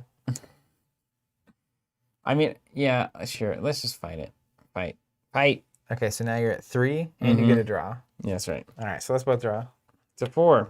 I have a 3, so I'm at 13. You're at 7. Mm-hmm. So I win by 6, and there's 3 attrition. Okay. So 3 attrition we'll put on the speeder. Someone's saying Owen can drive and count as power. Does he have something special?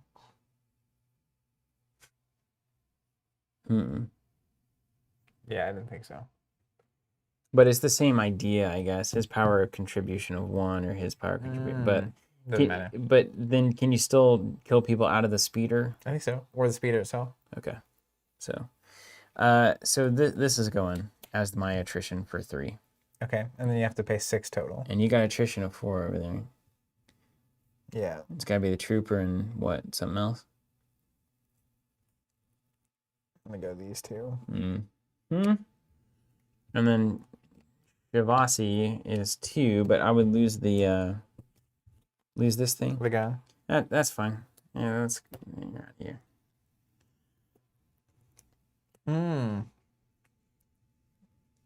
What's going on? You have Baru out somewhere? No, dead long time She ago. gone. Yeah. He's way better with her though. Chat's saying Steven, but I don't get it. Oh, the difference is 3. The speeder covers it. If you're forfeiting the speeder. Oh, right. 4 plus whatever the other one is. Well, how much did I lose by? 6. So 4 for attrition, and then I got to come up with 6. 4, 5, 6. Right? Battle damage? Oh, okay. They thought Baru was on the other speeder. So you could move them all in. If Baru was here, so they can react. They can react like to move 3? Land speed's 3. So technically, when the battle, they could have reacted to fly all the way over here. Okay, so you're supposed to like, which is crazy. Yeah, you just dogpile on someone. Yeah. You get it. Now I'm down to those 2, and then I'll go to move.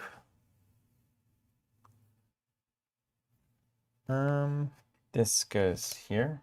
Use Destiny becomes used. Yeah. I'll just pass. So we'll put these under, and I'll draw cards. I have force left over though, so buyer beware.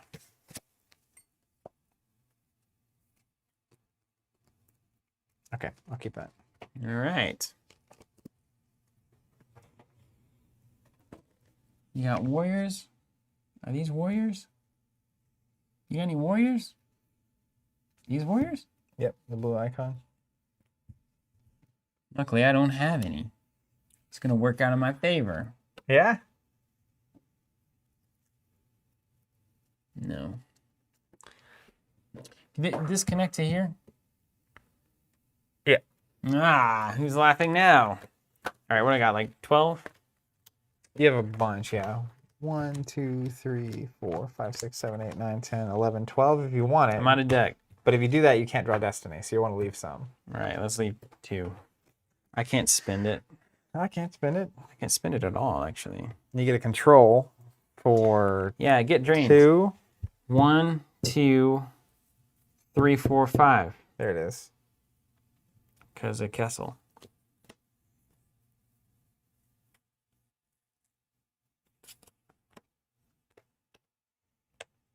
All right, I'm supposed to be wagering too. Feels bad every time I do it.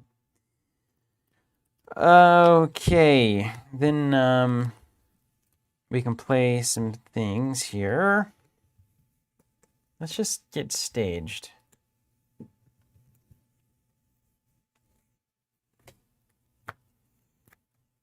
Preparing for that final space bout. Maybe, yeah, if I can get it to 4, I'll do it. 4 would be good. You have 4 over there? I currently have 4, yeah. Can you move them all in? If you wanted to move it all in? I could come over, yeah.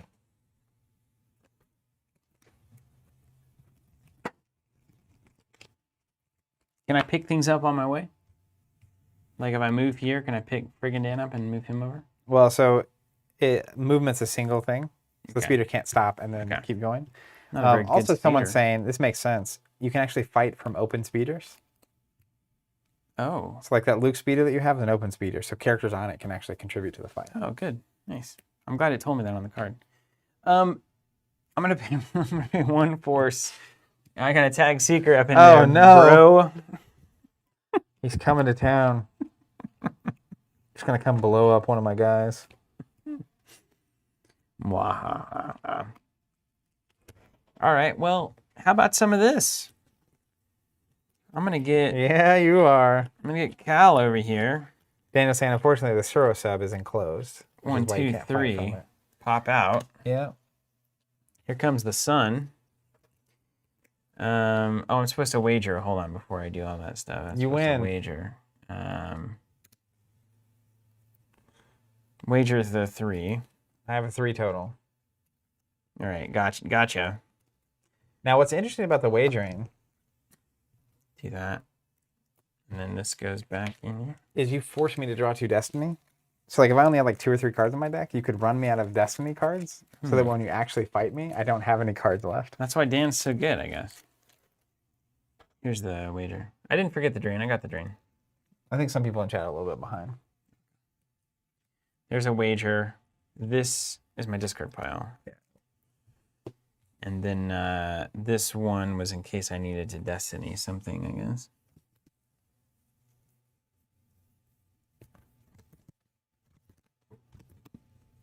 Okay. Then I can draw some stuff? Yeah. Well, are you fighting or anything? Well, I already moved. Oh, okay, cool. Yeah, there's nothing to fight in. You're good. Nothing to fight in. Now, then when I go to movement, can I move that? That's on your turn that I move? Or is that move that on now? my turn. Are you sure? That's what I've been told. Ah!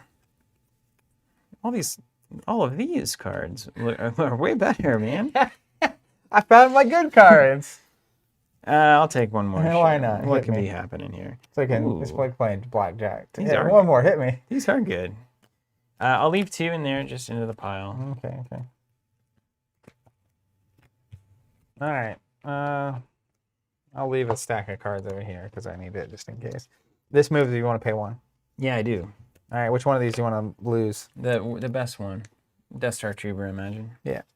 You can't get much worse than a Stormtrooper. That's true. All right. Well, this is interesting, isn't it? That's true. I want to deploy Colonel Wolf Yularen onto the Star Destroyer. What's he up to? Power +1. His power won't matter because he's just attached as a pilot. But mainly he's an ability of 2. So he's contributing. Okay. I will also put... Oh, I'm not supposed to be able to put this bird in the speeder. Oh my goodness. That's fine. We'll allow it. Don't worry about it. Imperial Blaster. Use 1 force to deploy on any warrior. Just put it up here on the trooper, because why not? Mm-hmm. And then... Oh, I controlled. I need a control for 2, 3. Draining me? Mm-hmm. Oh, wait. I can from the hand for sure. Oh, I got the good stuff now, though. Wait. Make sure I don't have That's so funny. No warriors. 1 goes from here next. Mm-hmm. 2, 3. Okay. Then we got to move. Oh, cool. That's right. Okay, check this out. Cal actually has land speed 3. So you just move. She can just bird around. Nice. So that works. That's pretty cool. Yeah, no problem, David. I don't understand how this game even functions, but it does. It sure does. I'm going to pay 1. You get the fleeting sense that you have a plan. Move these guys here. Now, wait just a minute. I'm going to leave them here with me. Mm-hmm.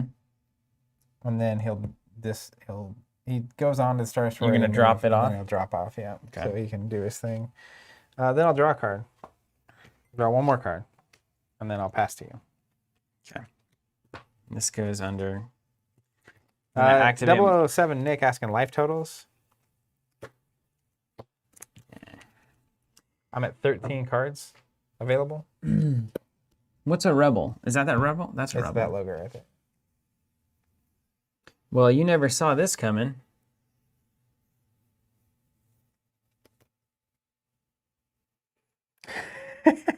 Oh, I need to do this stuff. All right, take 1, 2. Daniel says, to be fair, David and I said to keep the guns. We didn't realize that would be literally like 10 blaster. Take 2 drain, buddy. Okay, I got it. 1, 2. So funny. All right, now I'm going to sneak a rebel guard up onto your Death Star. Perfect. Plus 4 power when defending. He also can't move. That's right. He's like, why am I guarding this thing? I woke up and it was like a nightmare. I was aboard that Death Star. Do you have a weapon? I do. That one? What's that one do? Imperial Blaster. I can use a force to use it. Draw Destiny. Character hit of the Destiny greater than ability of 1. All right, time to take out the trash here. You know, I mean... Yeah, Nick, I'm going to look at my deck once This we doesn't get make done. any sense. I'm going to put it here in the C. that's Okay. fine. Why am I guarding the Dune C? We don't know. Here comes C. Oh, there he is. C-3PO Human Cyborg Relations. What's his card text say? Card text says, total power at the same site is +2 for each of your droid rebel pairs. So Owen and Cerebra are a pair. Nice. So it's +2 power at the site. And then, oh, and I need an extra force. Hold on. I saved 4, and I didn't even gamble. So we're just forget that I David failed. Vegel says, put a dude in that Corvette, start a battle, and hope you draw 6 Destiny. Yeah, I don't have a dude for that, unfortunately. I have a lot of aliens, though. A lot of blasters. 1 to initiate a battle here. Let's go. Total power. 1, 2, 3, 4, 5. Courtesy of 3PO's ability. All right, I'm at 3, 4, 5. Okay. Draw a destiny. Hiya! A 3. A 0. The ability triggers. Yours becomes a 0. Because mine is higher. Nailed it. So All you right. win by 3. I win by 3, And and you- you gotta satisfy 3. I'll do this. Yeah, there goes the officer there. Oh wait, that's not a... I think I've done that a lot. Okay. David Vegel, nice. I left that 2 there for C-3PO's boost. Yeah, that's fair. I need a vaporator. You had those in your pile. I right? know, yeah, the whole deck is crumbling in front of my eyes, but I see how it works now. Okay, and then I can draw, but at a certain point, you're kind of Drawing's stuck bad, with what you've yeah. got. Mm-hmm. Oh, I I need to move these things. It cost me 3 to move all that? So does Can I the put Corvette the- have docking capability? The Corvette? Is that a symbol I need to know? It'll say it in the card. Docking. May add 3 what? May add 3 pilots, 4 passengers, and 1 vehicle. So you can have 1 vehicle attached to it. And then they can move together. Okay. Also worth noting, like if you have a vehicle up in Tatooine space, characters can pay 1 to move from the outside to the vehicle or from the vehicle to any outside location. Okay. All right, these guys are moving. We don't want it. This becomes my deck. Ugh. Okay, go for it. All right, great. Let's activate a couple force. And then let's start swinging. Brandon saying this game seems complicated almost in a bad way. I think almost is the weird qualifier on this game. Yeah, it's so close all the time, but it never is bad. It's just like Then a ridiculous thing happens. I'm gonna drain for 2. What's that number? 3? Draining for 3. 1, 2, 3. I'm losing. Oh no. Then let's. Do I even fight? Yeah, 2, fight. 3, 4, Fight. 5. No. Fight. We'll go to the move phase. That TIE fighter will dock. These cats will move back. I see. A little attrition moment. Mm-hmm. And then I'll pass to you. Okay, I'm going to activate everything, but I'm supposed to wager, I think. Does that give me enough to... No, I'm not wagering anything. Yeah, David's saying basically the reason you can still declare a fight here because you have ability. But Not enough, though. I need to draw a destiny. I only have 3 ability.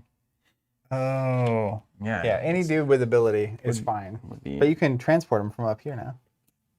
From downtown. But a rebel guard can't pilot, right? Anyone can be on board the ship. Oh, and it counts for ability? Mm-hmm. I just put a rebel guard in there? Mm-hmm.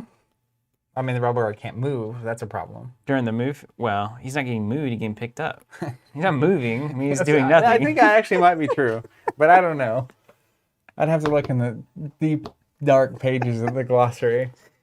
All right, I've activated my stuff. Get drained. 1, 2, 3. Get drained, punk. Let's go 1, 2, 3. What's that pile over there? This is my force pile. Why isn't it not tidally done like mine? It doesn't go sideways till it's used. How do you know the truth of your deck and your force pile there? Because my deck is closest to me. It's right here next to my lost pile. Don't you see? Right there in the lobby? Okay. Well, have I got news for you? David Wick saying you cannot shuttle the trooper. He's stuck. What up, Jose? Okay. Oh no, wait. I need one of these back. If I'm gonna do my downtown plan here. Okay, pay here. Wait, what's your power over there? 1. What is this thing? Dice Ebigon. If present when an opponent's character's fighter weapon may use a force to use a stinger. Alright, we can dance with that. I don't know if I'll do it. It's what does your weapon even do? I draw destiny, and if the destiny is greater than your ability, you're hit. I'll do it. Well, I got nothing to lose, man. What's my ability? 3? Mm-hmm. Oh, and I'm not drawing destiny. You're not drawing destiny. No, it's just 2 to 1. If I fight, I literally have to draw 4 destiny in order for that fight to go my direction. Okay. You're about to fight. But also, if I don't, you'll fight on my turn, and it's a problem. Fight. Oh, because you used to play them. Yeah. All right, I'll use a force. Use my weapon, because weapons happen first. Yeah. So I draw destiny. It's greater than your ability, you're hit. What is it? 3. It's not greater than 3. 3 is not greater than 3. You're right. I'm not hit at all. But you can use your reaction. I'm not going to. Why would I? You don't have to. Yeah, you're going to die. So anyway. 2 power to 1 power, you win. I forfeit the Stormtrooper. That's right. Dice on the Death Star. You never saw that coming, did you? All right. Fight over here. Oh my, here we go. I'm at 3. Oh, wait. 1, 2, 3, 4. Wait, it counts for these two? All Tatooine sites. I thought it was just the bar. Oh no, what's your total power right there? 7. It's not too bad. I'm at 5. Sure, let's do it. Let's go. 5, 3. 4. Ah, come on. 11 to Come 8. on. You lose by 3 and attrition of 4. So I'll let you figure that out. Oh, wait, no, that's not true. This is gone because I don't control that. You're there. You have ability. Oh. So I'm just at 7 total with my force. What did I get? A 3? 1, 2, 3, 4, 5. I'm at 8. So you win by 1. That's right. And what's my attrition? 3. All right. Woohorg. Woohorg. Woohorg. Woohorg. You celebrating something? Woohorg. All right, great. All right, and then we can move. This is just they're all dead. It's going to be a slaughter fest. Yeah, they're all dead, man. Thomas, this is the first match. Yeah, I don't have we any- opened a box, we I don't deck have built. any It force was a long left process. to do anything with. It's over. The rebels Mine? dying in space. Sorry, everybody. I'm not a All right, space let's commander. activate a few. You're like, this is not my jam. But you actually you create a really good scenario for yourself right now. Yeah. Because you have lots of drains happening. I'm in the business of creating good Drain you scenarios for there. 2. Here they go. Where's my hand? It's gone. Did I use it all? I I don't know. There's 7 different places for cards in this game, so. All right, I'm going to initiate a battle on Tatooine, the system up top. Right, I don't have a decimal. I'm at 8, 9, 10, 11. I'm at 11. Are you at 11? Yeah. What? Look, That's amazing. 5, 3, 3. So we're tied, but I get a destiny and you don't. Yeah. That's a shame. That's a 0, though. 2. So I win by 2, and it's a forfeit value of 2. Okay, so I need to kill an X-Wing. Yep. This is good enough to stall out Tatooine. Yeah, honestly. and you cancel out my thing for now. So that Yeah, earlier, that that's would have it. been obviously amazing. That's right. All right, your turn. Okay. So then we do this. And we got to hook again. Spire says, "Where's my hand?" in quotes Luke Skywalker. Okay. Drain you 4. 1, 2, 3, 4. You're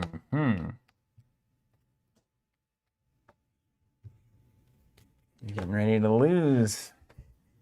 It gets scrappy at the end. You're getting ready to lose.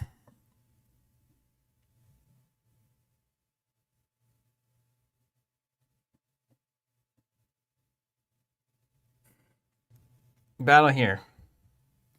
Yep. Power 1.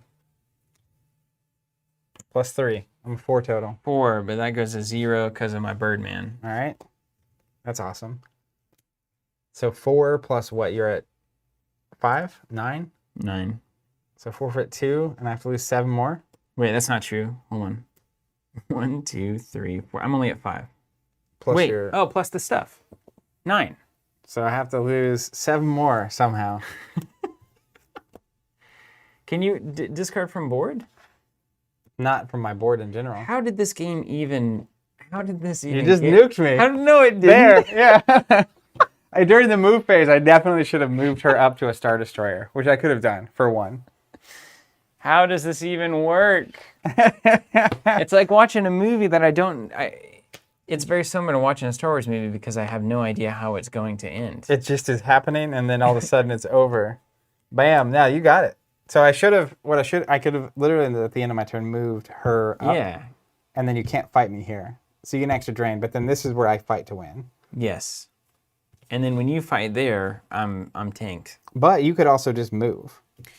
Yeah, I was thinking about moving this here, but that's wrong because then you just swamp this thing, and then it's like just so move bad. away, and then I drain you for like 2 or 3. But then like we're in this little end game moment. Interesting. So I had no idea that I was anywhere close to winning. Yeah, at it was all. tight. I kept running out of cards. That's crazy. Brandon says this is like watching a Star Wars movie, but in Russian.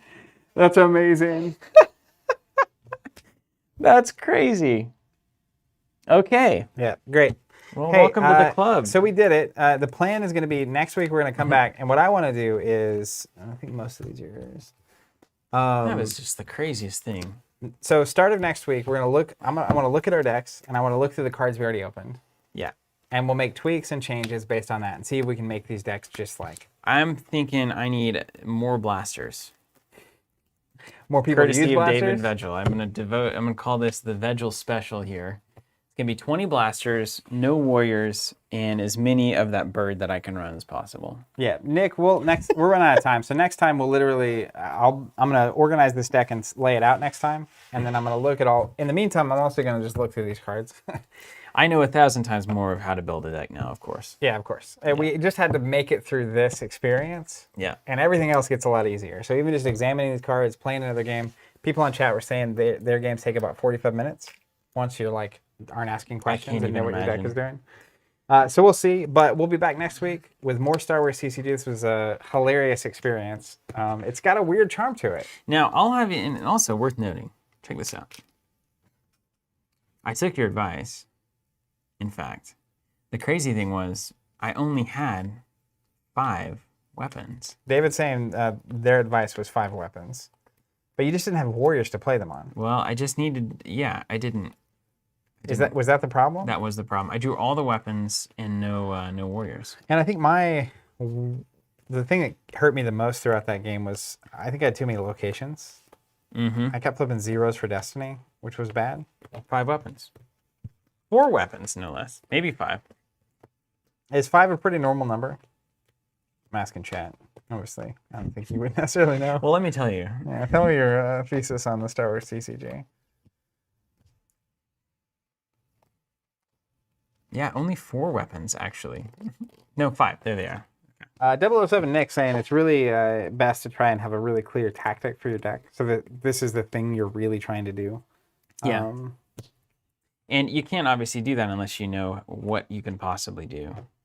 So, you've got one that's probably all aliens trying to control the cantina.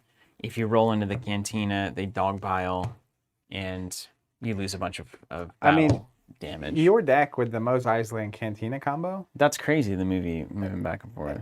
That's almost the gimmick of the deck. Yeah. It's like you have the ability in the control phase to move. So you can have a big party that can not be there when it doesn't want to be and then all be there when it wants to be. And the way you do that probably is you would just have to be like, well, he's just going to drain me for a few on those 2 locations, and I'm just going to go to space and drain him. Yeah. Or I can try to counter it. Yeah. But you can imagine. Ooh, I've got ideas. I've got a lot of good ideas.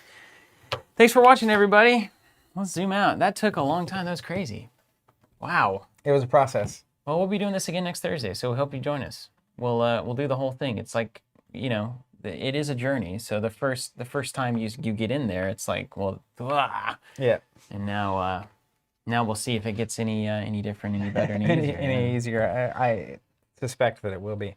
I'm excited. So again, next week we'll be taking a relook at these decks that we just built and the cards we didn't include, tweaking the decks, playing it, and then if we have time, we'll potentially crack into that New Hope box and open a world of possibilities. Yeah. And go from there. Hey, thanks for joining us. Good to see everybody.